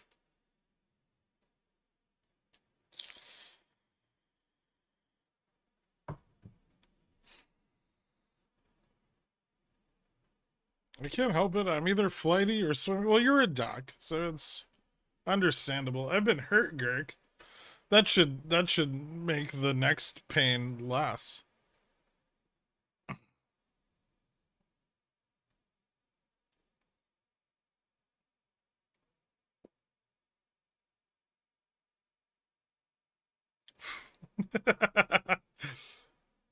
You'll be fine, Dan.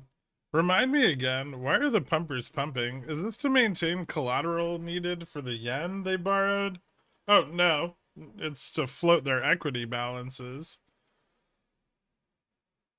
Have you seen the decline in deposits at banks? You got to keep that book in the green.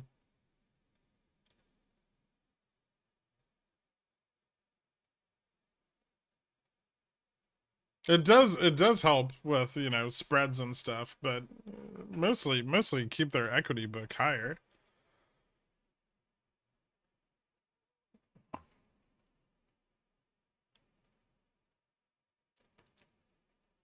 Do you see Fubo dipping below 2 again? I'm looking to average down if possible. That doesn't seem unreasonable. It may take some time.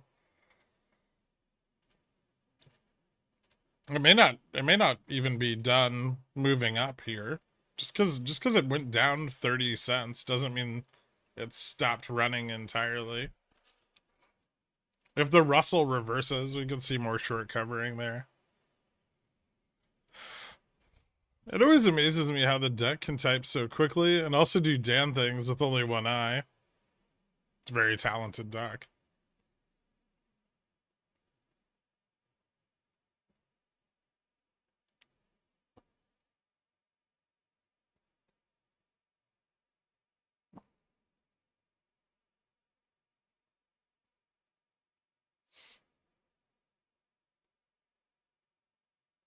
I don't need an eye to type.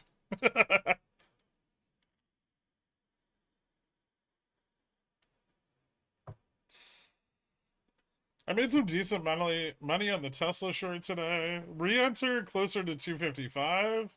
Or is the play done? I mean, wait till it reverses at least. Like, fucking QQQ's pumping right now. SPX is turning around. Why would you buy a put on Tesla? 253 is the next upside resistance. Let's see if it rejects there. If it does, buy a put. If it doesn't, wait. It's really not that complicated.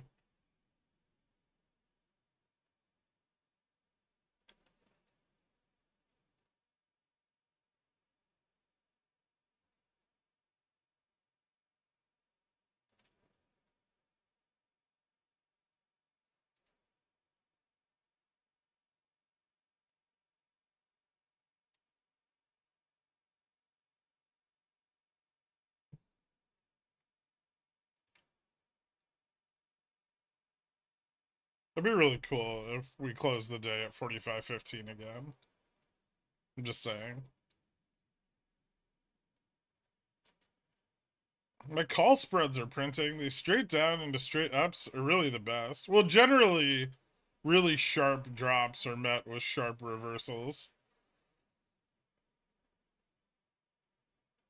Thoughts on MindMed? I think it's a pile of shit.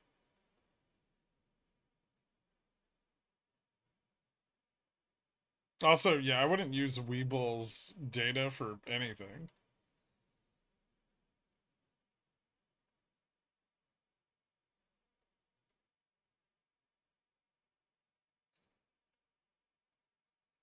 I think it stopped out of Apple with tight stops. Do you think we'll have another re-entry chance with the tech pump? Maybe.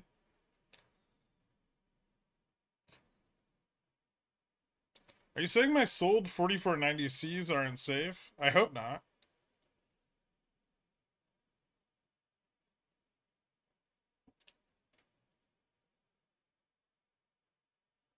How high do you see this bounce going? I mean, for the bulls, ideally above 4475, 4490, and 4500.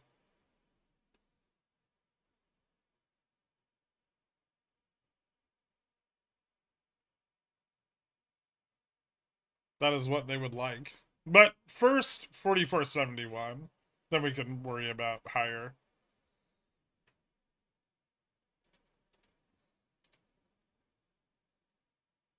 Fast gamma moved down to 4487.50.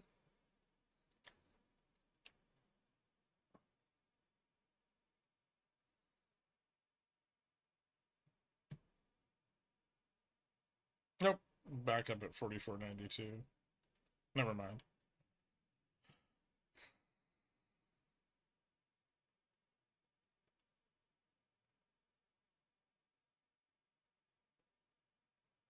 DM? What the fuck is this?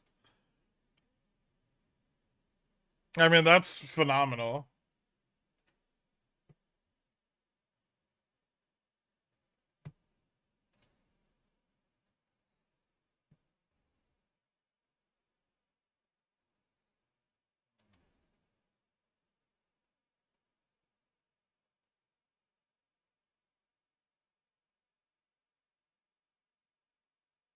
But Ivy is high on steep drops, so good luck with a reversal that doesn't crush. I mean, just buy at the money or use debit spreads. If you'd read options as a strategic investment instead of using it to clobber home invaders, you could buy a better home that's less likely to get invaded.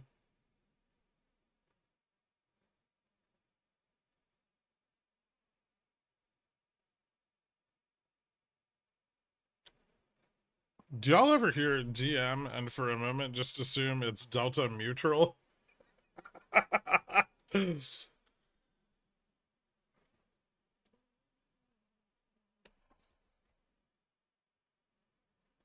read to my kids to make them sleepy. I don't hit them with it. I just read it to them. They leave quickly. Imagine leveraging financial instruments and you don't understand how they work.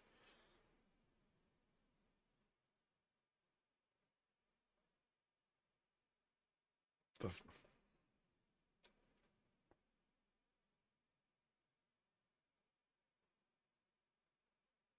We're starting a firm together and we're calling it Delta Mutual. All right, that's awesome. I'm on board.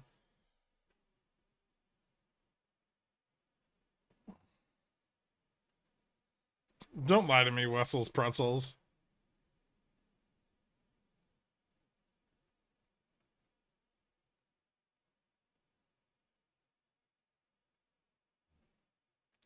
I teach financial instruments to friends and I barely know how they work. Well, at least you won't have friends for very long.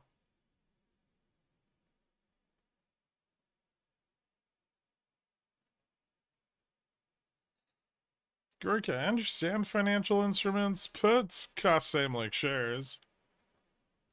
Back to 4,500 by Friday or just tomorrow? Maybe just tomorrow. I mean, we can hold through the weekend if that's what you're asking.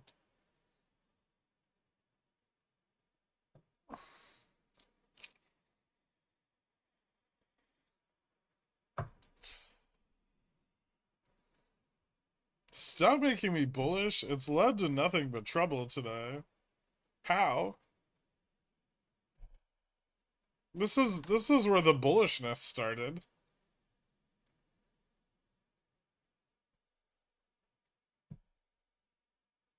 I feel like the bullishness has already been justified.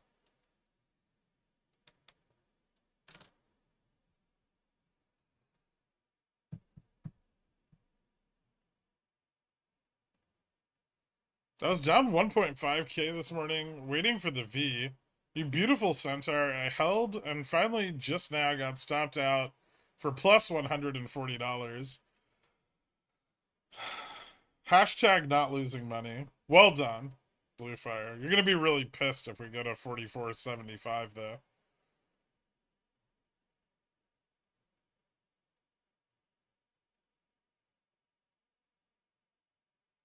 Yeah, but I got bullish before the drop to 44.40. I got bullish at 44.55. That's too soon. The 44.55s weren't even in the money yet.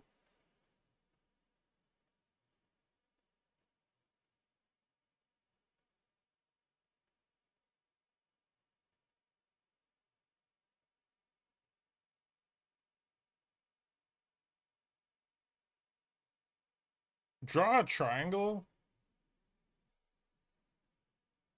No.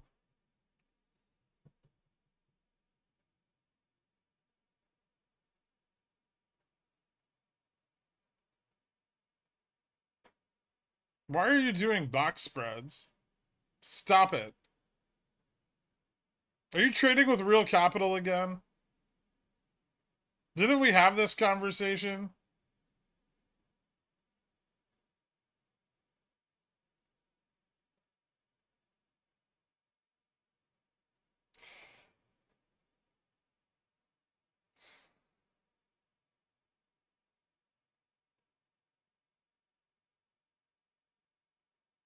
If it hits 44.75, I'll take my shirt off for you. Better be worth it.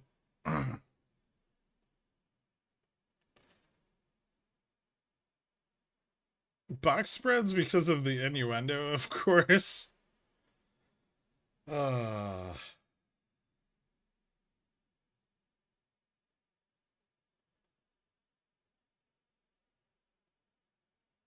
Calm down. You're gonna make my tips touch. I mean, being up isn't as important as being consistent and accurate and fully understanding the positions that you're taking and the liability or risks that are inherent to them.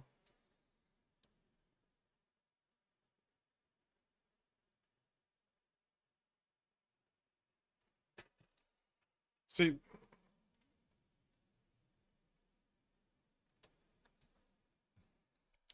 if you want to make a lot of money trading, don't focus on making money.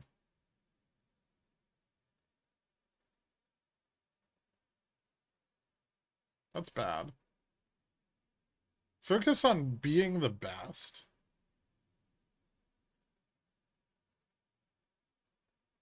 Perfection in everything you do. Like a Japanese blacksmith. Or those guys who make the teapots.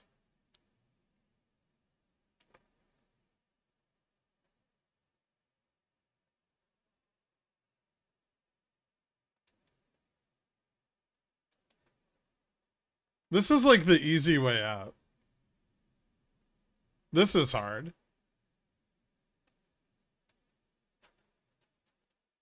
Is this a Bruce Lee quote? It sounds like one.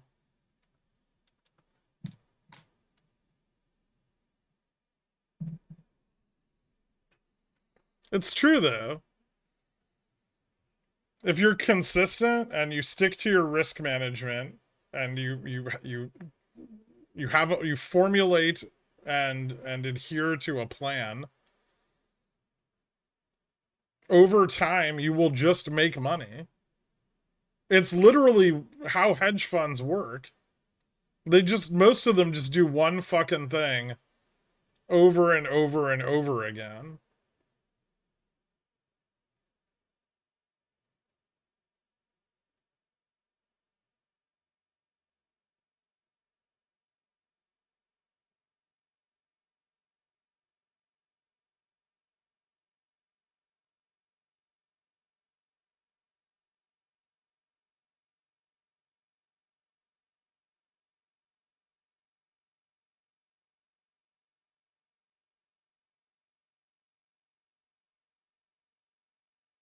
They chose gamers. Fuck you, man.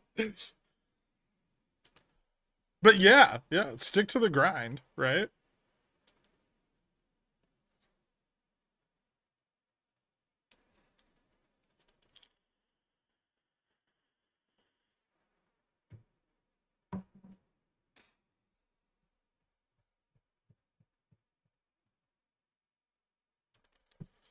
That's why paper trading is like so good.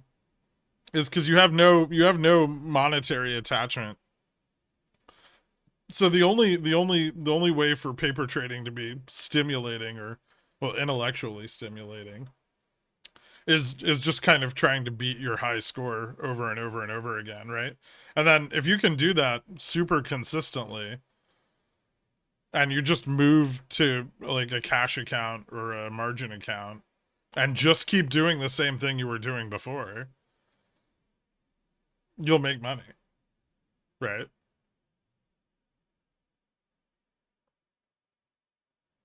You are vastly misreading your audience right now. I know. Don't worry. But there are some.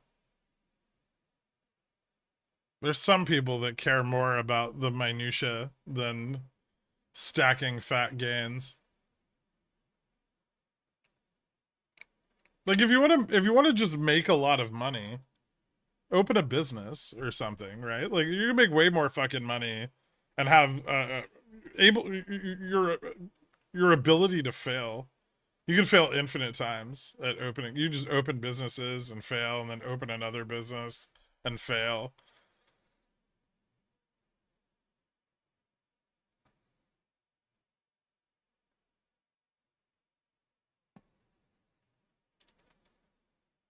Like trading isn't the best and easiest way. It's probably the hardest way to make money. Of all the ways to make money, this is one of the most difficult. There's a lot of ways to make money lying down, man. Ask the Dans.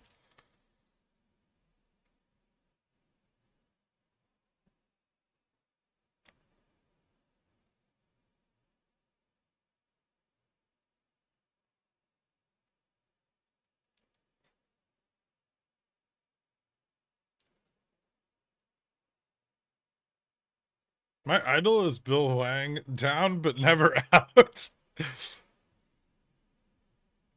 Trading is terrifying. No, it's not.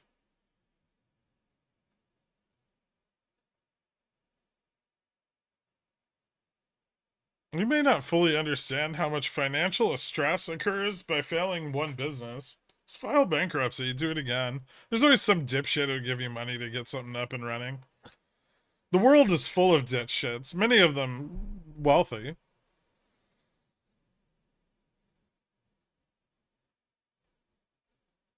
Open business, fail, open business, fail, just like CoreWeave. Exactly. And before you know it, you're worth $8 billion.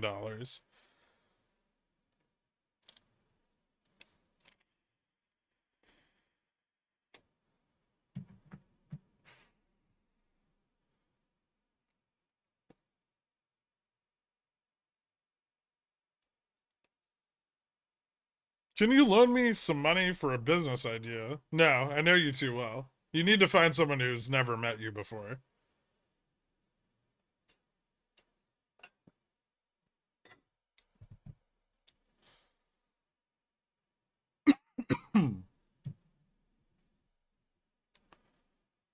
But you'll work harder than you've ever worked, and it'd still be easier than doing this day in and day out.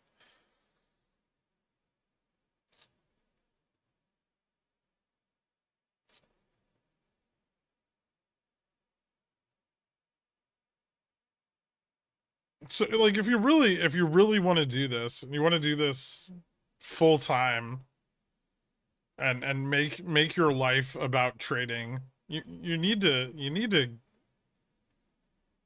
focus like a lot of energy on it. It's not just like gambling at a table because you'll lose more often than you win. I guess it kind of is like that.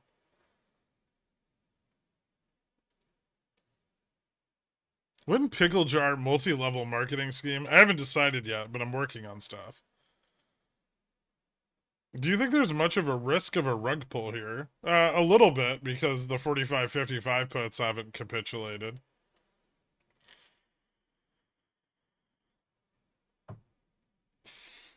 Then why are you doing this? Because I love it more than anything.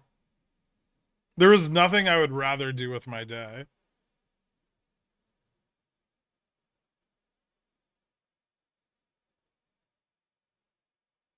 Analyzing companies, stealing money from billionaires. It's the coolest shit that you can do sitting on your computer, hands fucking down.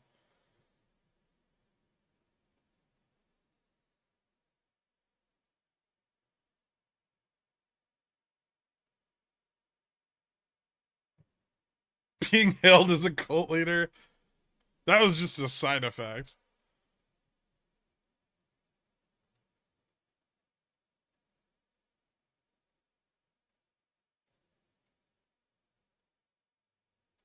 Like, you can ask anybody. My obsession with the markets is far from skin deep. Ask Dork about how many times I fucking DM'd him at like 3 in the morning with some fucking kooky math formula that I want to dig into to figure out if we can, no, Jesus. I'm not going to get into it, but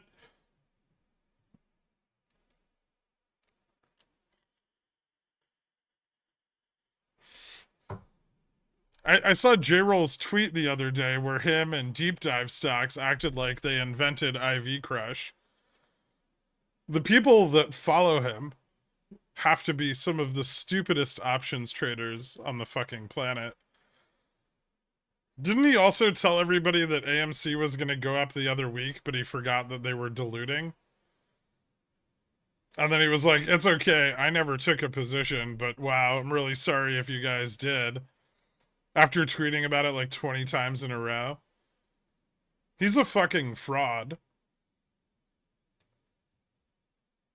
I still have like the DM from him, like when he fucking like after I called him out for plagiarizing my YouTube channel.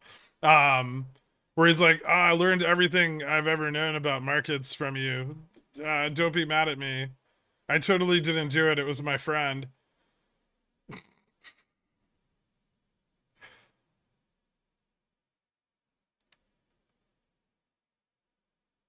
You're telling me Trey Trades is not a real trader? You know, I don't think Trey Trades ever claimed to be one though. Right? It was just like bullish on AMC for no fucking reason.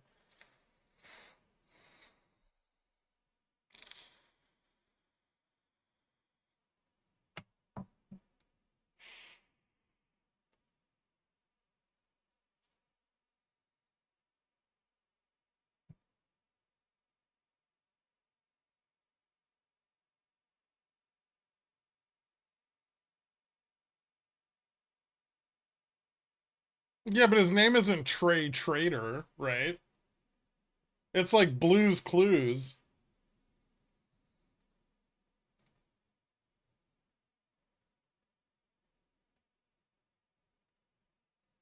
Bull's losing steam already? No?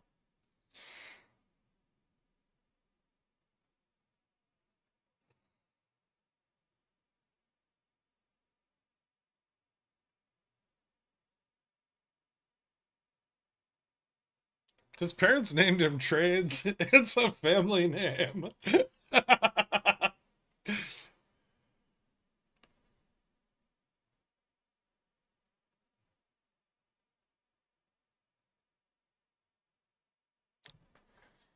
uh,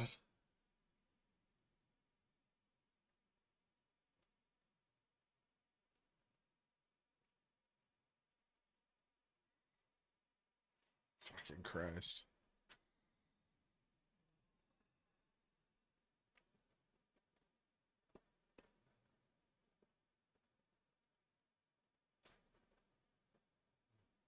Can you elaborate on how to identify a good entry?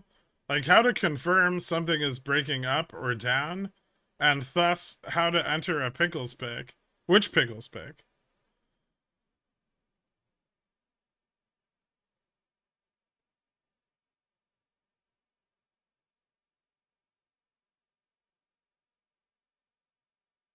I actually have a business, but I don't know how to scale. I make shipping labels and track them in bulk.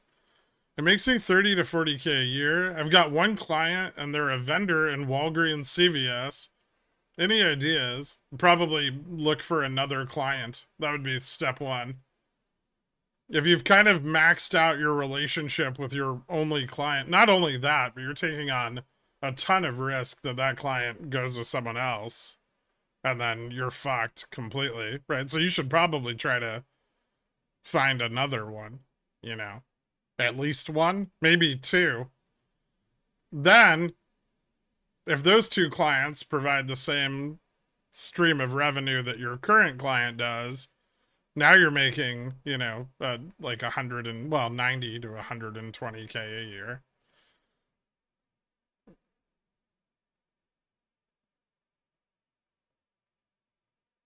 Please don't talk about a relationship in public. I'm sorry, Trash.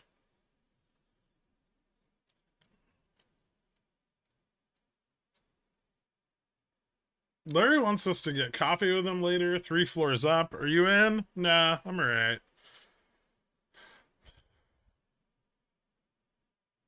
Last time he just made coffee, drank it, and then didn't offer it to anybody else. So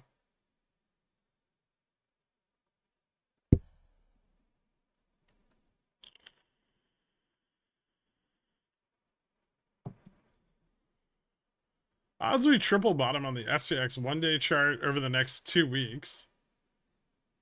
That'd be cool.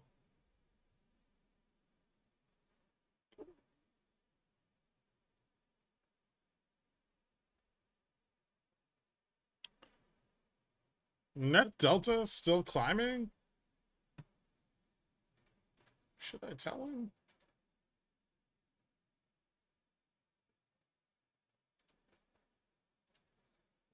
Yes, it is. Even more rapidly now. It's almost like they're using their 44.55 puts to hold price where it is while they buy a bunch of out of the money calls. Like there's a strategy here. It's like, think about it this way. It's like the little Hot Wheels things that have the wheels and they push the cars, right? And like you move through them and your car moves, like they have like extra arrows to show you that the car will move faster.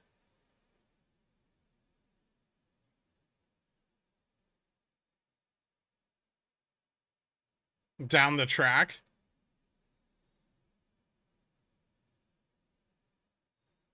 And the puts are like the little gate that holds the car back here. Little car. Boom. Okay. And then while the puts are holding the little car back, you just put more of these accelerators on the track.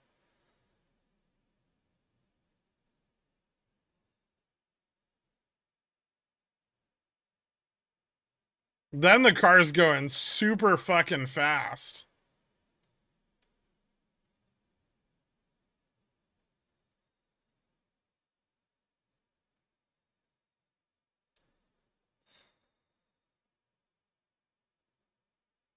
You can like even put even extra arrows in like that.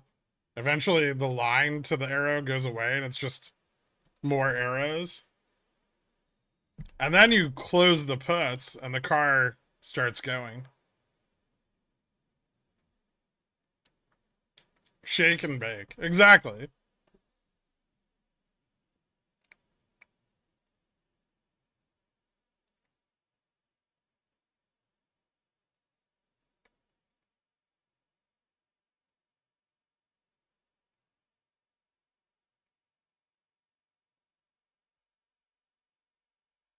Thank you, Iceman. Thank you for finding age-appropriate metaphors that communicate deep financial truths to us simpletons.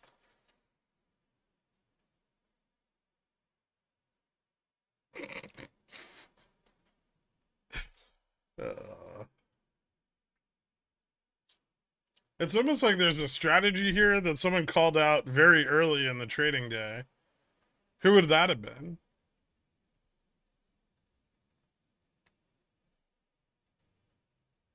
That sounds cool and all, but maybe they don't own those puts and have to keep buying calls to force. Well, even if they don't own the puts, eventually the puts will give up, right? You just keep buying more and more and more and more calls, and the market maker keeps dragging the price up and up and up. Then you're gonna, if they're not your puts, they're gonna get closed. Some days I find myself in awe of your intellect. Thank you, Trash.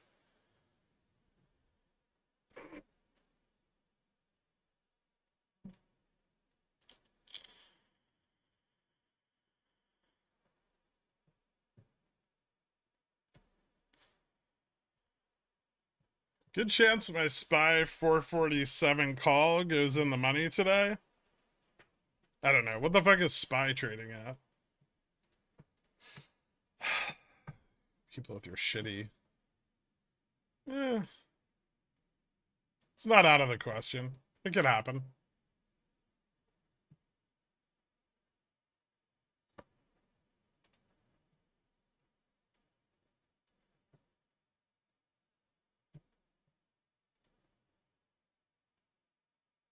Probably not very in the money, but it could go in the money. You're looking a little extra bearish today. I think it's the beard. It's getting a bit scraggly.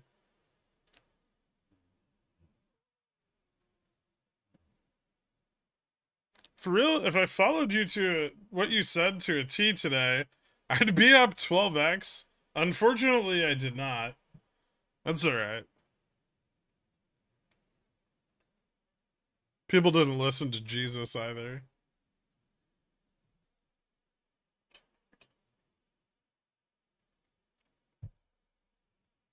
I meant to ask how to enter any pickles pick in general. What are the important things to look for instead of full porting on Monday morning? Yeah, I literally draw the price targets and the risk. So everything's really color coded there. If the price is at the risk or above it, you probably want to reconsider the position or at least look for a different entry because the play has become invalidated.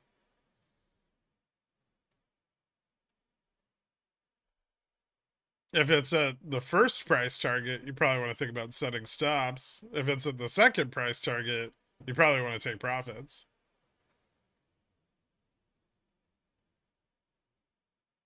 That's not really. I don't think I've complicated them very much.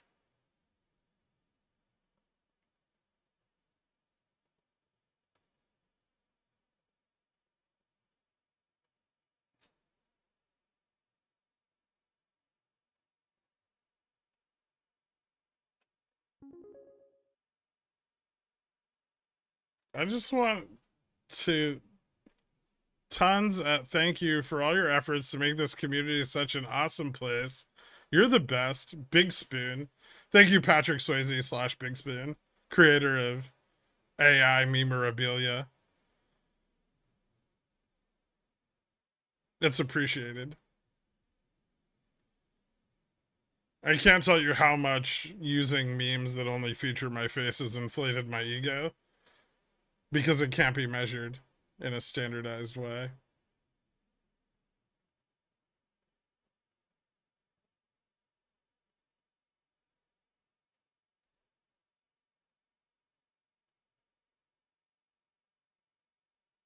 People just look at the position part and buy that. Yeah, I usually outline like what levels to look for and the reasoning behind why I'm taking the position. And then yeah, I think people just YOLO into whatever the planned position box is without really thinking anything through. Like yesterday, for instance, right? Like Tesla and Apple were technically like they were bad entries, right? But the bad entry was immediately made known on both of them at market open, right? Like Apple immediately rocketed up So obviously you don't take a fucking put position on something that's rocketing at market open.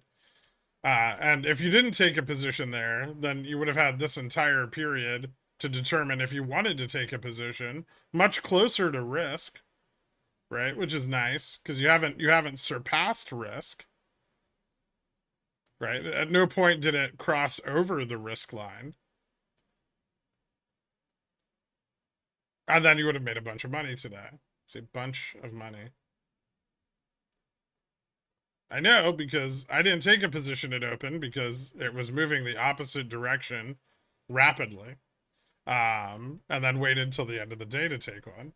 And then today that position is, well, it's up, right? And then Tesla, same deal, right? Tesla was already up at risk at market open. So you don't take the position, right? That means do not enter.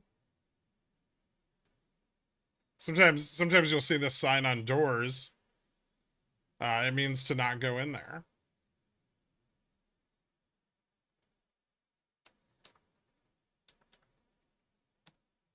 Now, does it mean it's dead? No, not necessarily. I mean, you can trade the next levels, right? It broke through the upside resistance, then it started to fail on the 256 resistance. This morning, it started to fail pretty rapidly, and you had declining indexes, so you could take a put position, right, at the next level, and then you can capture the downside and set a stop, protect your profits, and then if it moves up, you get stopped out, and you can try again later. It's almost like stocks go up and down between various levels, and buying them before they move through that level is really profitable. So buy low, sell high.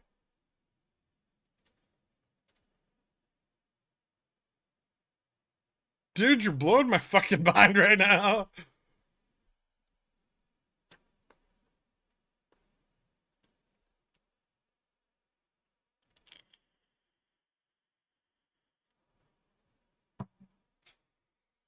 How do you keep track of all these levels on different stocks? Do you actively track all of them? Yeah.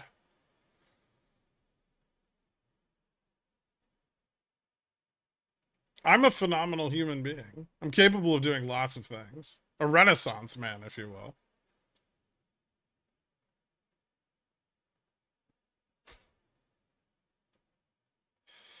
I need SPX to close over 44.68.32 or under 44.33.34. Oh, wow. You really stuck yourself in a shitty position. You might get lucky. Don't forget that you can sell the outside of that spread, probably. Like if you get an early test of 44.75 or something, you could sell the outer limit of that spread to collapse the center risk.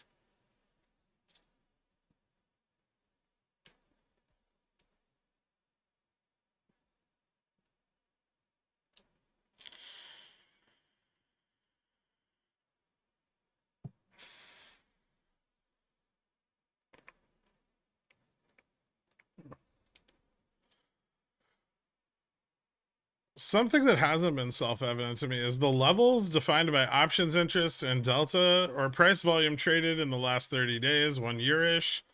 Is that TradingView or what? I mean, yeah, you can use TradingView for that. I mean, I give you guys books to help you understand how market participants think and how price realization occurs, and then you use that information and you develop a structure in which you think the price of a stock is likely to move, and then you can go more granular than that and start to look at the options data and determine where participants are selling, where participants are buying. This gives you even more layers of information, all of which you can use to determine the potential direction of the price. And then once you've done that, you would use uh, risk management and appropriate capital allocations to try to profit off of those moves while not losing any money.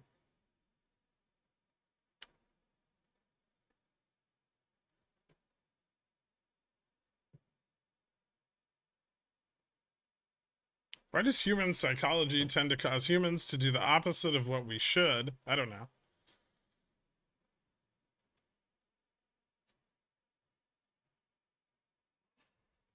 I was only gone like a week. What did you all do? He's even more insufferable than normal. I'm on a hot streak right now, Trash. Don't ruin it.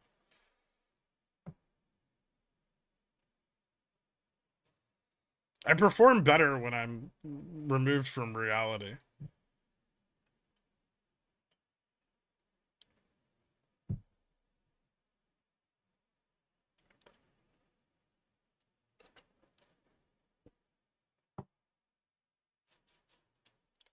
You're probably over leveraged.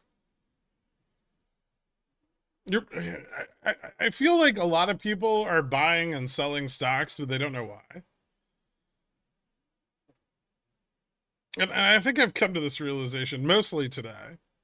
I worry that a great deal of you are doing this all day, every day, but you don't really know what the fuck is going on.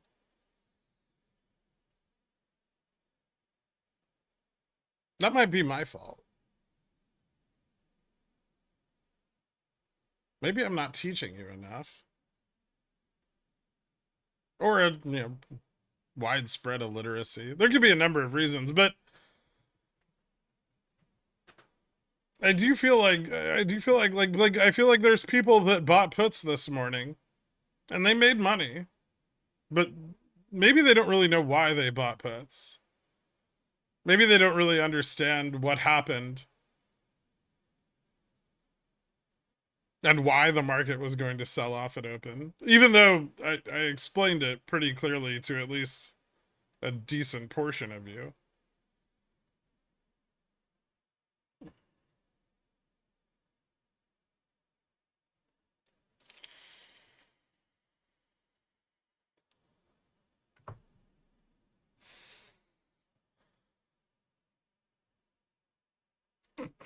Just harder, Daddy.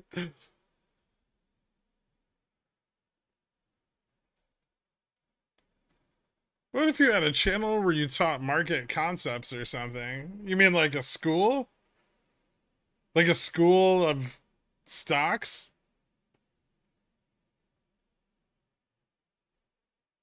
Here's the thing about School of Stocks. School of Stocks already contains all the information needed to take money and turn it into more money. In essence, it's complete. In a fairly risk-averse fashion. Some of the best performers in the whole community just sell covered calls.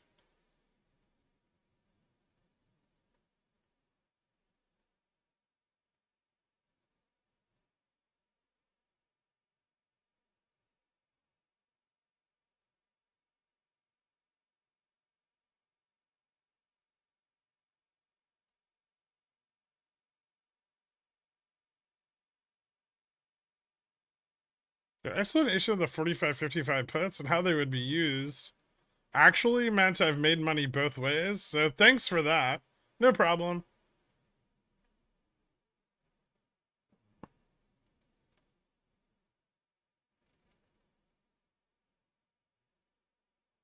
Scissors can also take money and turn it into more money. Not true.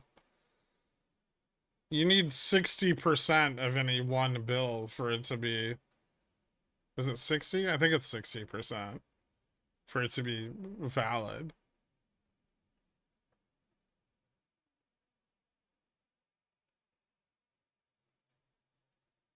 At what point did we know when the 44.90 line was going to give up? The first fit, well, we opened below it.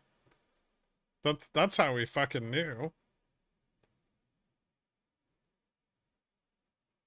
So we opened in an environment where the market maker needed to go long Vega right off the bat. because Vega risk increased overnight.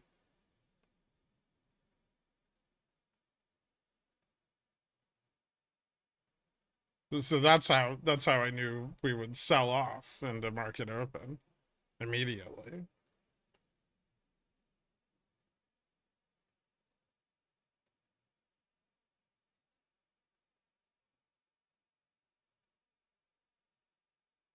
Real talk, that if people have things they don't understand, it's because they don't want to. I mean, there's things I don't explain intentionally. You list resources and talk about market mechanics all day, every day. Yeah.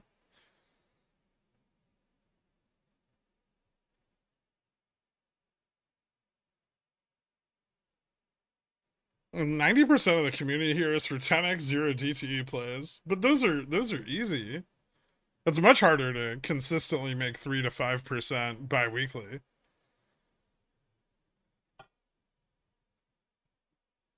10% yields a month? That's godlike.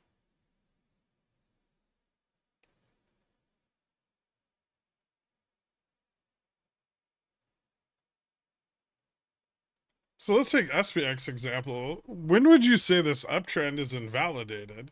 Well, we have prior levels to look at, right? We've broken through the major resistance to the upside on futures.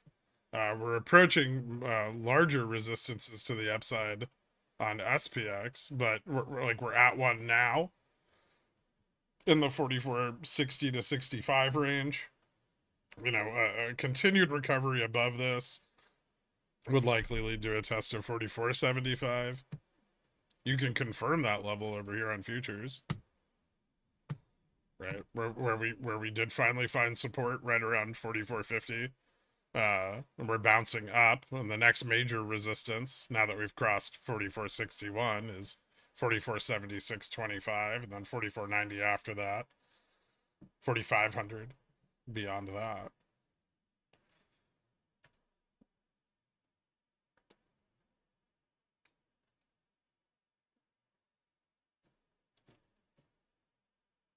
Gherk, I respect you and cherish you, but to be honest, School of Stock is way below the bar that you set. It's not funny at all. I know.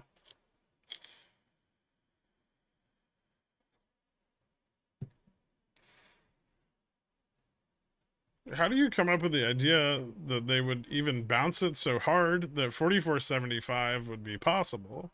Well, because you have a rapid acceleration down, and so out of the money puts are going to become profitable very, very quickly, right? Because gamma is going to move up rapidly. And then when gamma starts to slide or prices stabilize, the profitability in those puts is going to decline, right? So those puts were most profitable at the peak of the drop. And then from the reversal point on, they become less and less profitable, which encourages the sale of those puts.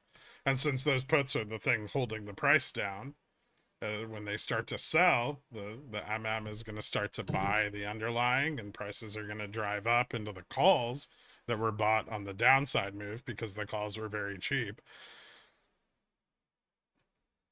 Everything in the market happens because there's an incentive. If there's no incentive, it's bullshit. But if you can find the reason and the logic behind why people do what they do in the market and how they position themselves, you can make a lot of money just following them around.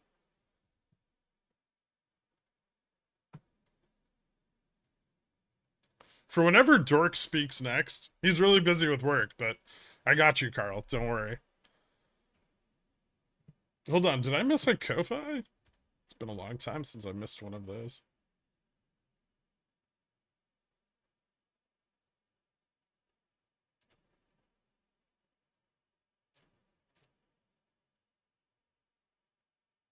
No, you misunderstood. I was thanking Big Spoon.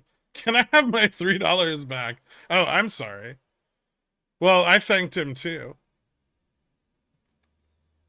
So, thank you, Patrick Swayze, for the $6.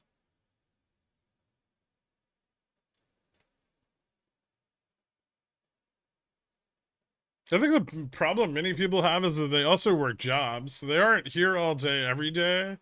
They're here most or part of the day on most days and miss crucial info. I mean, that's the market for you. There's no way to fix that, right? I can do what other people do and give you like really broad overviews of things, and I kind of do that once a week, so people have an idea of what's going on on a larger scale or a longer time horizon. But I mean, ultimately, if you're going to actively trade, you need to be actively paying attention because conditions in the market can shift in seconds.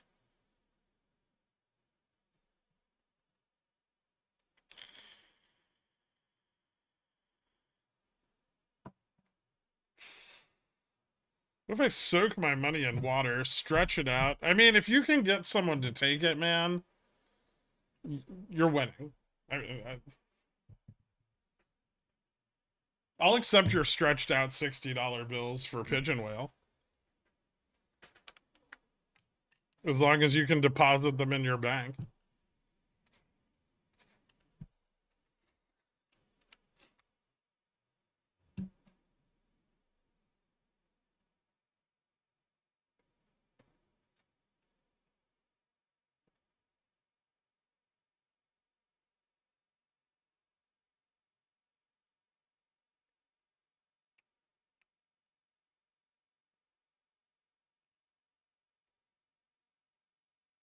How do I tell Grick that I place, trade, play Maple Story, hear him rant, panic, and then rinse and repeat?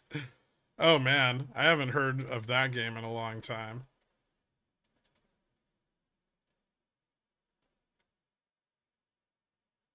If only there was someone with the knowledge willing to share that knowledge for free every morning. Yeah, that'd be cool, right? It'd be really cool if someone did that.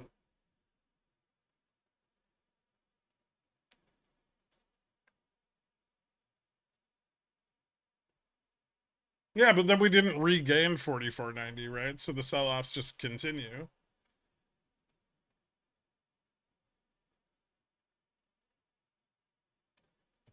I've been trading this strategy. It seems to be working out. I trade on the 1 hour, look for crosses at the 21.55. Only trade trend direction and when price pulls back to the 55. Yeah, you can play EMA crossovers. They're moderately reliable. You should have about like a 60 to 67% win rate, I would say. You get stopped out of the rest. 1 hour might be a little slow for it, but if it helps your entries.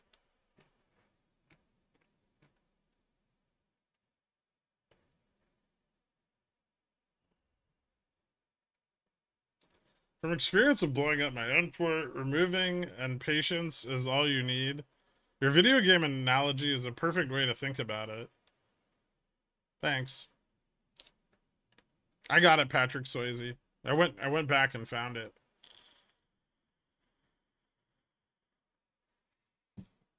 Is that why my trades don't work? There's no reason nor incentive? Maybe.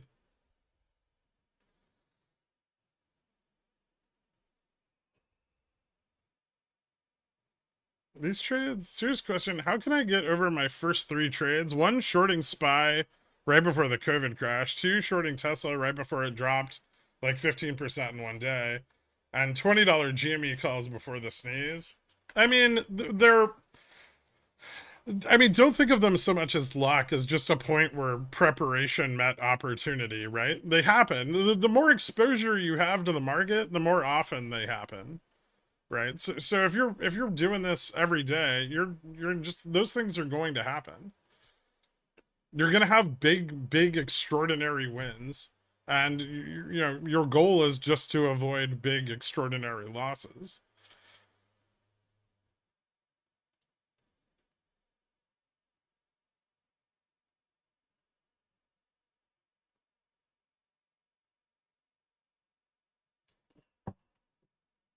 The real question is, how many have been fired from their job for watching your stream and day trading? I have no idea.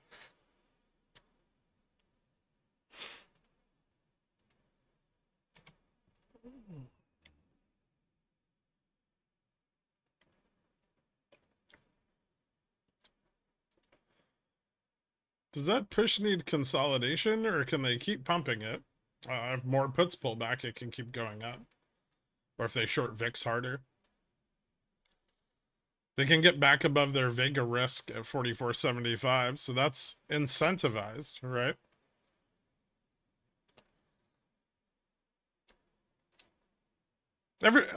All of these funds, they operate on strategies which are fixed. And so if you can figure out what strategy they're using and when they're using it and what they're doing to maintain it, you can just do that.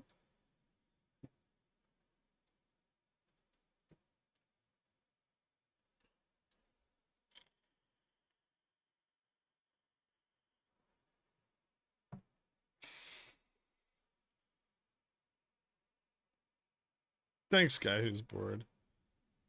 The market turned immediately after you said the vice chair of the Fed was approved and the US is testing nukes. Neither seem all that bullish.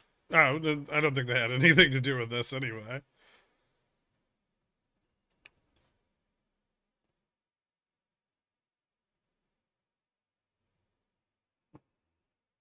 It's like 240. I still think 44.75's on the table. We've only been here for like fucking 10 minutes. Relax.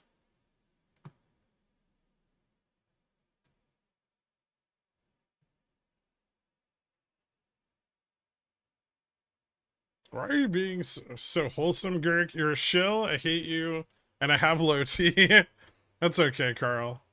I know how you really feel.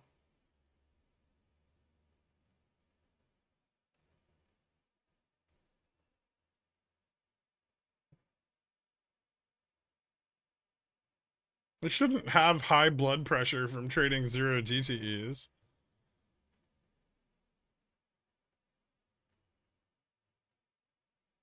I just got a promotion and a 20% raise. And I've been here almost every day for 2 years now. Nice.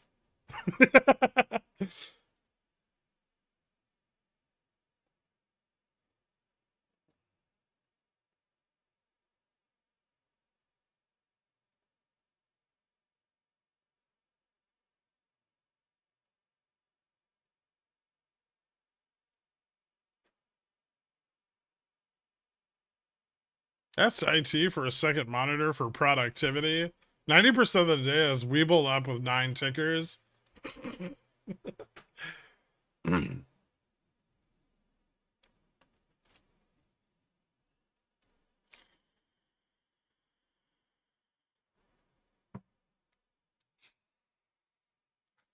Hashtag jail for Jensen Huang.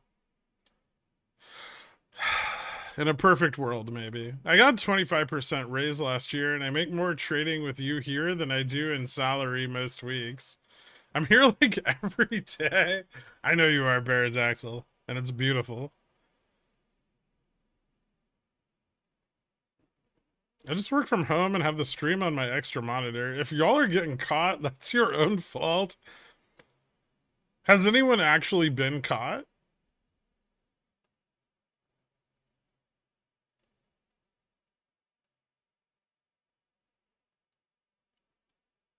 Enough of this responsible investing risk management talk. You got any more fun tinfoil hattery?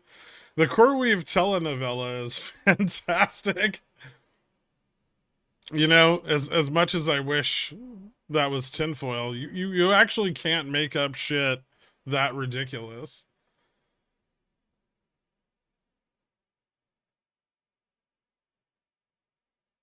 Bought a call at the bottom of GME today. Worth to hold overnight, hoping for good earnings? Probably not. And push up, or is Ivy gonna crush too hard? If you're still out of the money, Ivy's gonna probably crush.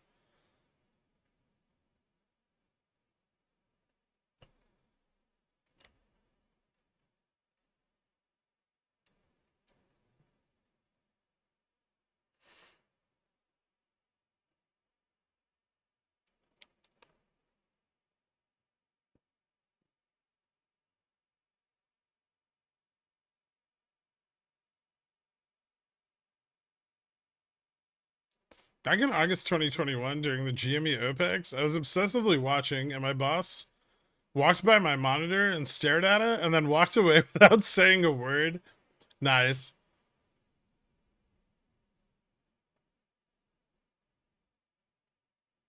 I'm barely supervised.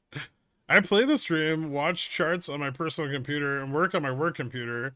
I've only accidentally typed stuff meant for chap into our code base like 350 times. Can you tell if there's been actual GME covering today? I don't think there's been a lot. No, there's basically been none. Actually, liquidity's a little tighter today than it was yesterday. So a little more price control efforts in place than any kind of meaningful covering. I got caught by Interpol one time for what? What does Interpol even prosecute? Art theft? I always assume that like I'll only get in trouble with Interpol if I start stealing paintings. Is there a way I could have better managed my position today for big extraordinary wins? I bought a 4485p around open for 990, sold for 18. Saw it went to like 43 and was blown. Not to mention the other puts I bought and sold for profits, but I left so much money on the table. Well, part of managing something like that is adding to the winning position instead of constantly buying a position, selling it, and then buying a new position, right? You know, if you're right and the price is moving in the direction you want it to, you can then add to that position and continue to increase the profitability of the direction you've taken, right? I think a lot of people don't do that, and that's not abnormal. That's like a big beginner mistake is adding to your losers and pulling your winners too fast. So I mean, part of that's confidence, though. You've got to be very confident that you are correct and that it is going to keep moving with lower strikes as the price moved down. But you didn't keep your initial position, right? So you weren't really that confident in the move. You closed your initial position, then opened a new one. So you really like you staggered your exposure to all of the downside. Like if we look at this morning's price drop, by doing that, by like taking profits on this, you know, here, and then re-entering here, and then taking profits again, like you're missing big gaps of this price action, and so your overall profitability is garbage. Instead of just like, you know, sticking with this one and then buying more here and then buying more here, right? And then, you know, on this rejection, buying more and then closing everything out when your price target's achieved, right? And part of this is not understanding where the price target lies. And also part of it's not having a lot of confidence in the thesis that you had when you bought here, right? So you're kind of just scalping level by level, which is fine. It's not unprofitable. It's a little riskier, and obviously not as profitable. But you know, I mean, experience is going to teach you some of that over time.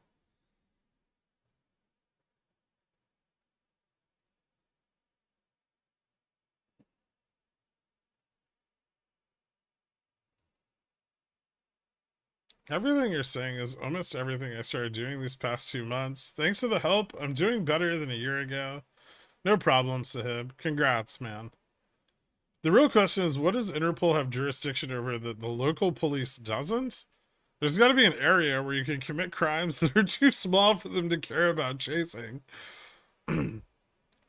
Probably. But then what, like, are your local police just gonna catch you then? Like stealing art from hotels?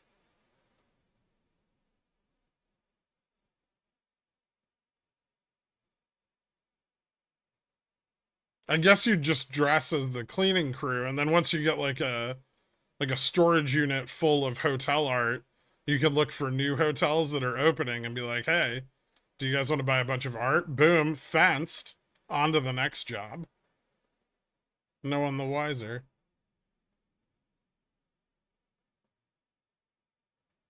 Would you roll 19 CSPs to October 19 or 18?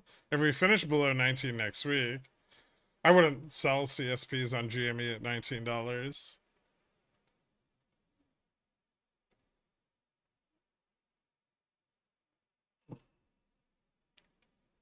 You're saying you need to stop doubling down and making kids and concentrate on the ones that are already talented and discard the others. Probably good advice. You don't want to like waste resources. It calls on overconfidence. I mean, overconfidence is bad too, but I feel like overconfidence leads to you averaging down losers more than it does averaging up winners.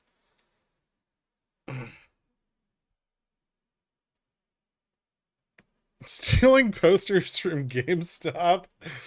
I bet Interpol doesn't give a fuck about stealing NFT art. Probably not.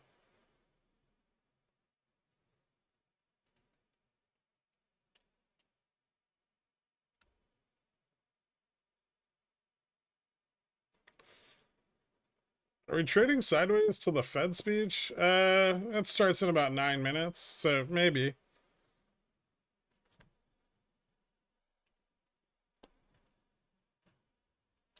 Apple puts like they've absolutely killed it. Are you picking up more or out for now? So I got 85.75 bear spreads now. I closed my 90 my 90 85s, and I have 85 175s.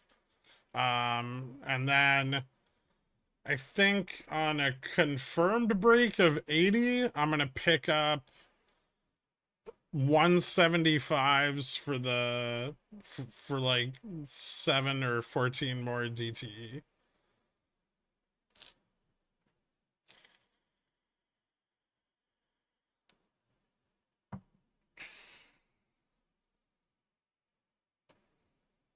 Where it's at, people love the pancake paintings, right?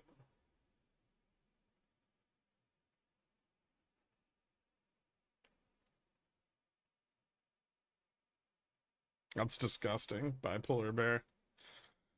65 and 70C have good volume. How's the OI looking for 75 and 80? That's okay. I mean, OI doesn't change on the intraday, but the volume's okay at those levels. Net delta's kind of flat right now, though.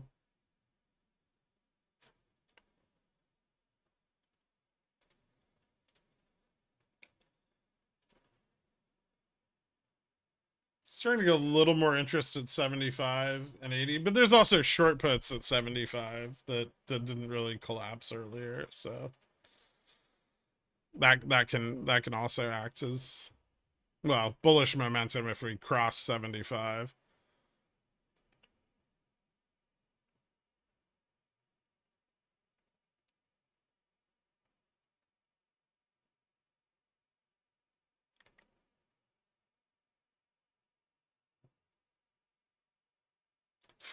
Fed speech and AMC, it's not like an important Fed speech. Also, that has nothing to do, it's not sus at all. What the fuck are you on about? AMC is broke, they need to dilute, and the Fed speech was scheduled weeks ago. I think before the GME earnings.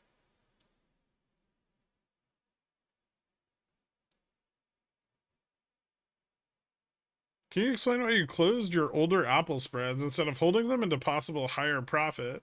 Well, A, if it bounces, and B, they were tomorrow's expiration, so I didn't particularly give a shit.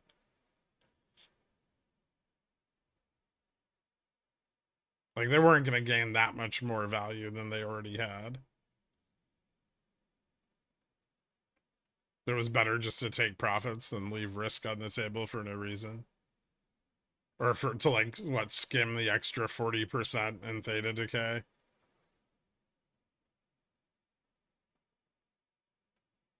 What does the options chain say? The range of expected moves, plus or minus, for GME earnings. Thanks for what you do. Give me a sec. I can tell you.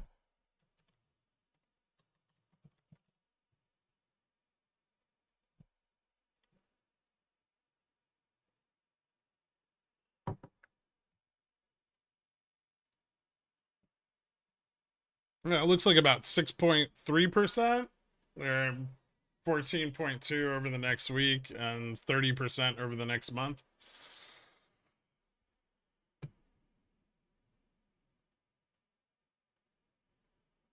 Uh, 1950 has a pretty high probability of going in the money right now. 20's okay, but IV's up. I mean, you're pricing in about a 6.5% move for earnings, and then a 14.5% move over the next week.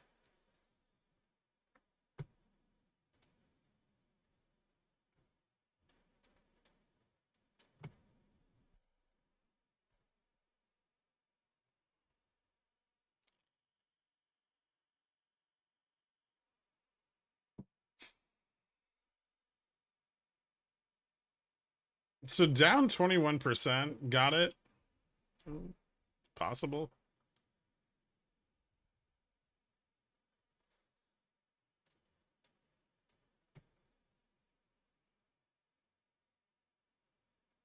Stop on a little bit of one, yeah.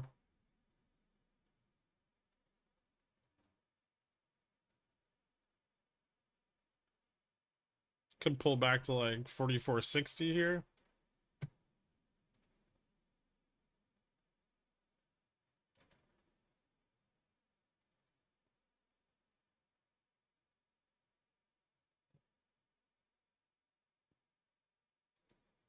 Some of this may just be preemptive to stop out calls before the Fed, right? The Fed speech.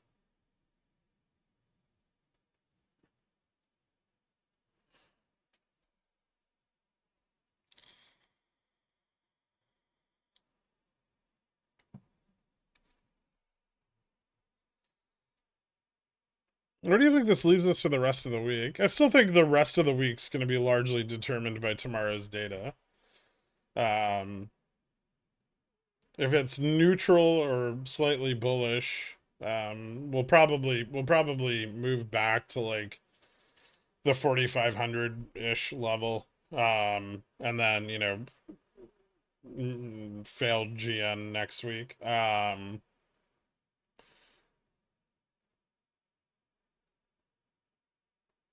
If it's bullish, we'll probably move up above GN before the end of this week, and then fail it next week. And then if it's bearish, we can move down to like the 44.35, 44.25 range. Yeah, I know CPI's next week. Yeah, Fed speech in 2 minutes, yeah.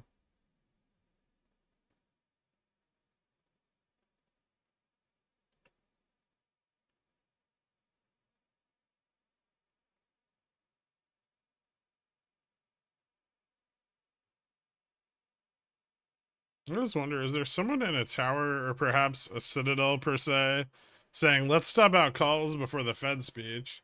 I mean, it probably has more to do with repositioning than the market maker like actively hunting spreads, but I mean, their algos do that, right? Like they seek out profitability in the current stops available on the chain. Like if they sold you an option minutes ago and they can buy it back from you at a loss on your side, that's a win for them, right? Remember, it's their book. They can see the orders you place.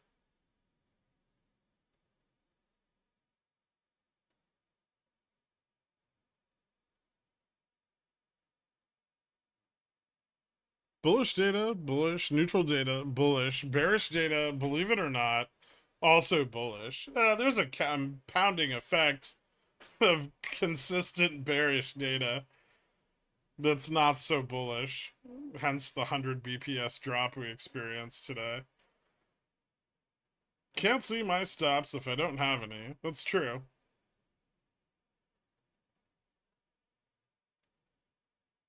It's Citadel's book. We're all just trading in it. Yep. Which data matters for the most tomorrow? Probably productivity. Productivity is more important than unit labor costs, but unit labor cost is, well, participation rate's higher, so unit labor cost is probably going to be a little better, right? And so if wages are stagnating or moving down, that's good for corporations. But productivity is far more important factor.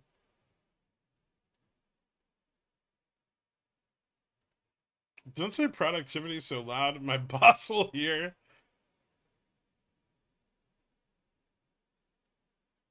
So the MMs have a market making guy who sits there, monitors algos, and gets off on hitting stops. I want to be that guy. Yeah, that's like a desk trader.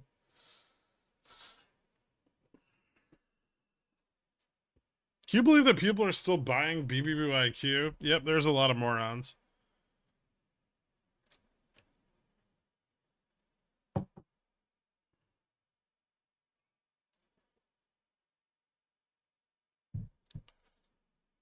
All right, let's see if the Fed person's saying bullish or bearish things.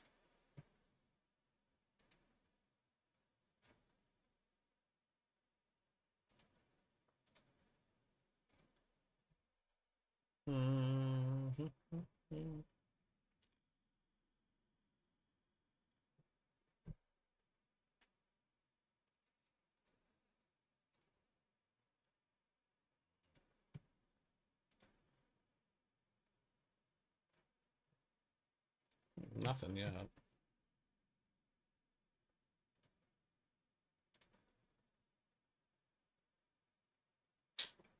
Delta's still pretty flat. Call interest accumulating at 65.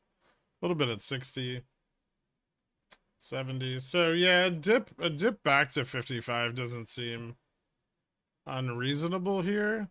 Depending on the outcome of the speech, but it hasn't really started yet, so.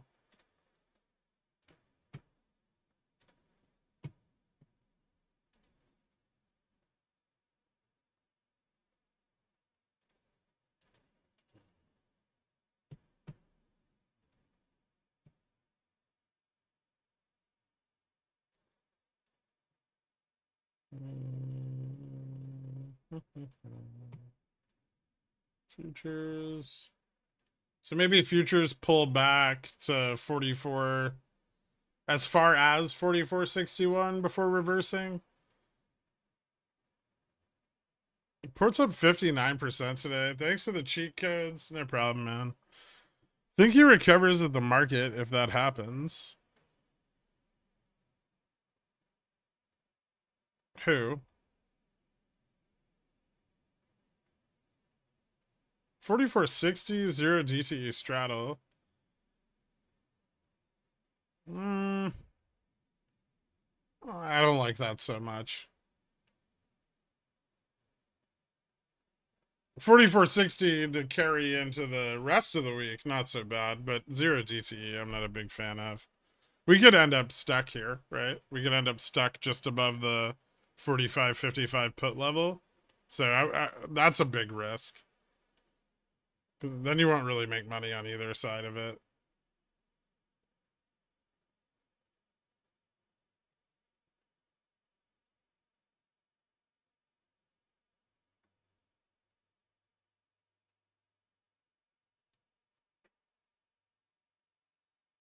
Straddle for tomorrow, sure, but I'd probably want it higher, like 75. That way, I can roll the put out if I need to.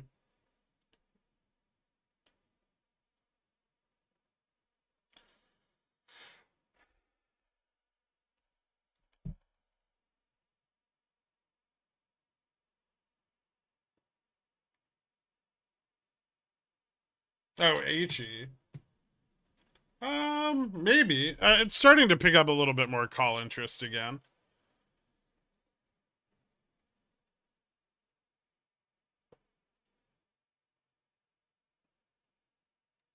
I know like the $13 strike was getting some interest.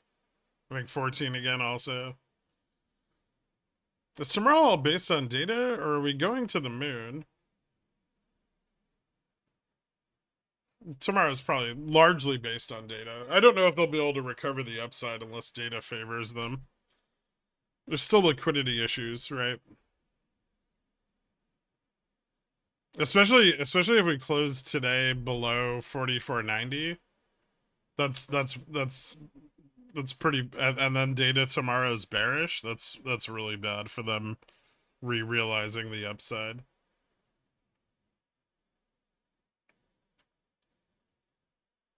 Looks to me like futures need to get back above 44.70 to have a chance of continued ups.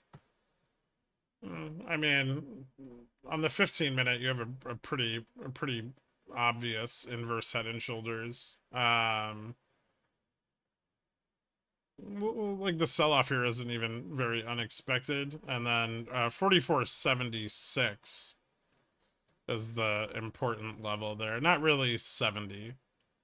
70 could still fail.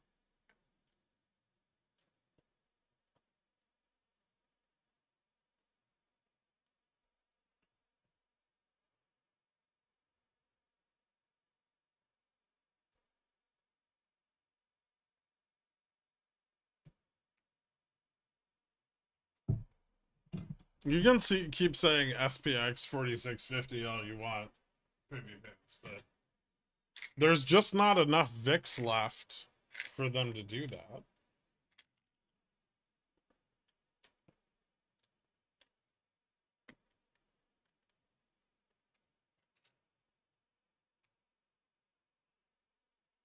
Gherk, we're in a bull market. Sure, man.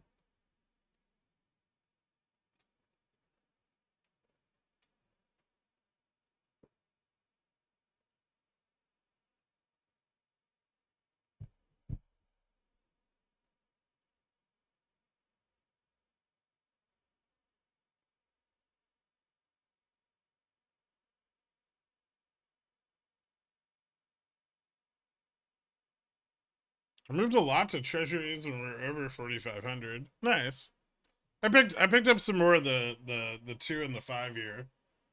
I don't think I really want anything beyond that, and I'm just gonna use it as like margin carry till rates go down and I can sell the bonds for more. But not supposed to swallow those. You're supposed to crush them and snort them off your desk. It's an Allegra.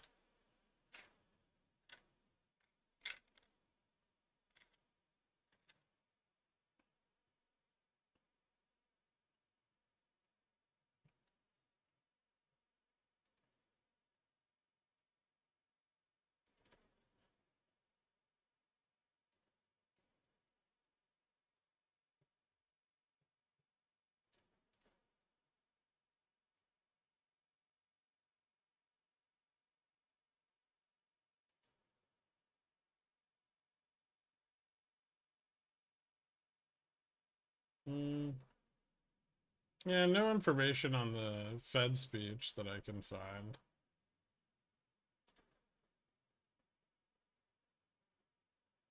A little bit of profit taking on the 4450 puts, or they're risking them off.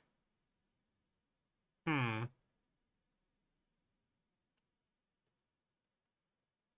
they're risking off the sold puts at that level.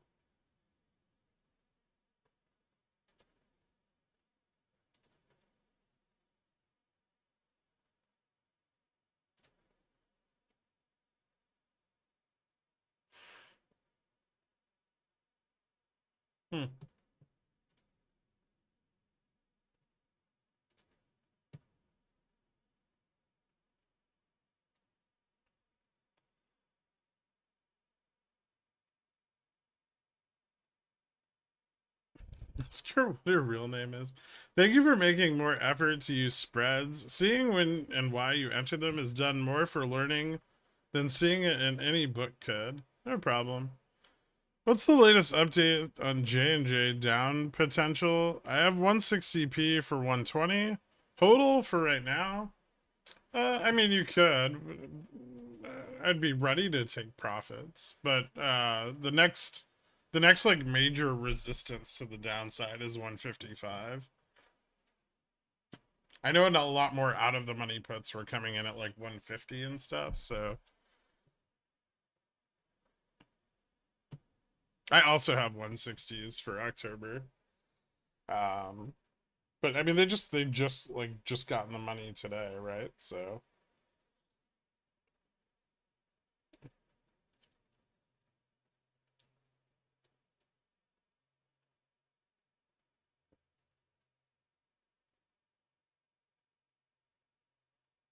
signed at 19, sell $19 covered calls.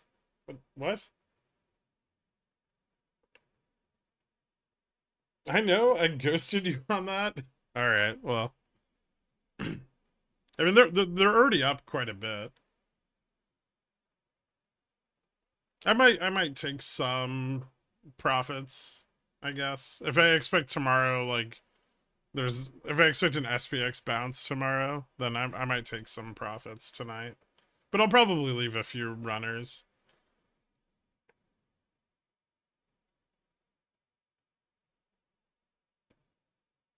No, it doesn't look like we're getting any CNS on GME today.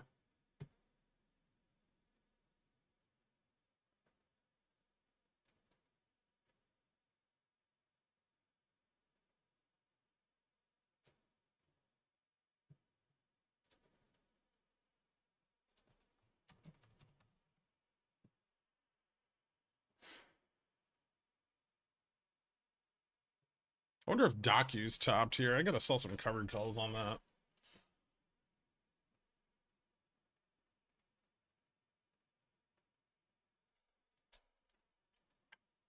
Fucking earnings tomorrow, though.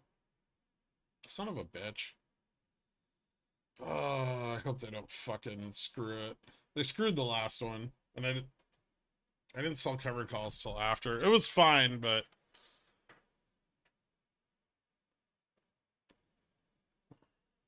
I guess I'll wait till tomorrow or wait till after earnings.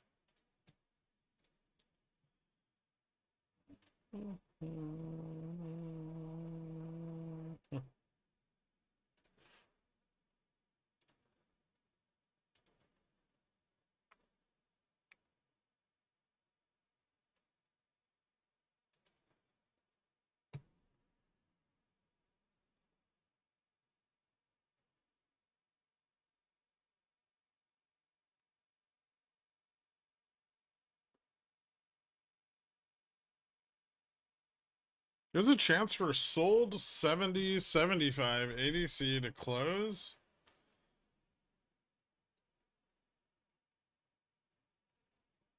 On what?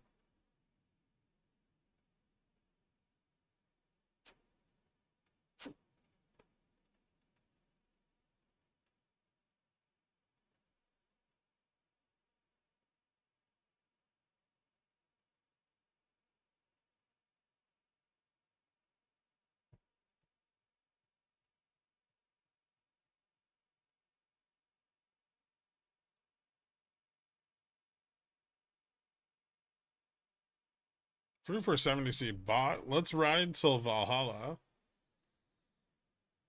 Oh boy.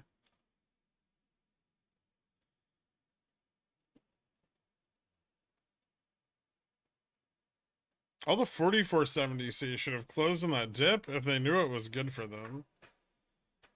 Probably, yeah. Or they'll start closing now.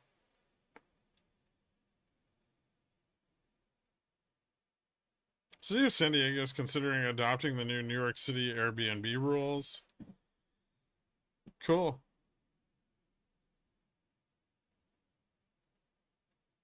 Good. Fuck Airbnb. I hate that company.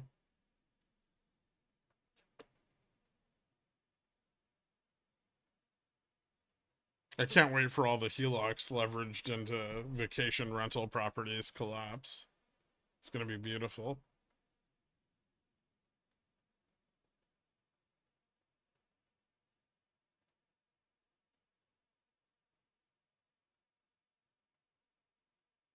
Trading 0DT SPX options on Fidelity's web interface is riveting.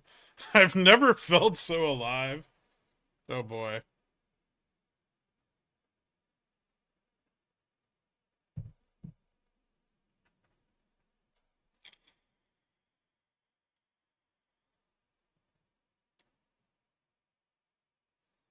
I'll probably wait till the excitement from the S&P inclusion runs out. That thing you said was gonna happen looks like it's gonna happen. I know.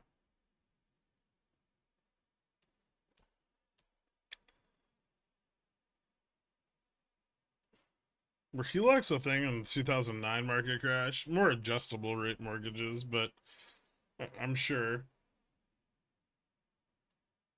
What's your prediction for the last 45 minutes on SPX? I think they'll try to pump it. They've got the momentum, so give me 1 second, I'll be right back.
SPX back to spot. Got to reduce that day over day variance.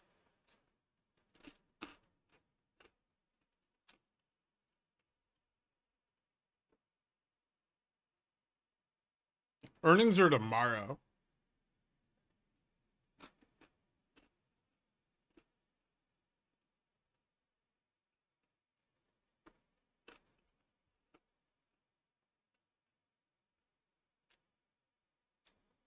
There's no earnings call for GME today.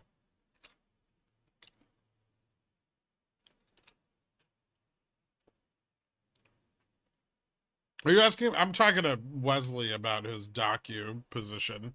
Are you referring to GME earnings? There's no GME earnings call.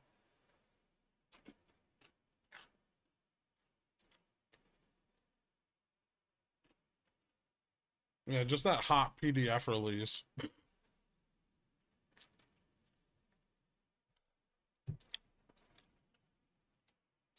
As long as they don't take too long to publish the financials, I'll hang out till they come out, but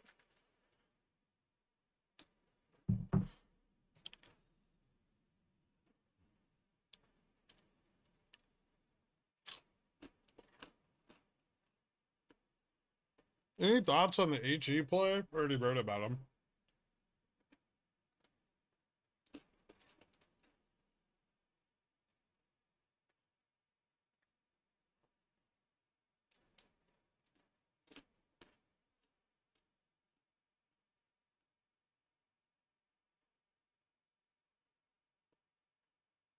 I still think it's most advantageous for the Bulls to try to get the price above 44.75 before the end of the day.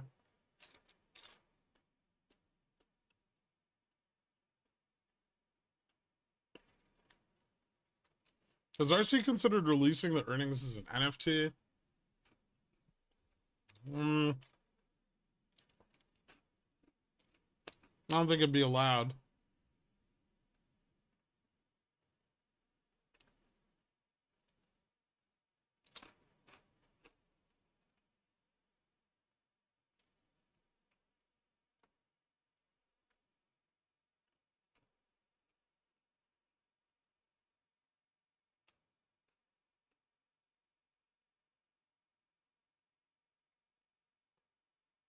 I mean, there's still shorts who are wrong,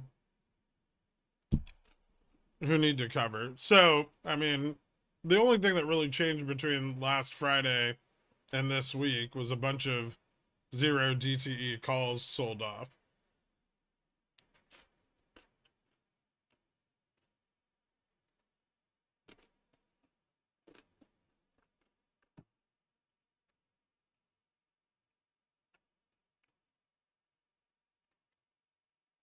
NFT dividend dropping. Didn't they close the marketplace, or aren't they closing it? Or was that just the wallet? That was the wallet, right?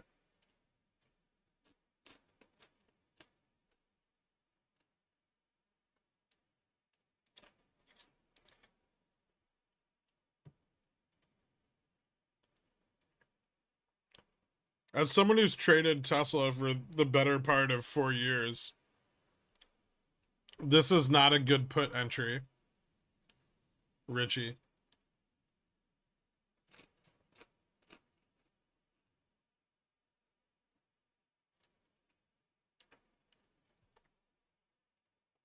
Yep, that was the only time.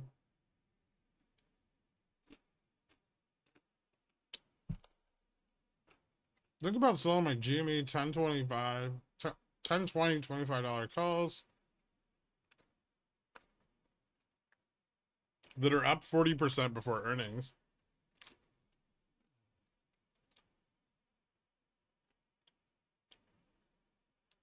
I mean, directional exposure on earnings is best facilitated through debit spreads because you simultaneously buy and sell the vol. But I would probably consider at least scaling back some positioning if you're already up on your calls due to the IV. That way, if it's in line with analyst expectations and they miss, you've at least captured some profits.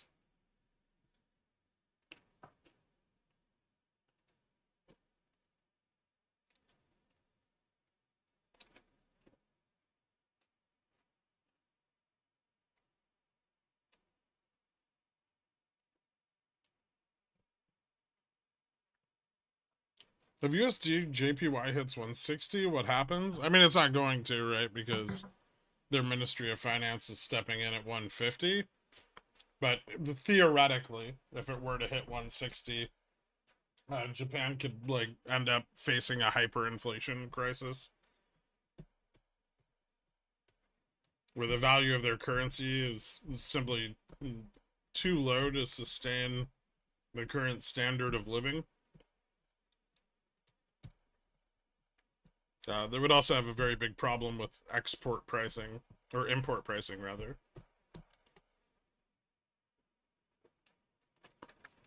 And Japan is extremely reliant on imports. Barely bearish. Welcome to Dillionaire. Thank you so much, man. Hit me up on the Discord. I'll get you added after the stream, dude.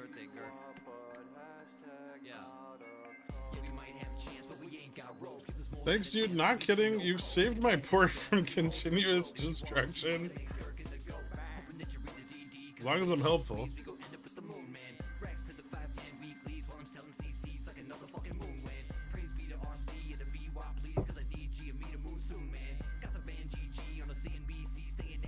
Like the shorts on HE are very unlikely to get squeezed out, but they're encouraged to close, right? And in the process of that closing, you know, call buyers are going to leverage any covering they do on the underlying.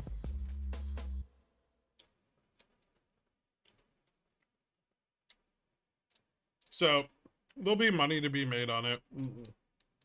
Probably both ways. As shorts close out of their positions over time.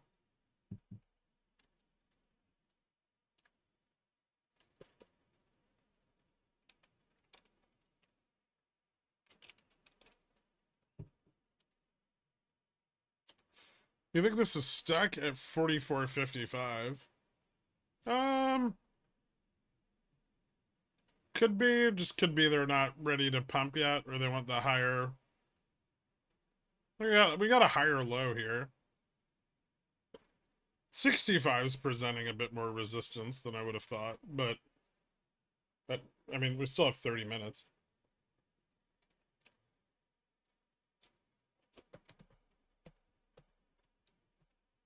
The market can move quite a lot in 30 minutes.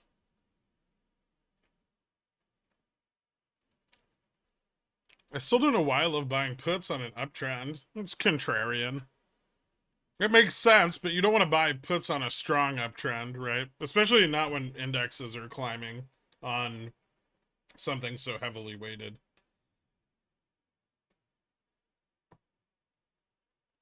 Like Delta on Tesla's been moving negative, but Gamma is still very positive. So there's a lot of price volatility, like just at and slightly out of the money in both directions. So kind of wild chop.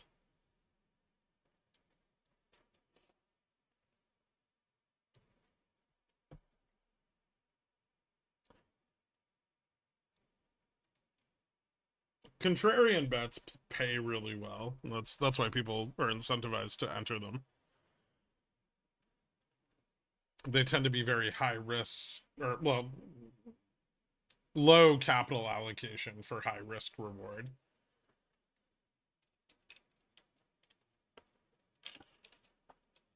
I got spooked on 0 DTs, so I sold my calls. I can't handle the 30 minutes, 50% fluctuation in my positions.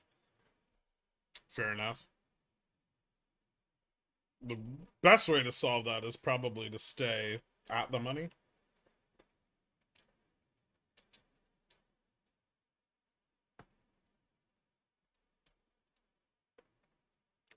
Or to buy 1 DTEs so the premiums don't get so crazy.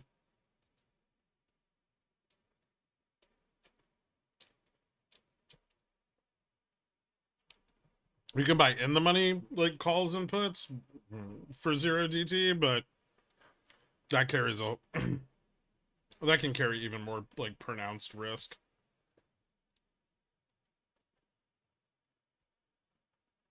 End of day dumpies incoming. From this level, it's not out of the question.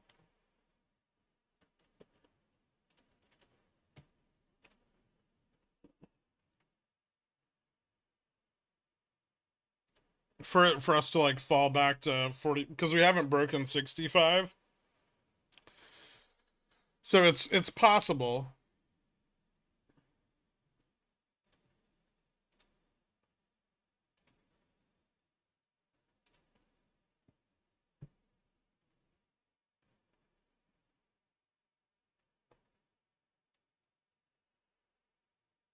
Although interest just kind of shifted.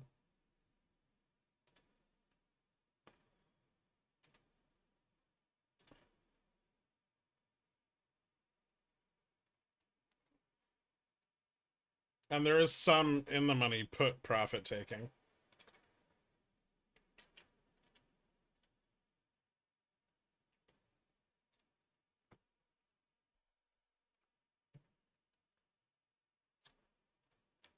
So I mean I still think like where we're at now, unless we break 65, we're pretty likely to close at 60.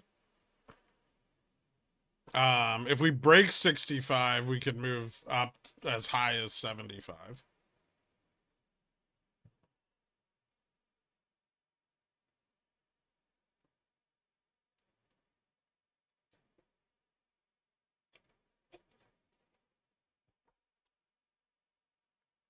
I'm still kind of sitting on my 50s from earlier.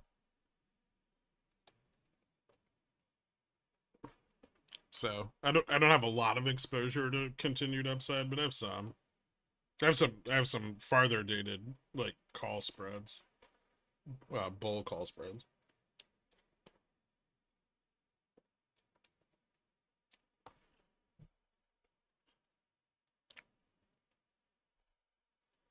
Despite the news last month, BOJ USD yen is again approaching 150.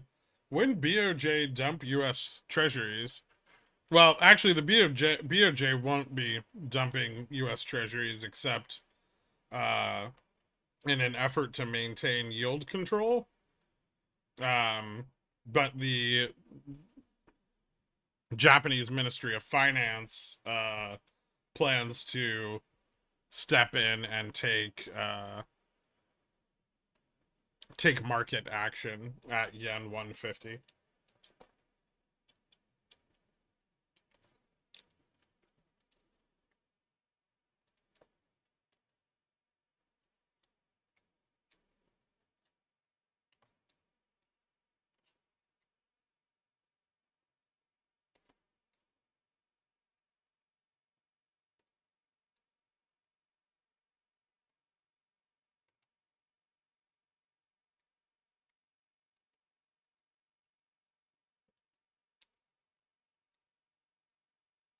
Maintaining the direct value of the yen is more of a concern for their fiscal policy than their monetary policy.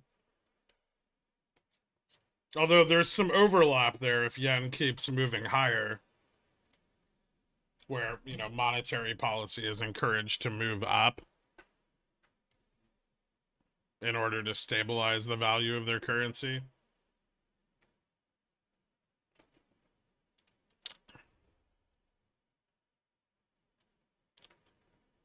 These 0 DTE 4450 is gonna print? Probably not.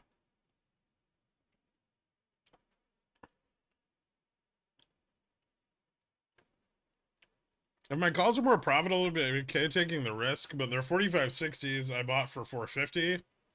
I saw them drop to 120 and back to 5, so I just sold at 5. Fair enough. You didn't have a good position. It's best to cut it.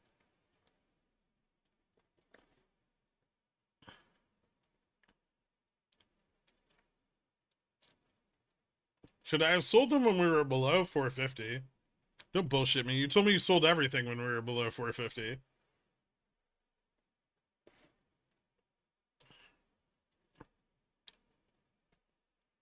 The spicy soup is helping clear out my sinuses.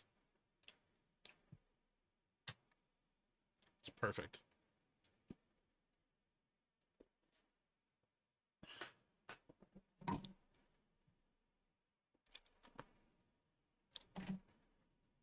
I don't mess with SPX0DT as often anymore. I mean, 0DTs on SPX are best for high confidence moves, right? When you just want to maximize profit and you're really, really sure of the direction.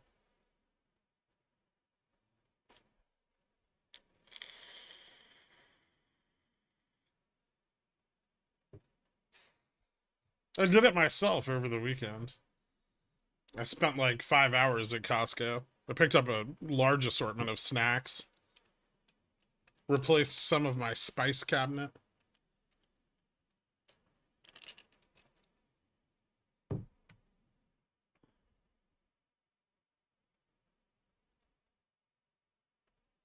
Thank you, Dave.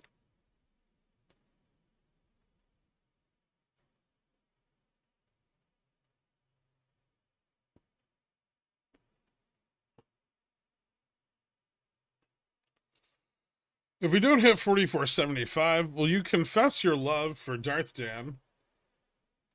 Profess? No.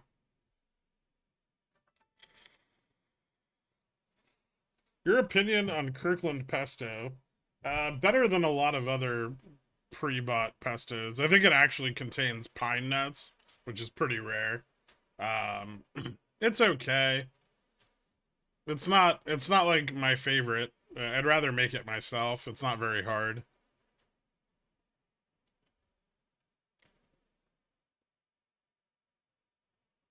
I go to Costco myself, but like the regular grocery store, I usually just get it delivered. Although that's irritating because they always fuck up your order.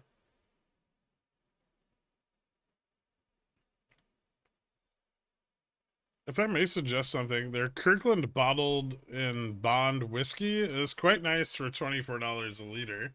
Let me tell you something. They have Toki, Japanese whiskey, and I would never buy any other whiskey they sell in lieu of that.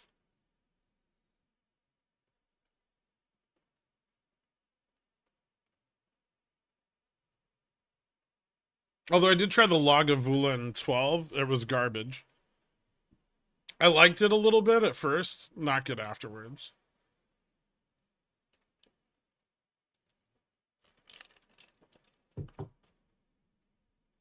I like gin.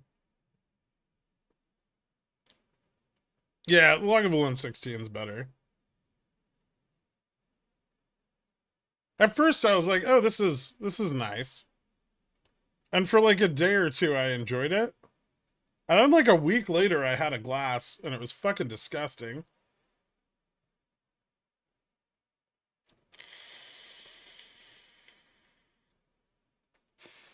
I think it's because the first time I made a highball with it.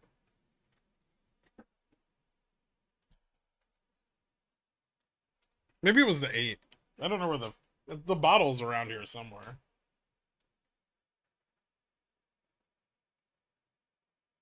I don't know where the fuck I put it, but it's around here somewhere.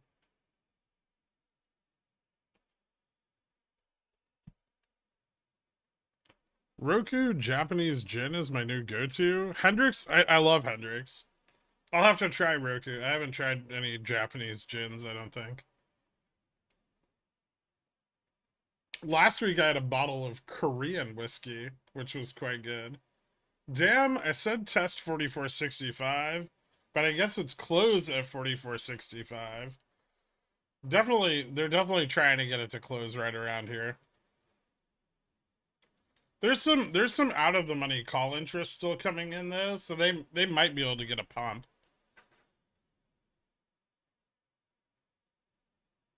But there's also a lot of out of the money calls being sold, so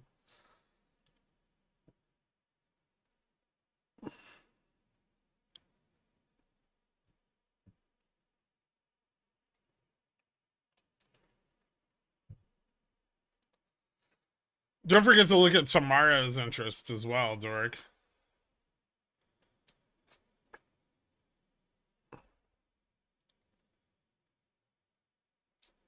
Where they've bought significantly more, 44.75 calls.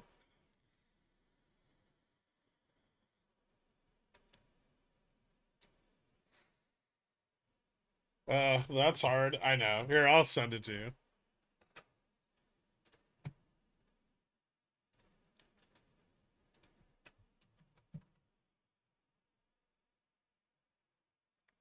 Lol, those cunts.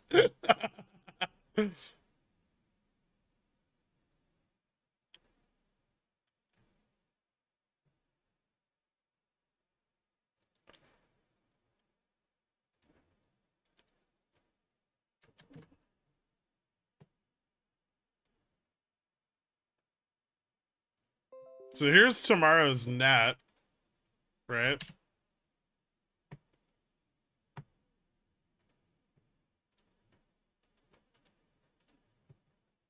Which kind of just looks like a big put wall.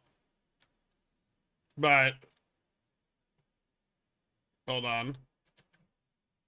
Here you can better see the call interest.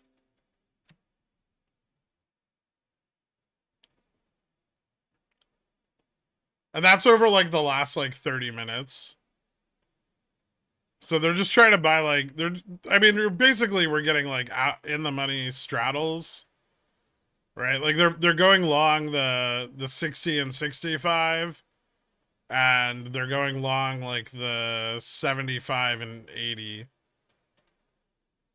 Right? So those like that's where the strangle points are. The straddle points at like 65, 60. So if they well, here's the thing though, if they can get a break up here, it puts the straddle puts out of the money. So it's really advantageous for them to close at like 44.70 or 44.75. Well, I mean, the bulls are just hanging on to hope here, essentially. Right? They kind of need productivity to rocket tomorrow. Otherwise, the rest of the week's going to be shit.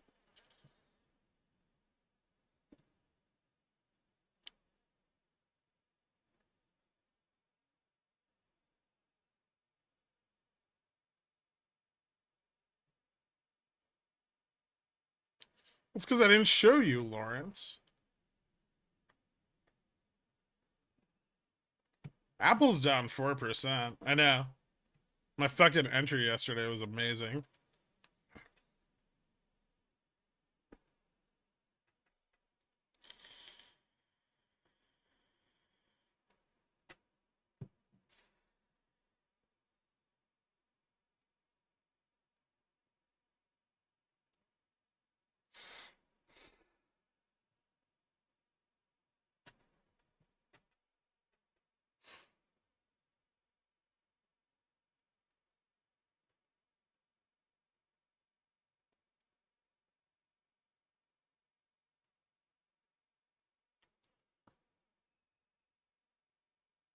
Somebody kick Todd.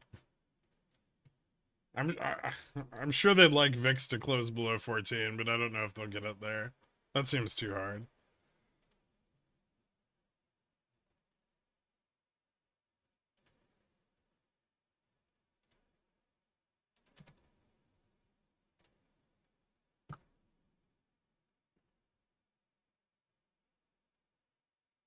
Come back from a meeting. Do you think SPX stays around this level? Or 0 DTE pump incoming? Not 0 DTE, 1 DTE?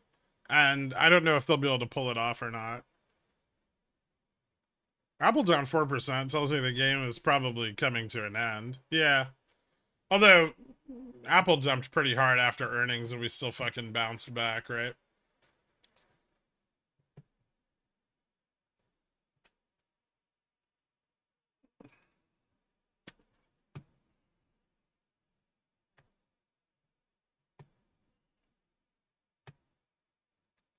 No, he was just showing to his buddy. It's not like that. I was showing to someone else who's privy to the data.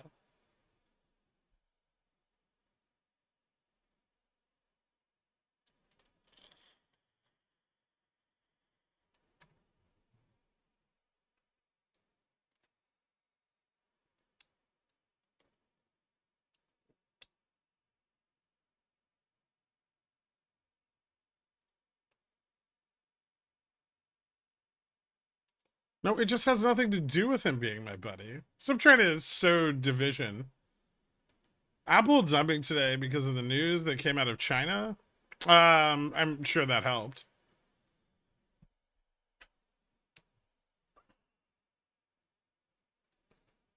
I'm starting to lose a little faith in 4475 after 14 tests of 4465. They may not be able to get it out from this range.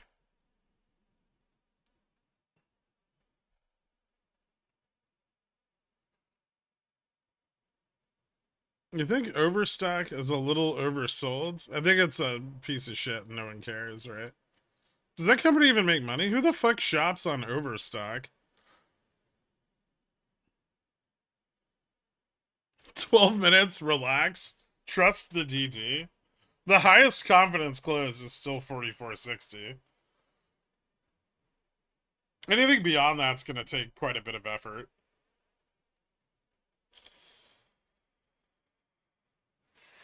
Is AMC a good investment long term? Absolutely fucking not.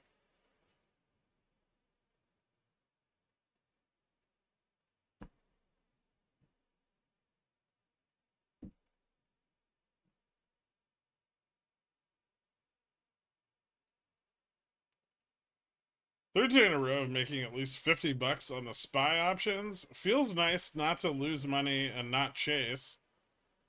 Appreciate the guidance, good sir. No problem, Kyle. Congrats, man. Pretty sure my grandma keeps them afloat. Nothing does. They've how many times have they defaulted on their debt now? How many more times are they going to default on their debt? Milking their shareholders will only go so far. There's like 10 minutes. There's no way we pump or dump. Likely just stagnation, but I find end of day to just be a lottery. Well, because end of day can be largely affected by so, so as we approach close in an effort to maintain their gamma hedge, the market maker will sometimes pump to the nearest strike with the highest interest for the following day.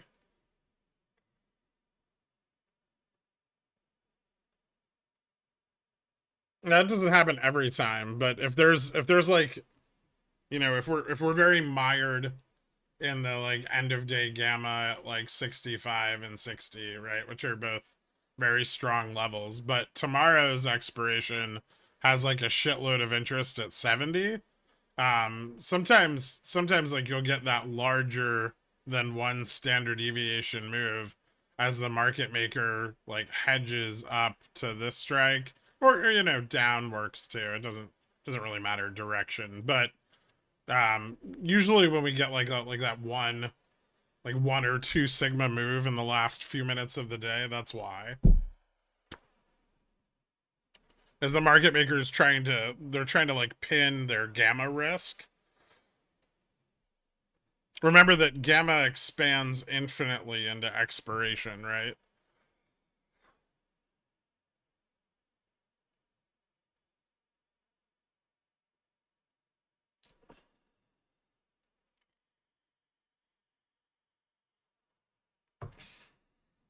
And like the closing imbalance can affect that too.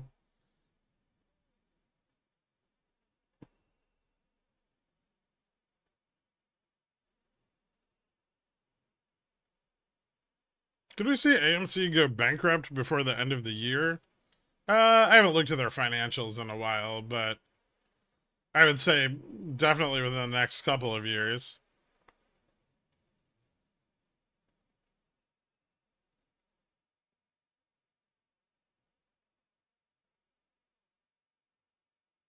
Something fucky is afoot?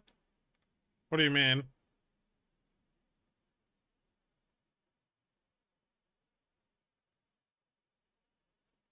There is no earnings call for me to stream, so I was gonna see if they release the information, kind of go over go over it, and then check out for the day.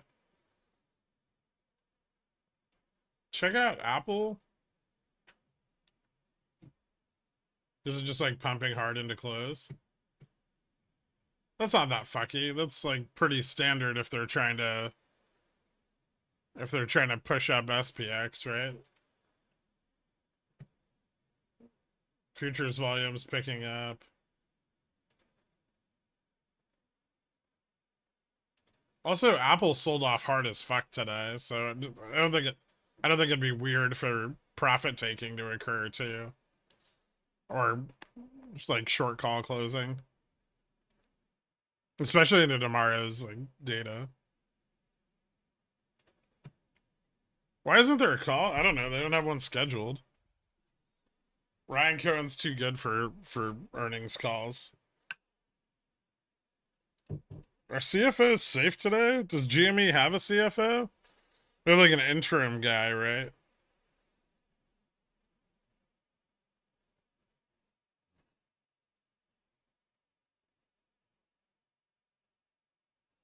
Random AMC fanboys in chat. I guess they have nowhere else to go. All of their shills have abandoned them.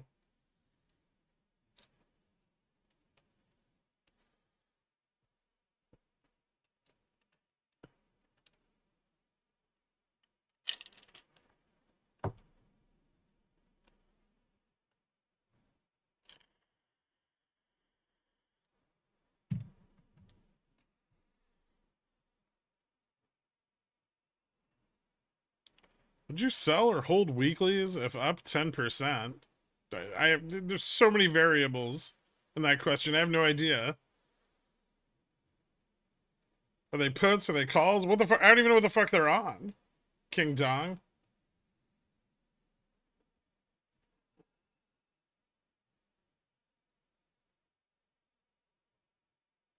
I mean, it's part of their cost-cutting process, but revenues dropped, right? Retail across the board has not experienced a great quarter. I don't think GameStop's revenues are gonna improve substantially either. Um, and yeah, that's part of consumers, tightening their belts a bit.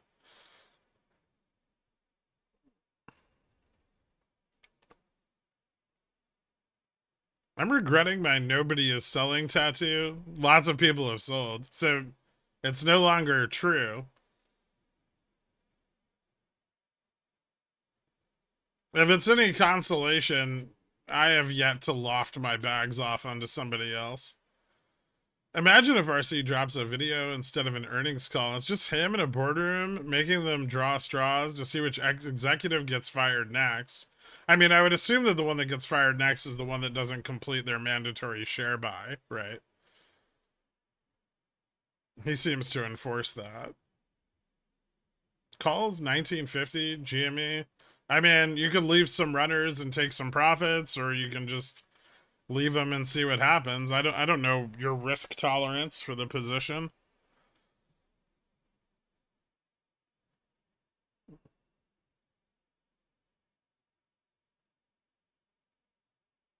They have a chance to beat on EPS. They'll probably miss on revenues. Liquidity is kind of tight right now, but not tight enough that it can't get shorted after earnings. Mandatory share buy-in. Sure feels like it, right?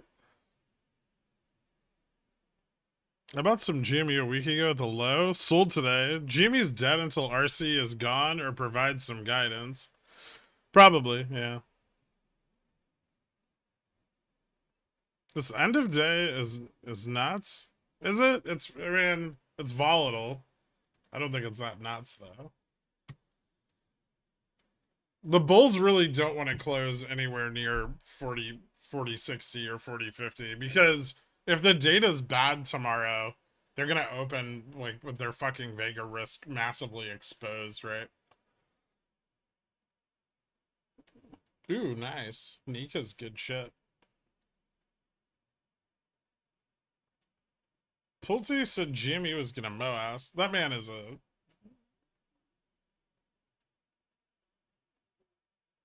I'm not even gonna get into it. he took the short bus to his private day school.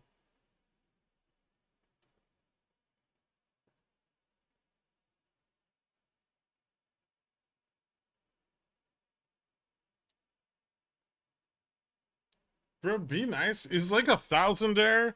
Isn't he like a billionaire? I don't know how much money his daddy left him, but some.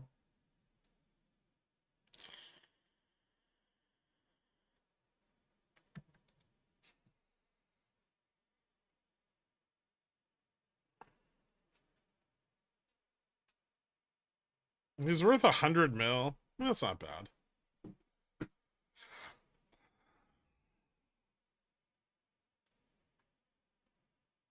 It just shows you, I mean, like his belief in MOASS and DRS just show you that even some of the richest in our society can be stupid as fuck.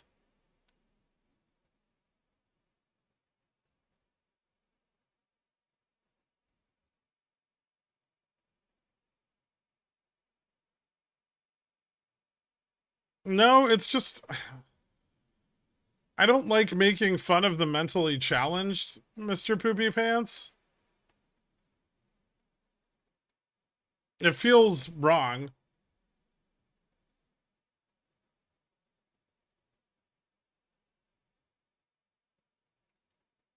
They're doing the thing I said they'd try to do. I know.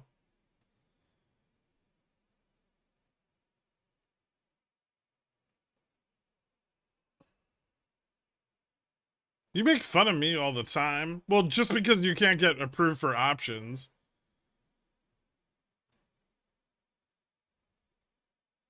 You're more honest than George Washington. He was a slave owner that started a government based on the idea that all men were created equal.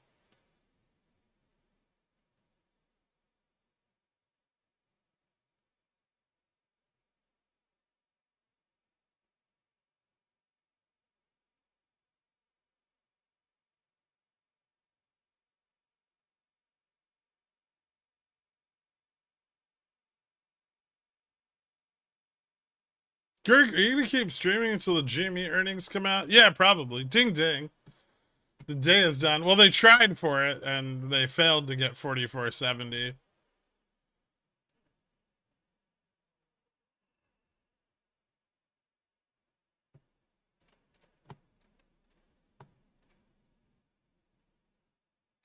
All right. Let's check the GME investor relations page.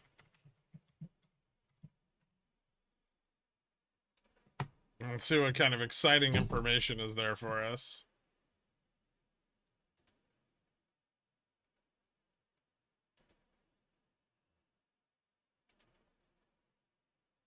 Nothing?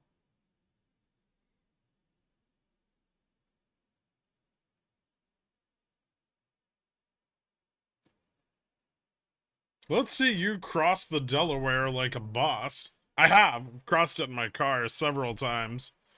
Never once did I feel the need to stand on the hood carrying a flag. Nor did anybody in the car with me freeze or starve to death.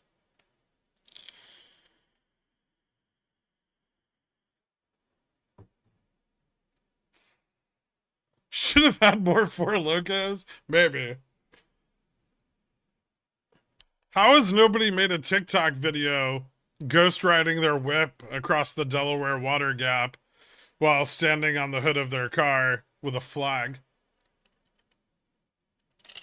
That sounds like instant viral content. You'd be more famous than that Florida guy in the hurricane.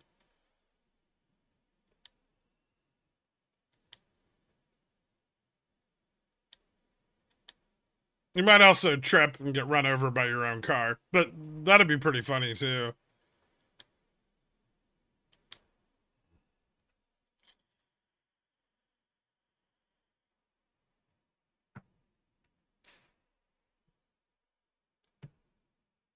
GME ascending red candles. Let's watch it on the good chart, why don't we?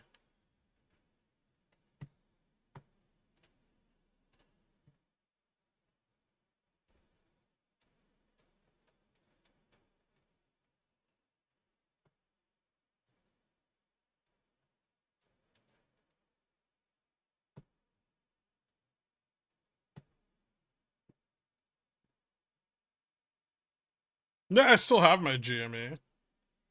I've given up on them, but I still own their stock.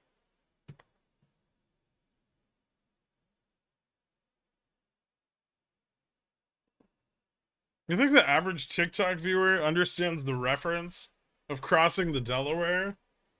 It's still like part of the standard kindergarten syllabus, right?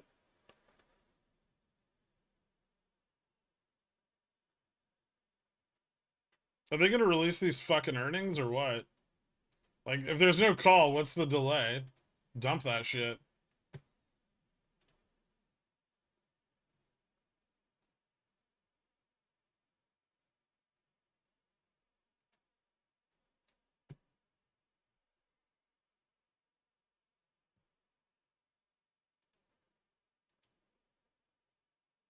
Have you ever crossed the Delaware on a Christmas night with wooden teeth? No, I left them at a prostitute's house. Just like my founding fathers.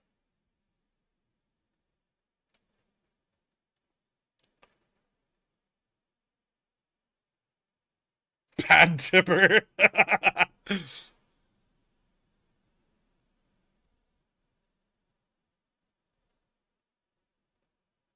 didn't say I did her, Bob.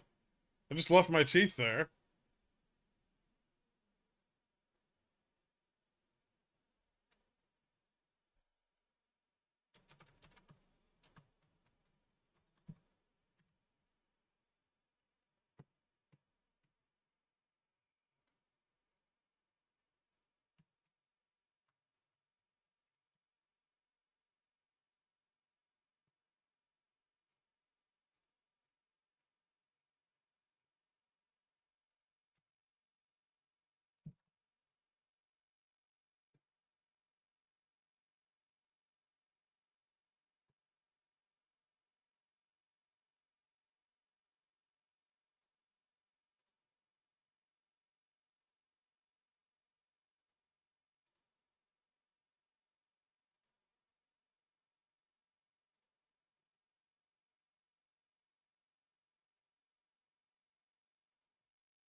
-3 versus -14, so they did beat on EPS. What about revenues? I can't find them. Someone just fucking put them in the chat.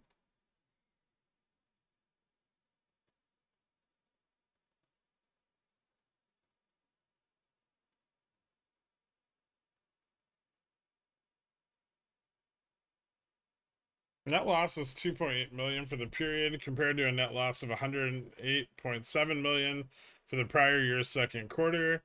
1.16 billion versus 1.14 expected. That's as was that furlong salary? Hey,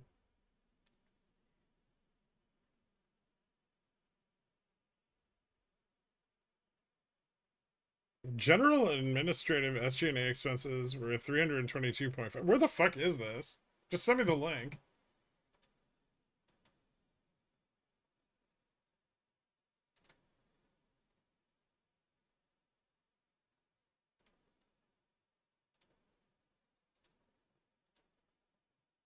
Ah, there we go. 1.164 to the prior period compared to 1.136. Okay. 22%, 22.7% of net sales for the period compared to 387.50 $387.5 million, or 34.1% of net sales in the prior year's second quarter. Okay, so SG&A improvements. Net loss was $2.8 million for the period, compared to a net loss of $108.7 million for the prior year's second quarter. Transition, that's because they were fucking, that's not impressive. They just didn't make an NFT marketplace this year. Transition costs related to European restructuring efforts were $4.3 million for the second quarter. Cash and cash equivalents and marketable securities were $1.195 billion. Long-term debt remains limited to one low-interest unsecured term loan with the French government's associated with the French government's response to COVID-19. The company will not be holding a conference call today. Additional information can be found in the company's Form 10-Q. There will be no forward guidance at this time. So slim beat of analyst estimates, but still negative EPS. Probably isn't going to drive a ton of price improvement. The SG&A performance, continues to, I think, reduce in the expected range.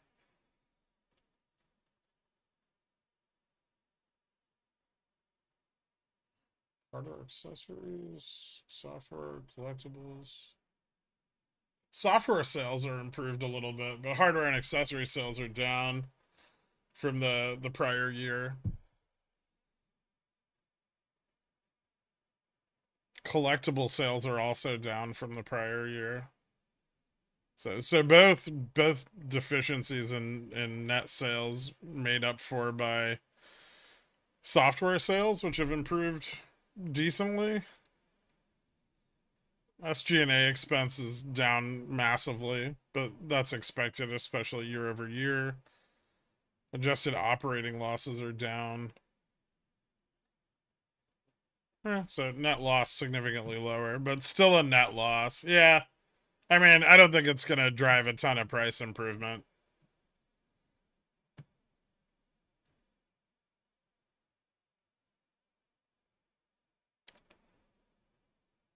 Free cash flow is still down from earlier this year.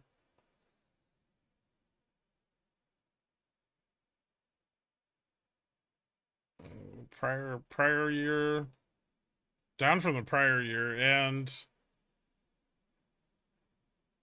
down from the prior quarter. Okay, yeah, so free cash flows still don't look that great.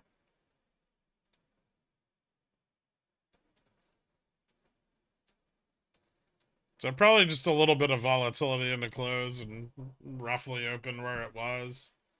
If they don't break the put wall at 20, we're really not going to see a lot of price improvement, and probably until like the OPEX period. They paid down a ton of accounts payable. I see. Why did RC no talkie talk? Well, because we all know what he's going to say already. What about the Zelda sales that were 50% of Japan's GDP?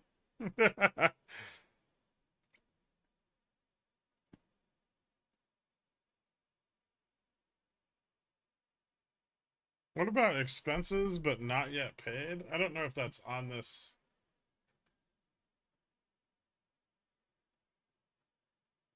You have to wait for the 10Q for all of that. Transformative costs, divestitures, adjusted net loss.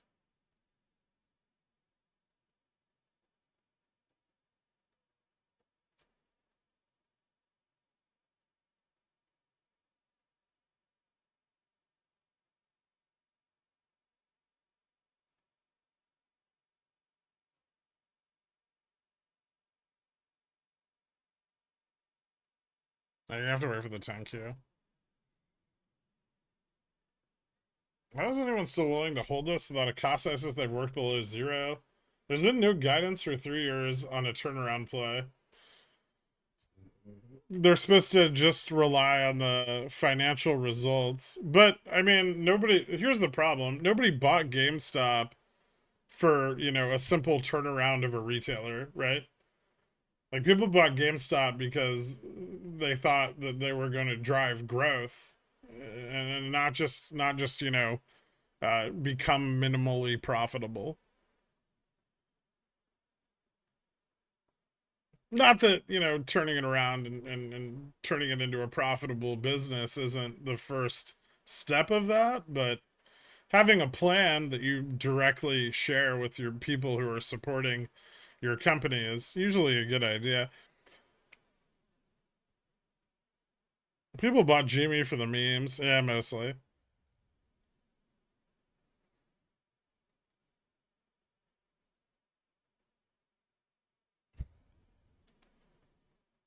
Jimmy's supposed to be the NVIDIA of the future. It turns out I bought GME to harvest tax losses. Maybe that's the problem. No plan. I mean, it leads to institutional investors, especially, and broader the broader scope of retail investors outside of communities that are focused on GME, viewing it as if they have no plan, right?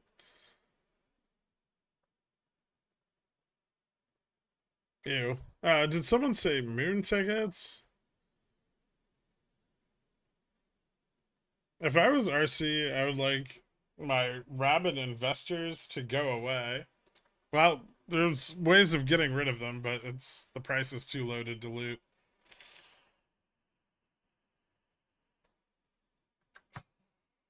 Since the NFT marketplace didn't work out, Cohen gonna make video games for dogs? I mean, at this point, I wish he'd just recreate Chewy and compete with them.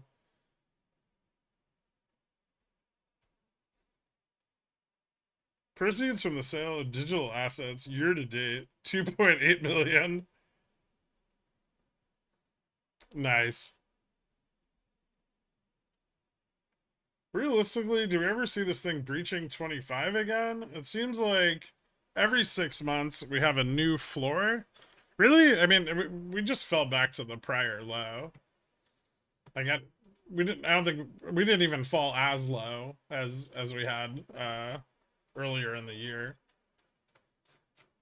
Right? I mean, back in March we hit like 15, mid 15s. So this was arguably a little higher. And they drove out even more liquidity than they did in the previous cycles. So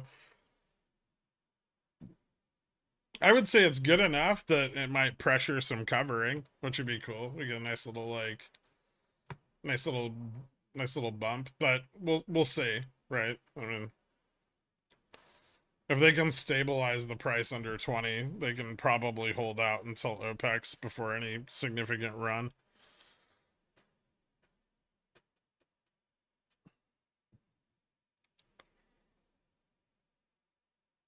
How do you feel about the halving coming up in April? Are you talking about Bitcoin? I think it's not worth enough for it to be mined.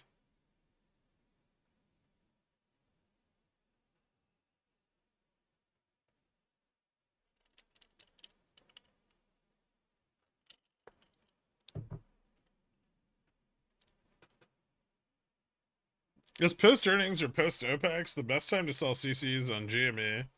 Usually, yeah. When was the last time XRT was on Reg Show? Beginning of this year. Back when we had the defer packs in January. FTD's coming up. They're minimal. No, minimal to non-existent. But yeah, they'll be on the Discord. Carl would have posted them. You just search his username. GameStop. Who wins and loses when short sellers, social media, and retail investors collide? Retail investors. That was my favorite time to be a part of the GME mess. At least I felt something. Gently, they're not used to your abrasive sweetness. I'm saved. Well, provided we open above $19. Bipolar Bear.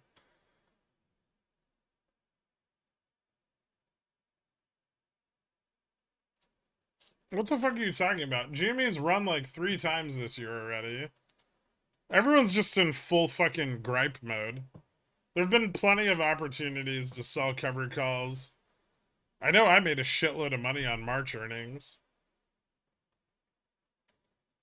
That was nicely timed with OPEX. Gmi is dead. I mean, I still net like 12% yields a month on it. Well, 8 to 12. I don't know if that's dead. Seems better than a treasury. Anyway, whatever. I don't give a shit if like people sell it. As long as I can make money on my yields, it's worth holding, right? And then maybe one day Cohen will fucking get his thumb out of his ass and spend some of the $1 billion he took from us and do something to improve the company.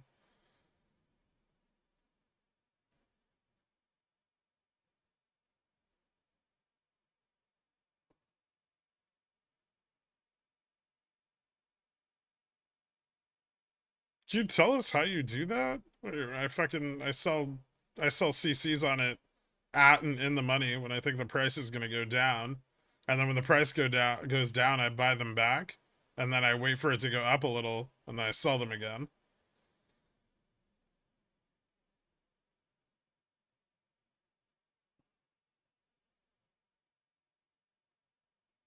Username does not check out. Anyway, well, that was milk toast earnings. But we're illiquid enough. We might get a little covering. Remember, Gamma Max is at 23. And Linux is short. So Linuxus is short GME, which might be the actual most bullish case right now.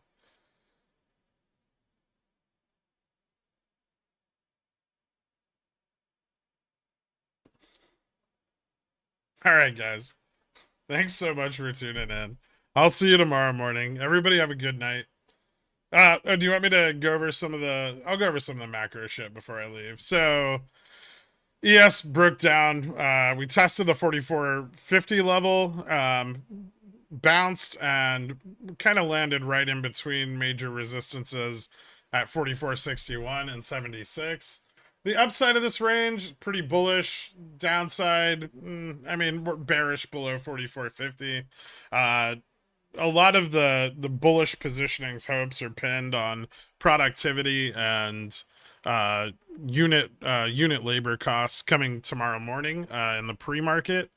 Um, Productivity and labor costs down, productivity up is the best bull case. If we see that, we'll probably see a push back to the call wall at 4,500 on SPX. If either of those come in moderate to bearish, like productivity's flat or down, and unit labor cost is, well, unit labor cost is probably going to be bullish regardless. But I could see us trading more in like the 4475, 4090 range without having quite enough momentum to regain gamma neutral.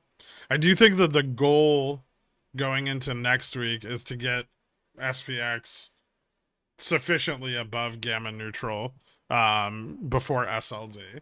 So over the next 3 days, I expect there to be, a pretty persistent bullish push.